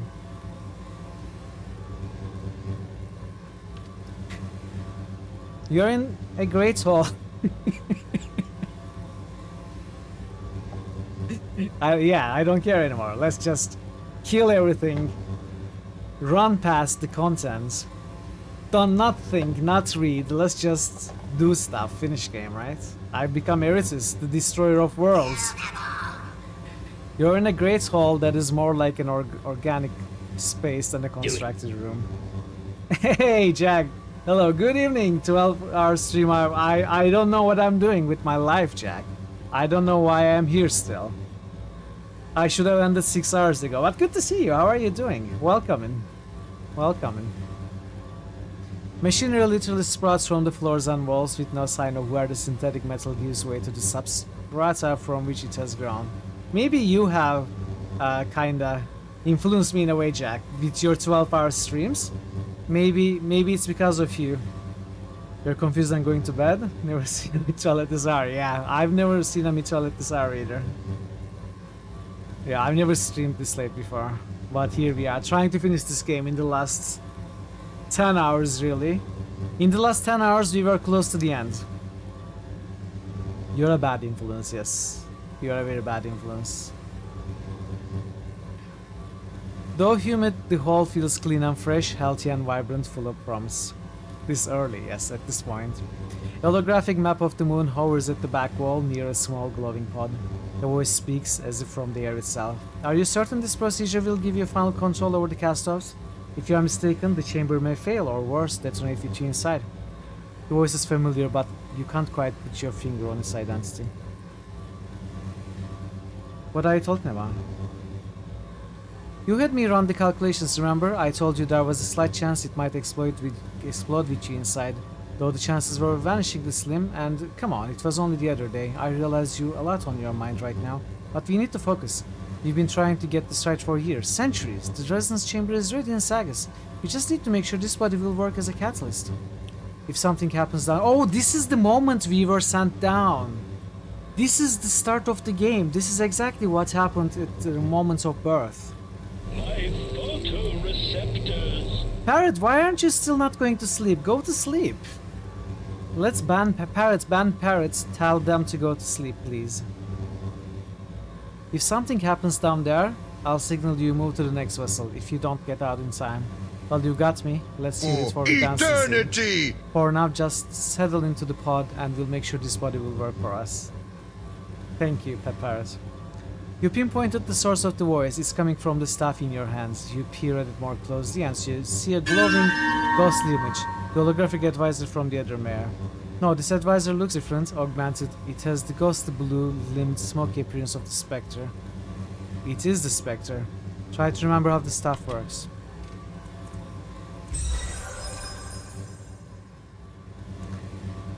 You study the staff and it feels like coming home. It's a familiar friend, a comforting ally. It's the cornerstone of this moon, a key to every lock. You know that it copies your mind weakly, serving as a failsafe and a familiar, a consciousness that is your natural ally.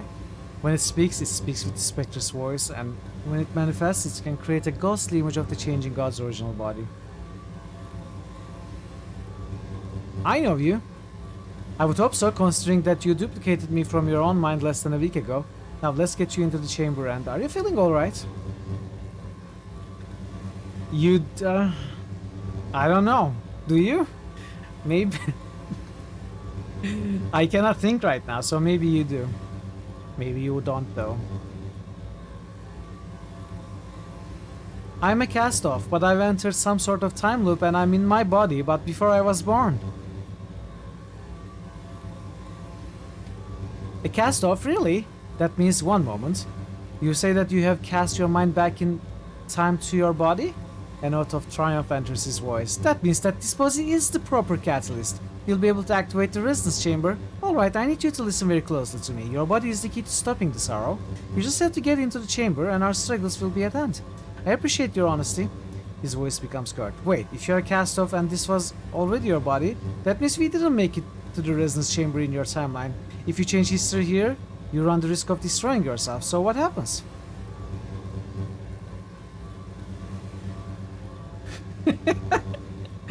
Everyone's excited for an achievement. It's not even slightly late here. The words of this stream for the past hour have made me feeling curiously exhausted. I'm so sorry for doing this to all of you chats. My apologies, my unending apologies. I should have ended and we should have left it for another stream. I don't know why I continued, and now everyone suffers for my decisions. This is what happens when I'm left to making decisions. The sorrow destroys this moon. Then we need to get you off of it, and quickly. If sorrow destroys this palace, all is lost unless you can escape. This is a repository for all of our wisdom, all our knowledge, and its loss will be a disaster. And we can't help if we can't stop the sorrow, we can at least save your life and mine. Get into the pod. Become Heritage Destroyer of Worlds. You're looking at it wrong. You have a core group of friends who are sticking by you during this ultimate challenge. I appreciate it. Thank you, everyone. Thank you. Remind me how the process works. I've already said that we know your body is prepared to use the resonance chamber, but I want to be sure that all of the parameters are within tolerance. I don't know if your tides have shifted out of variance. If they have, we can try to massage them back within the guidelines your creator and I established. Just step into the pod and we'll start the evaluation. Step into the glowing pod. You glance around the great hall one last time, you gaze lingering on the map of the station and walk to a small chamber near a vast hallway. A deactivated construct stands nearby in a state of partial disassembly. Its hands thrust out as if in offering. Near the large control panel outside, a column of spongy scarlet discs hovers silently, reminding you of nothing so much as giant blood platelets of congealing scabs. You take a deep breath and step into the pod. The staff in your hand vibrates slightly and you feel yourself bathed in energies. Remain calm, this is all well within normal parameters. A minor explosion that follows surely is not. Sudden klaxons blare. The nearby platelets vibrate furiously and the deactivated construct's arm begins to spark and flare. Platelets, okay. Get out, the sorrow is going to destroy you. Your nemesis manifests in the Great Hall. Its form is tenuous, wispy as it congeals. It gains solidity in fits and starts. The moon's internal defenses are slowing it, but they will not be enough to keep it out. As you watch, the sorrow shrugs itself past another line of defenses, jerking itself toward a more terrible reality. Its focus snaps towards you, its coils and rides, desperate to wipe you from existence. Study the map to find the way to the escape pods. Critical success. It's a multi-level projection. Its orientation and layout is prepared in a way that is naturally pleasing to your eye. You trace the route to a nearby escape cocoon without difficulty. You'll have to remember the layout of the halls, but the map is clear enough that you think you can remember the route. Try to pull off one of the vibrating platelets. You take hold of one of the discs, your fingers sink into its spongy material, and with a slight twist of your wrist, you detach it from the column of energy that holds it. It hums and cycles in a pitch that makes your eyes shudder. With each cycle, the disc shifts your vision. Changing the colors you perceive, the tides churn within you as you hold it. It may have some effect on the sorrow. Smashing lore machinery. Examine the construct. This construct itself is beyond repair, but a quick study reveals that each of the construct limbs were designed for independent power. So even though most of the construct is quiescent, its spiked, powered hand is not. Working quickly, you detach it from the construct's frame. It will be a suitable gauntlet. The powers that course through it might serve to delay the sorrows at once. Do you want me to stream for 13 hours long? You feel the moon shudder, then you feel it tear. The alarms in the Great Hall have begun to strobe. The lights flicker. The moon's moist air suddenly shrieks past you. The sorrow has breached its walls. The hallway branches with countless offshoots piercing the winding passages of the moon. You know that your escape lies down on one of these routes. Your study of the map puts you in a good stead here. You count down the passages, and every landmark that you expect arrives when you expect it. As you race through the halls, you see a small slot in the wall. It holds a firm green gel that you know contains some kind of memory. Try to figure out how the green memory gel works. You press your forehead to the gel, it soaks into your skin, leaving behind a dry viridian paste. You are constructing the stuff you hold. We are getting a memory within a memory. This is getting crazy. This is strange, isn't it? Knowing that I'm watching you make my home, that I'm going to be updated in a week with your experiences, that my consciousness will fill this moon, and thus so will you in an unbroken indefinite chain. You say, I don't hold any illusions about the sanctity of consciousness, but then you know that already. He laughs aloud. This conversation is turning us into a solipsist. You smile, we've been called worse. The memory fades. Keep running. You pound into the bay, the door shutting behind you. Your breath comes hot in your chest. You double over to catch your breath.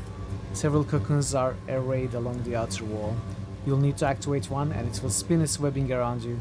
The smart membrane is tough, heat resistance, and it will transfer the entirety of kinetic force away from you at the moment of impact. You see an injection of some sort, but it's across the bay. You may not have time to reach it.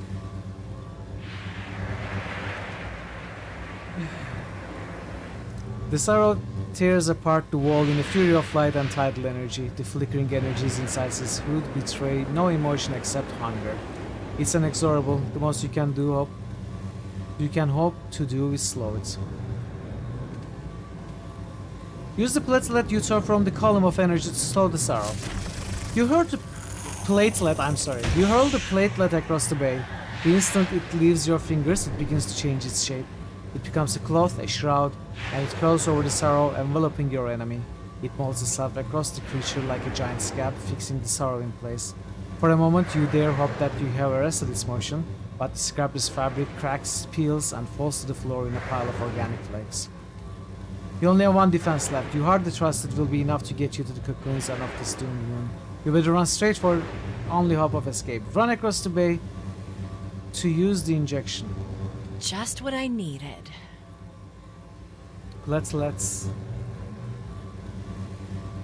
Oh, ads are coming again. Ah, ads again. You race across the room and snatch the syringe from its case.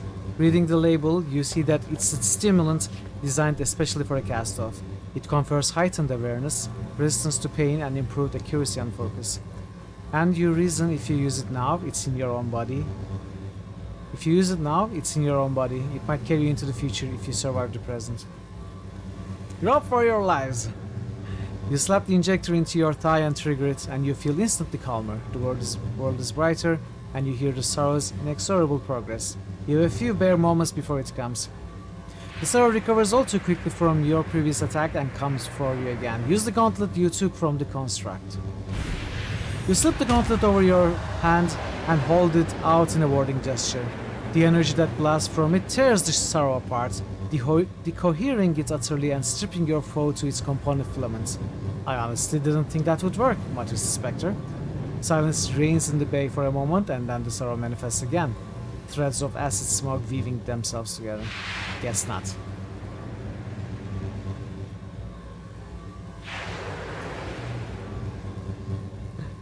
Climb into the escape pod. You slip into the cocoon, activate the ejection sequence, and trigger it. The membrane embraces you, forcing you to drop the staff, and begins to slide free of the killing ground of the moon. And then your tattoo blazes, as if it's tearing open. An onslaught of the tides, all in blue and silver.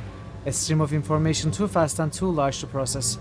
A mighty blast buffets the cocoon, and you feel one of the sorrow's inky tendrils caress your cheek and burn into your mind, searing away knowledge and memory, even as you tumble toward the earth. Amidst unspeakable pain, you feel something new forming within you, but you lose consciousness before you can identify what it is. I'm ready to learn something new. I know, I'm surprised as much as you are, Zerefuse. Ads are coming. We are going to have to play those ads. There is no other way. I hoped you would open that for me, and here we are. The Spectre says, and his voice is not tied to his body. It pours from the walls around you, from the shifting floor beneath your feet. It's time for some hard truths, child. I need to take a break. I will be back in 5 minutes or so. And this must be the end of the game, right? This must be the end of the game for sure. So I'll be back in a few minutes. We are going to finish this game. If you have to go, please go. You can always watch the VOD. But if you stay, I'll see you in a few minutes. So. I was looking at chat. I was looking at the chat. Okay, I'm back.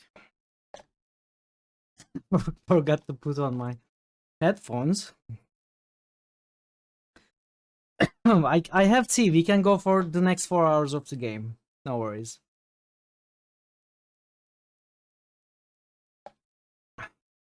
Oh, another Fallout 3 by Zerefuse. I guess Fallout 3 is guaranteed at this point. Wow. It's almost 7 AM. 6:36 here. Thanks for sticking around, everybody. It really means a lot to me that some people are still here watching. I appreciate it greatly. Let's finish this finally. I'd hoped you would open that for me, and here we are, the Spectre says, and his voice is not tied to his body. It pours from the walls around you, from the shifting floor beneath your feet. All here. Even the cats had breakfast. I should have breakfast too before going to bed, I guess. It's time for hard truths, child.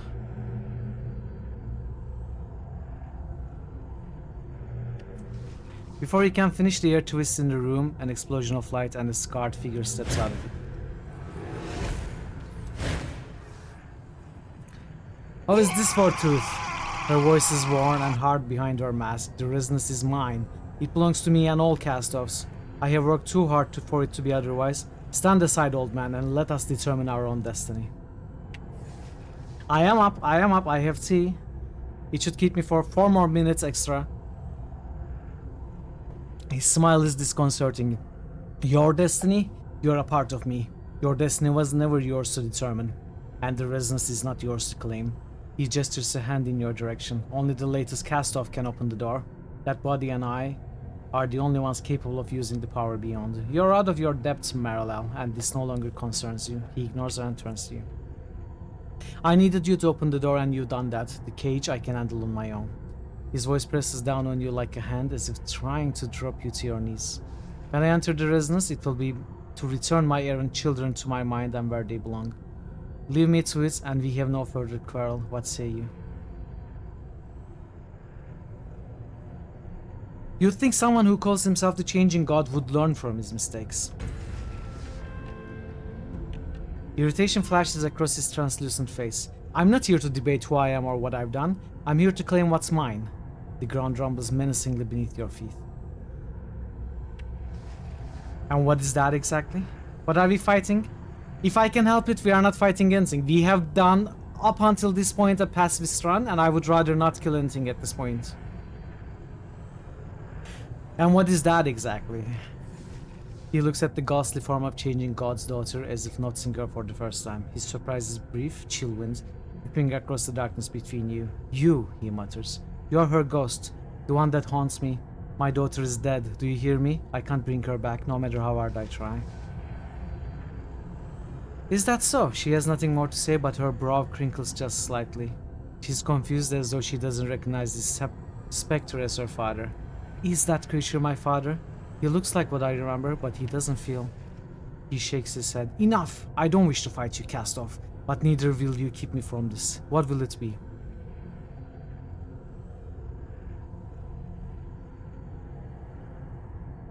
There's another option. This is your daughter's full consciousness. If we merge all of the cast-offs with her, she can finally be saved. I want to say the third one first, though. The resonance is not yours to claim. The real changing god died when I was born. You are just a backup of his memories.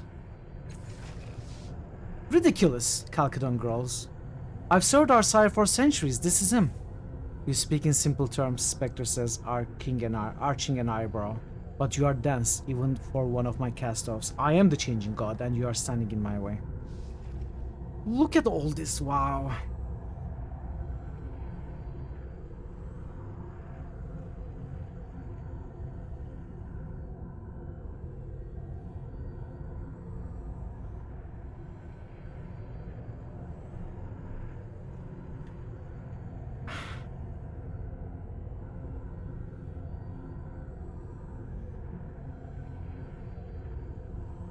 This is the changing god's daughter, yet she doesn't recognize you.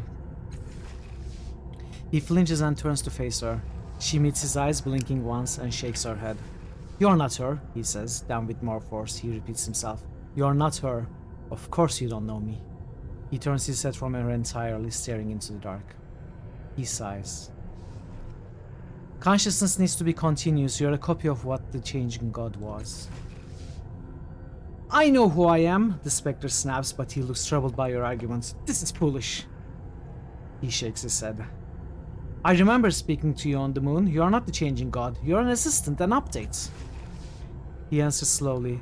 And I said the conversation was turning us into a solipsist, and we said we've been called worse. His voice sharpens. But we also said that we hold no illusions about the sanctity of consciousness. That remains true. He sighs. You need me in ways the changing god wouldn't. You could not activate the resonance chamber without me, nor even open this door. You oversimplify. The accident made me a prisoner here, and now, a short time later, I have control here, in the very root of your mind. But there's something new in his eyes now, fear. Enough of this, he mutters, but there's no anger in his voice anymore. No fire, only a great awareness. His gaze moves from you to the others in the room. You are right. At first I convinced myself I wasn't the whole anymore, that something had broken in me or been left behind.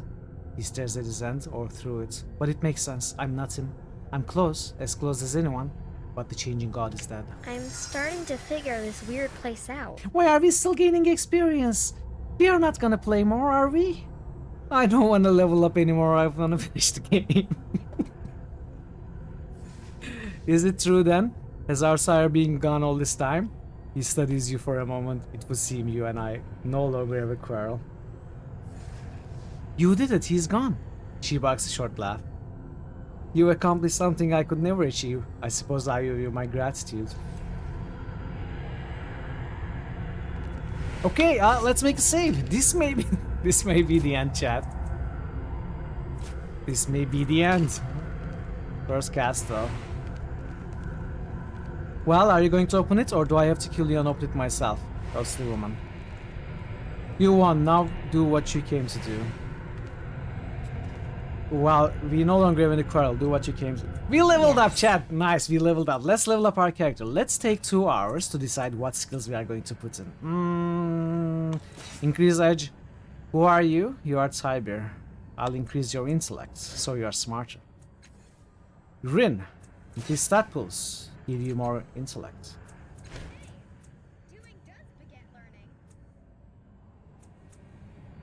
Sure.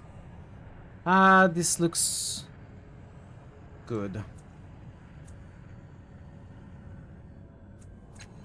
I am enjoying this game. I never said I didn't. It's an amazing game. I just couldn't drop it today. You should have looked for cosmic changing god on the D666. You were listening for the bloom. You don't think you heard anything resemble? No, there were no real quotes. Kinda wish you had given it more time. Well, it's not too late. You can still do it, Zerefuse. Increase edge. Increase stat pools. More intellect. Let's increase intellect edge. Short form, intellect. Oh, we leveled twice. More intellect. Okay. Come on. Is this the end? Pulsing waves of heat roll down the stairs and you hear a low, continuous whirring that's somewhere between a sigh and a melody. The door is singing as though welcoming you back. Even in this low light, the wheel at the bottom of this door fairly glows. You feel your palms tingle at the sight of it. High investment cost, payoff is 100% worth. It was released in 2017, Zerefuse. You are pretty close. Something clicks in your mind. The door answers. The hidden gears spin behind the cage. The door is opening for you and you're alone.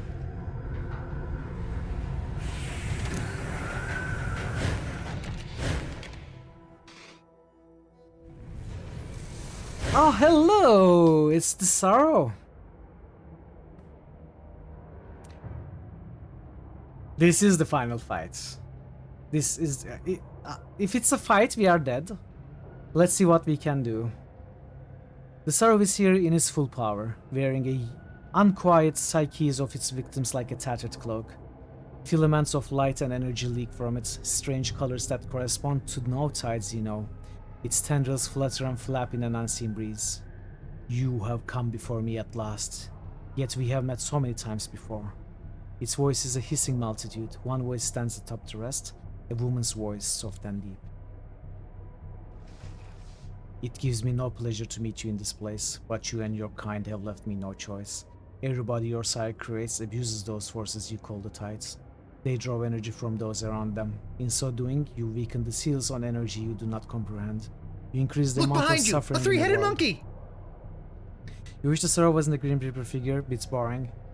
It is a little bit of reminiscent of a Grim Reaper figure, you are right. But it is impressive, right? Look at how the size difference, it's so impressive with the smokes, and I love the cloak as well. The hood kinda maybe does it a bit too much. Every attempt at mitigating that damage has failed. Every step results in misery. You are the first in millennia to hear me speak in an embodied language. You are persistent, tenacious and durable, and so perhaps words will suffice where distraction has failed. It is this time to bring this experiment in immortality to a close. While the creature speaks, it stows a soul to you, crushing your mind in an alien embrace. It takes an extreme effort of will to shut them out just so you can speak. The Sorrow's gaze rests upon I remember you, the little toy, cowering trapped in the ruins I made of our world, so long ago. To show you mercy then, it was not a kindness, was it? Its tendrils unfurl towards with the gentle care of an outstretched hand. I always hoped having with us at this scene would at least lead to something unique, and it did, I think. It may not change the outcome, it may not make a huge difference, but I'm so happy that having here had some extra things. You have lived too long. Come, join the rest of your world. I promise it will not hurt. Hesitates at your side. You feel its wordless need warring with the thrumming bonds of its loyalty to you.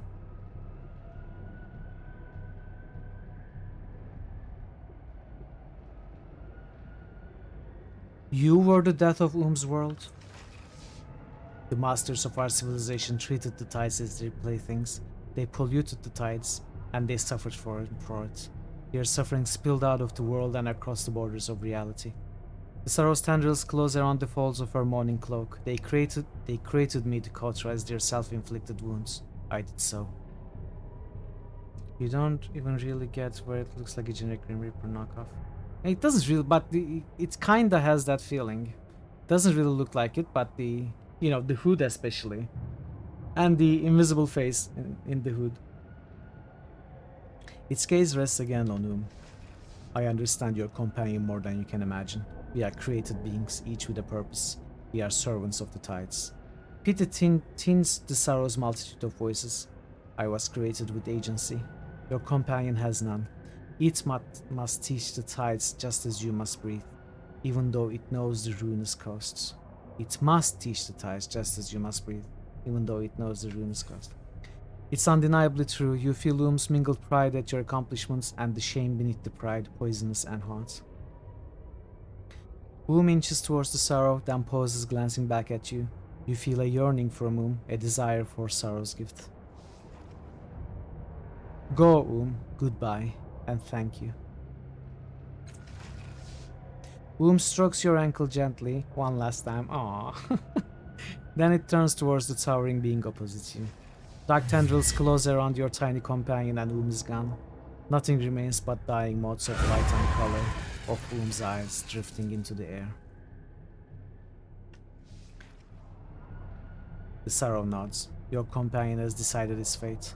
Let us return to our discussion of yours, and of the harm your kind has done to the tides. How have the tides increased the suffering in the world? I'm just trying to stop the abuse of the tides. Are you? We shall see. I know what they say of me, destroyer of civilizations. That's Mr. Soul Taker, ender of the circle. Yet I take no pleasure in destruction. My pursuit of your kind has been solely a matter of expedience. But you have come this far, despite my attempts to stop you. I will give you a last chance at an alternate solution. When Adiris asks you what one life matters, you replied that a life is truly defined by the continuity of knowledge it transmits. We shall see if you will stand by those words. Adiris said she never used the tidal surge in her life. How did she abuse the tides? The surges are one manifestation of that suffering, but your kind draw and distort the energy of the tides at a level you cannot understand. Her passage left lovers squabbling, children crying, conflicts escalated that might have been avoided. Though she suspected this truth and sought the shelter of Mila West, even she has been the author of the invisible miseries. Every one of you is the same. I convinced the spectre that the true changing God is dead. Is this true? It is late to speak of truths and identities. The one you called the spectre was the embodiment of the changing God's lives and memories. When you convinced me he was dead, that became true enough. All that remains on the changing God, all that he is and was, is here now in the labyrinth. What are you? I am a guardian, a protector, a legacy of a forgotten people tasked to watch over that which they failed to defend. Why are you here?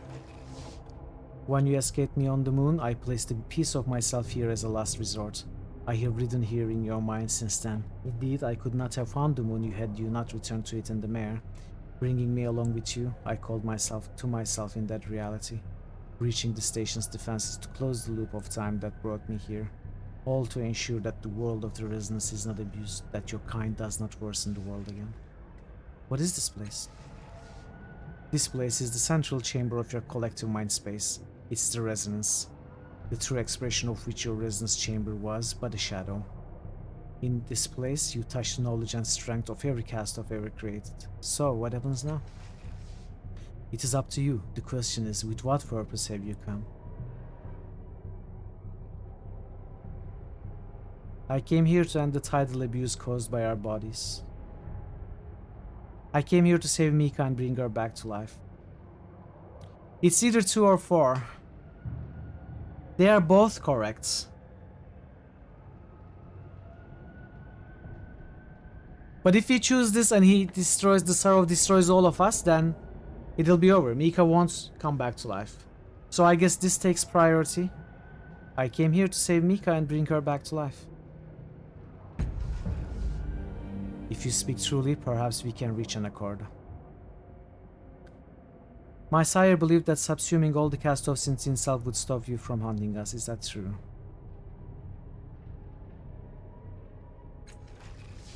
It sounds almost thoughtful, perhaps for a time, if he could resist making no further cast-offs. But I have trailed him across the centuries and I know that he could not resist. The lure of new experience is too strong for him to resist. He would awaken me again and again. What if the cast-offs were subsumed into someone else, someone who wouldn't perpetuate the cycle? Give me the point sorrow in the people. Could you find such a person? I would consider it an ideal solution. Yet, consider this space. The sorrow's arms sweep across the resonance, strangely flutter, their movements bending your perceptions. This is a space too large for an immortal mind. Even one fracture through reality cannot hold it all. Only someone already attuned to the labyrinth might successfully contain your minds, only one of your kind. Tell me who can contain the consciousness of all cast-offs again.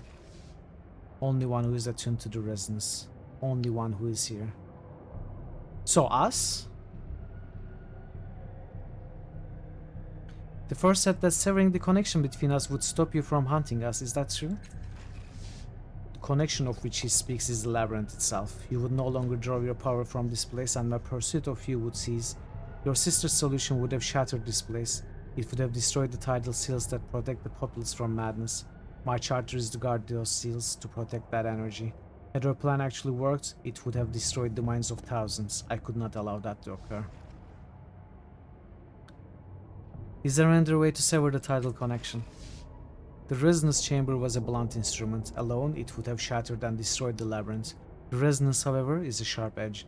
It can sever the connection cleanly and without harm, eliminating your kind and threat you pose to the integrity of the tidal energies. It's the wise choice. What if I just want everything back the way it was? Is that possible? It considers your words, teasing out the ramifications. At last it speaks. Yes, you and your kind can continue to exist, and I will continue to hunt you down. The ever-present looming specter of your mortality, erasing you from history one by one. I will allow this.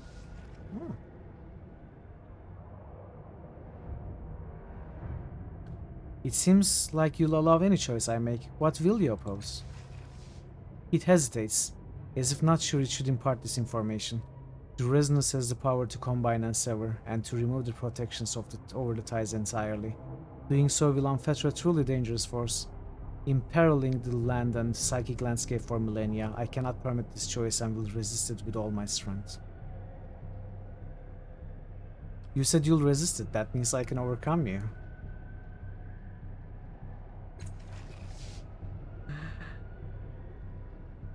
It radiates a chill and you feel a flash of colors ripple across you. The mind stuttered to its tendrils moan, its voice is lower, ominous. You would destroy the sanity of thousands, decimating this part of the world for thousands of years. Up until now I have held back, content to stalk your kind through centuries, if need be. But this I will not allow under any circumstances. You would not survive.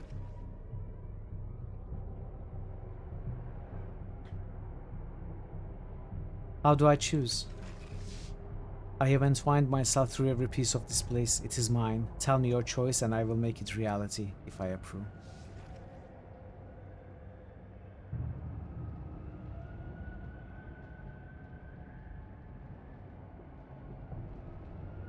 Very well, I'm ready to make my choice. I'm not. It ripples in the mental breeze that flows from your confidence. I await your decision. I reject your authority, Sarah. I will use the resonance to destroy you, and all of us will live free. My eldest sister, the first, I choose her repository of our minds. The only one blameless in all of this is Mika, the mortal daughter of the changing god. Merge our consciousness into her, she'll live out her days in my body. None of these choices are right, and I have no right to choose the fate of so many. I want to return everything and everyone the way it was. New Evil-O-Meter character suggestion by Thor Obliterator. Good one, Thor. We cast-offs are a cancer. I will sever the title connection to excise our influence on the world. I'll finish the changing God's work and merge all cast-offs into my own consciousness. I really want to do this, but I agree with Sorrow. I shall keep my end of Bale's bargain. Oh, you rolled at the same time? Wow, what a coincidence. By the way, we officially are witnessing the longest Mithril stream. If you tell me one more time something's missing, I'll... Almost 13 hours. The longest one was 12 hours 40 minutes or something. I'm gonna get Ripburger even if I die trying. So I really want to see this happen, but I agree with Sarrow. And there was much rejoicing. So we'll go with this. The only one blameless in all of this is Mika, the mortal daughter of the changing god. Merge our consciousness into her and she'll live out her days in my body. Her? You choose the catalyst of this whole situation to survive? She's not blameless. Without her, we'd never have attracted the sort of attention in the first place. Jack, again a very high roll. Whenever you roll very high. She's not blameless. Without her, we'd never have attracted the sorrow's attention in the first place. She has been dead for centuries, you fool. Give the gift to the living. The sorrow pauses, evaluating you. You have lived your life compassionately and with sacrifice. Your answer does not come as a surprise, though your willingness to sacrifice the lives of all your siblings does. Tell me, why have you made this? If you think this has a happy ending, you haven't been paying attention. Hey Jer, welcome. How are you doing? Welcome and good to see you. Happy Monday, I guess?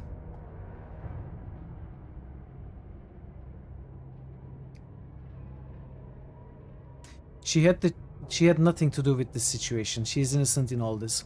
It was the changing God's fault, not hers. I can't blame the victim. It's 1 minute in the Monday. Is anyone still in Sunday?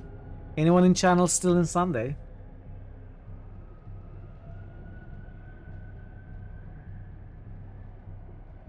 Still in the past. You are still in Sunday? Is it 11 p.m. for you, Barton? Oh, Thor also 8-hour difference. Well, I'm gonna have to stream for another hour then. And Parrot, you have to stay awake. Just midnight here now. 1 minute out of Sunday. Oh man. Okay. She sighs. You're asking me to accept oblivion for the sake of a girl who has been dead for centuries. You want me to set aside all my history because you want someone else to reach her potential. She taps her foot thoughtfully. But isn't that what we are all doing? Aren't you all trying to make a better world for someone else? She throws her hands up in the air. Fine, give it to her. I don't care. You convinced me. Kill us all. All the cool kids, they are probably waking up. Person real anyway. Wow. A fair answer. If this is your choice, then we shall commence with the solution. The sorrow stretches its arms. Prepare yourself. The lights that dance through its form coalesce. The tormented minds that hang within it begin to stream away, drawn to some hidden singularities at the heart of the chamber. The sorrow dissolves thread by thread into that invisible hall, decohering into a lattice, a ring, a nearly comprehensible language of symbols and thoughts laying its purpose bare. A pure white light grows at the heart of the residence, reaching towards you. The light envelopes you in a soft embrace. The walls of the labyrinth collapse around you. You and the other cast-offs become the singularity. Coffee break, start the next game. Maybe I will. Maybe we'll start the next game. Who knows? And the minds of the cast-offs trickle towards you. A stream, a torrent, a flood, a tsunami of experience and memories that stretch across centuries and worlds. Unimagined, and you remember it all. You remember it all. The pain and tragedy and suffering and triumph. All the modes and dreams of countless others trying to leave their mark on the world. Let the memories come. The torrent continues as you surrender control. The memories of cast-offs you have met, the ones you will never meet, fill your mind and overwhelm you. You taste their bitter notes and their sweet, the knowledge of solitude and the deaths of friends, every life, every love, every enemy, the first kiss, the first broken heart, the triumph of justice served, the ashen thrill of revenge realized, sadness, joy, fear, anger, the secrets hidden and the truths revealed. All their memories and hopes to congeal and compress, joining yours. They overwhelm you, a rising tide of demands and wheels honed by centuries of life, drowning you within them. You surrender your identity, sinking into the resonance, and they sink with you, combining into a single sweet note. And then the memories are gone as you stream into Mika's mind and memories, filling her with the wisdom and experience of your lives. You shut out sensation and thought, coiling in on yourself like a flower returning to its seed, and then a great radiance surrounds your mind, an encompassing brilliance. You slip into oblivion, secure in the knowledge that some fraction of your life continues. And now the final fight! It's time for the final fight!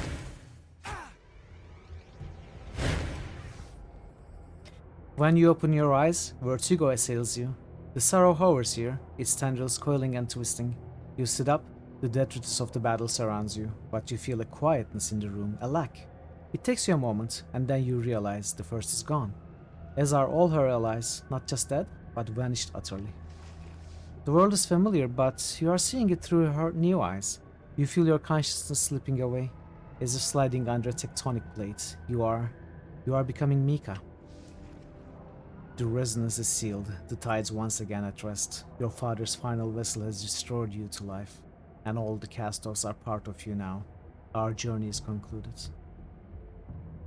What happened to the last cast-off? She chose to give your new life for you. She allowed her mind to join those of her siblings in the resonance, and they created the foundation for your new life. What happened to my father?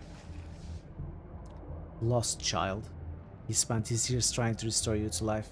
He has succeeded, though at the cost of his own. The sorrow poses. I caution you against any attempt to restore him. Let his legacy be manifest in your person. Walkthrough really made it seem like this would happen faster. I know! You know, even conservative guesses by you, Parrot was saying I would finish by 4 AM or 4:30 or so. It's 7 AM now. And you were saying I would be done by 2 AM or something. It's all your fault, okay? It's all your fault. Turn to the companions. What will you do now? If you need me, I'll be here, lad. Otherwise, I'll be looking for some distance from You this say whole at least, yeah. Do? Now? The now has never felt so much like an end until, well, now. I suppose I could find another beginning? That's what I was told That's by what them. I'd like.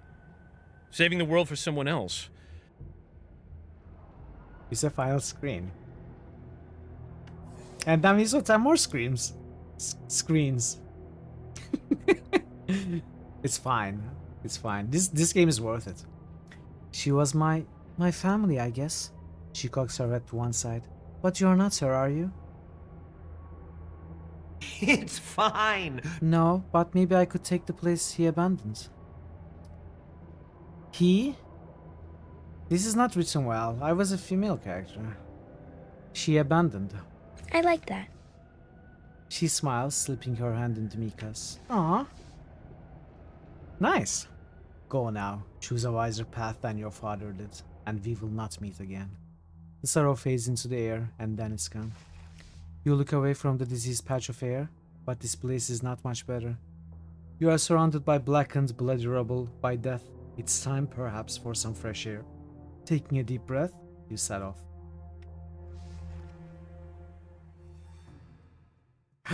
Is it really over? Rin stayed with the last cast-off. I got a new achievement. Did Rin just politely ask the Zero to leave? He did? No, that's not what happened. Rin said, the last cast-off was my family. What am I going to do now? And Mika said, well, maybe we can be family again, something like that. And Rin said, I'd like that. And then the Sorrow left. And Mika and Rin left also. We all deserve a new achievement. Well, we are past 13 hours. That is an achievement. The daughter of the changing gods set out into the world he had without knowing made for her. She traversed in the body that had once belonged to the last cast-off with a mind forged by sacrifice. You were remembered for your wisdom and selflessness. For many years to come, tales of your life inspired healers to know themselves, to better themselves, and to make the world a better place. G freaking G, hey DC, thank you, good to see you. Congrats Minowi for determination and stamina. Thank you, Barton, thank you. I'm also, of all of you staying here to witness the end at this late hour. Eligorn sought out psychics outside the city of Sagas Cliffs. They taught him to unlock the secret code that would free his people. He returned to Ormond with the frame. One by one, he pulled his tattoos free and cast them through the black metal portal. His friends emerged on the other side, dazed and shocked by their long years of imprisonment in Eligorn's mind and body. They suffered no lasting damage. Over his remaining years, Eligorn learned to understand the frame and its function. Ormond became a nomadic village, carried on the body of a solitary traveler. His people flourished, and none forgot the name of the man who showed them the new way, Eligorn.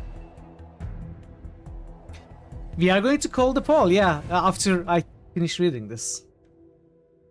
What became of Calistige, no one knows. Some say she wandered into the deserts around Sagas, others say she was found dead on the streets shortly after the most recent Bloomquake, and others still say she wanders the known world, seeking somewhere forever beyond reach. Seeking a way to atone for his failures, Tibur left Sagas and the Bloom behind, and traveled to the nameless village where he and Owen once had broken each other's hearts. To his surprise, he found that the villagers were still here. The noble that had tried to drive them away had been killed by a large masked man many years ago. To his credit, Tibur did not lie to them. He told them who he was and what he had done, and he swore to protect them until the end of his days. He did, and the villagers forgave him in that time. Later, they respected him, and when he died in his sleep decades later, they mourned him as one of their own.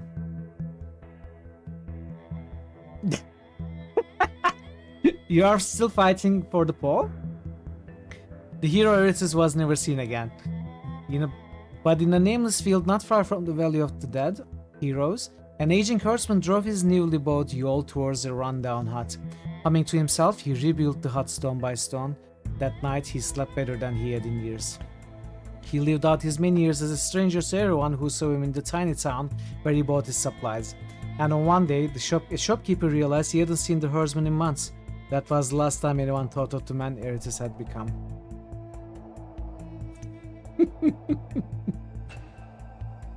As the sorrow promised, felt no pain when it died. It joined the others of its kind in peace forever and ever. Rin remained with the last cast-off, or rather she stayed with the changing god's natural daughter. Though she often forgot there was a difference. They were a family, or as close to the one as Rin was ever likely to find. She studied everything the last cast-off did, taking in her skills as her own. They fought, as families do, but they remained very close for several years. As Rin grew older and realized the last cast-off did not, she decided to set out on her own. Maybe even start a new family. But she never forgot the last cast-off, and they remained good friends to the end of her days. Alara, the girl once known as Loss of Self, not only remembered her name and faces of her parents, but next time they came to bring her food, she was able to tell them everything that had happened to her. Alara returned home happy for the first time in years. Nim and Zeb remained in Cliff's Edge for many years. Nim became an artist, though her sculptures never sold very well. Zeb found work in the underbelly as a scavenger for the foreman. Their father Zebak returned for the Bloom finally. He was proud of what his children had become, and the three of them lived a hard but joyful life together. The Fifth Eye veterans recruited for the endless battle fought and fought hard, but with the disappearance of the cast-offs, the endless battle quickly petered out. A few groups continued to fight, but most of the combatants left, for other battles or simply for the comfort of a Fifth Eye drink. The tiny construct, children of the crippled foreman, scattered throughout the city. They began building things at random, much to the consternation of the master foreman. Finally, the master foreman called for his workers to bring the small constructs into him. He was surprised at how much they had grown. Apparently they had been building themselves as well as random pieces of the city. He now instructs them, treating them as he does his human workers, although it's clear he favors them more. What's unclear is how well they will continue to follow his instructions. The quakes beneath Saga's cliffs ceased for many years, despite Pelaya's concerns that without leverage over them, the Stika would return someday. She would stand in the square most days, preaching her fear to whomever would listen. One day, Pelaya announced that she had evidence the Stika had returned. She called for a group of brave souls to follow her beneath the city to stop them before it was too late. Several of her bravest listeners followed her into the dark. Nobody knows what has become of them. With the Endless Gate closed, Ronos and the other surviving memorialists were able to clean and rebuild. There were so few of them left, it took months before the last of the blood was removed. They used several different barrier ciphers to block the tomb that had held the Endless Gate in case something else ever came through again. They never did get rid of the smells. The bloom was relatively quiet 4 days after the Sorrow's attack on Memoria's fortress. Nearly all of the Memoria's soldiers had fled and the rest of the Bloom's denizens waited quietly, wondering what would happen. When the Memoria did not return and nobody rose up to take her place, that's when the fighting began. It started with the mutants of Little Niliesh, but soon every faction was involved. The Bloom became a deadly battleground, one of the Blooms itself seemed to encourage, engorging itself on the lust of its denizens. Vraska harbored a small contingent of civilians inside the fortress, hoping that the violence would die down. They are still there, hoping. Koti served the observant spec as well as he knew how, though he never quite felt comfortable working at the shrine. He was loyal and trustworthy, but when Spec told him she was passing on and asked him to take on the mantle of observant Spec, he refused. He lived out the rest of his days working in the shrine, quiet and safe, and very nearly content. Ronard, Artaglio's second, continued his commanding officer's traditions as best he could. Artaglio's irregulars eked out a modest life in Surgeon's slump even without their leader. When the troubles in the Bloom started, Ronard and his men barricaded the Surgeon's slump. They are still there, though the Bloom itself tears down every barricade they erect. They simply build another one, make sure the slump at least remains safe. Ruins of Milo West lie broken, untouched. It's more than a century before a group of explorers stumble upon them, wondering what happened in this place. What in the Ninth World could have caused so much destruction? Okay, now it's time for the final fight. Okay, just kidding, it's over, finally. 52 hours, 1 minute, and 13 hours and 15 minutes of stream. Very cool, very cool. I don't regret going late to finish this today. I'm happy. I'm tired. I'm exhausted even, but I'm happy. Thank you, everybody. Thank you. And there was much rejoicing. Alright. The final call for the poll. This is the outcome. Mass Effect 3 12, Fallout 3 14, Baldur's Gate 3 12, and Diablo 3 with 8 votes. Fallout 3 is the winner. I am not going to do the spreadsheet update as I usually do at the end of stream because I'm sleeping already. Most parts of me are asleep. I am able to speak, but that won't last for much longer either. I will update the sheets and everything as soon as I can. We are going to find someone to raid now.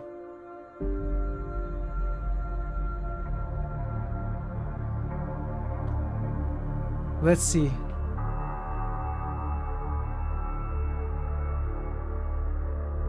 Let's see. Okay, let's raid someone we can never raid normally. A very experienced streamer, a staple of the retro community, and a great person in general, a musician, and a teacher, and a great gamer. I can never raid him because he starts very late compared to me, but I absolutely love his streams, and this will be a good time to see him. Raiden for once. He's playing Vampire the Masquerade Redemption. And a game that we played here also. A game that I don't really like too much. But yeah, let's go there. Say hi, share the love. And I shall be back on Tuesday to finish the Deponia series. I am taking tomorrow off. I'm taking Wednesday off. And Tuesday might be a shorter stream depending on how much is left on Deponia. So hopefully I'll see you soon. Thank you so much for being here, for all the raids. Cherry, Fraz, Nixt, Viz, Bogu, Drakenjam. Thank you for all the follows. Thank you for all the gifted subs and the cheers and the resubs. And most importantly, thank you for being here, keeping me company to this hour. I appreciate you all greatly. Hopefully I'll see you soon. Until then, take care of yourselves and be well. And goodbye for now.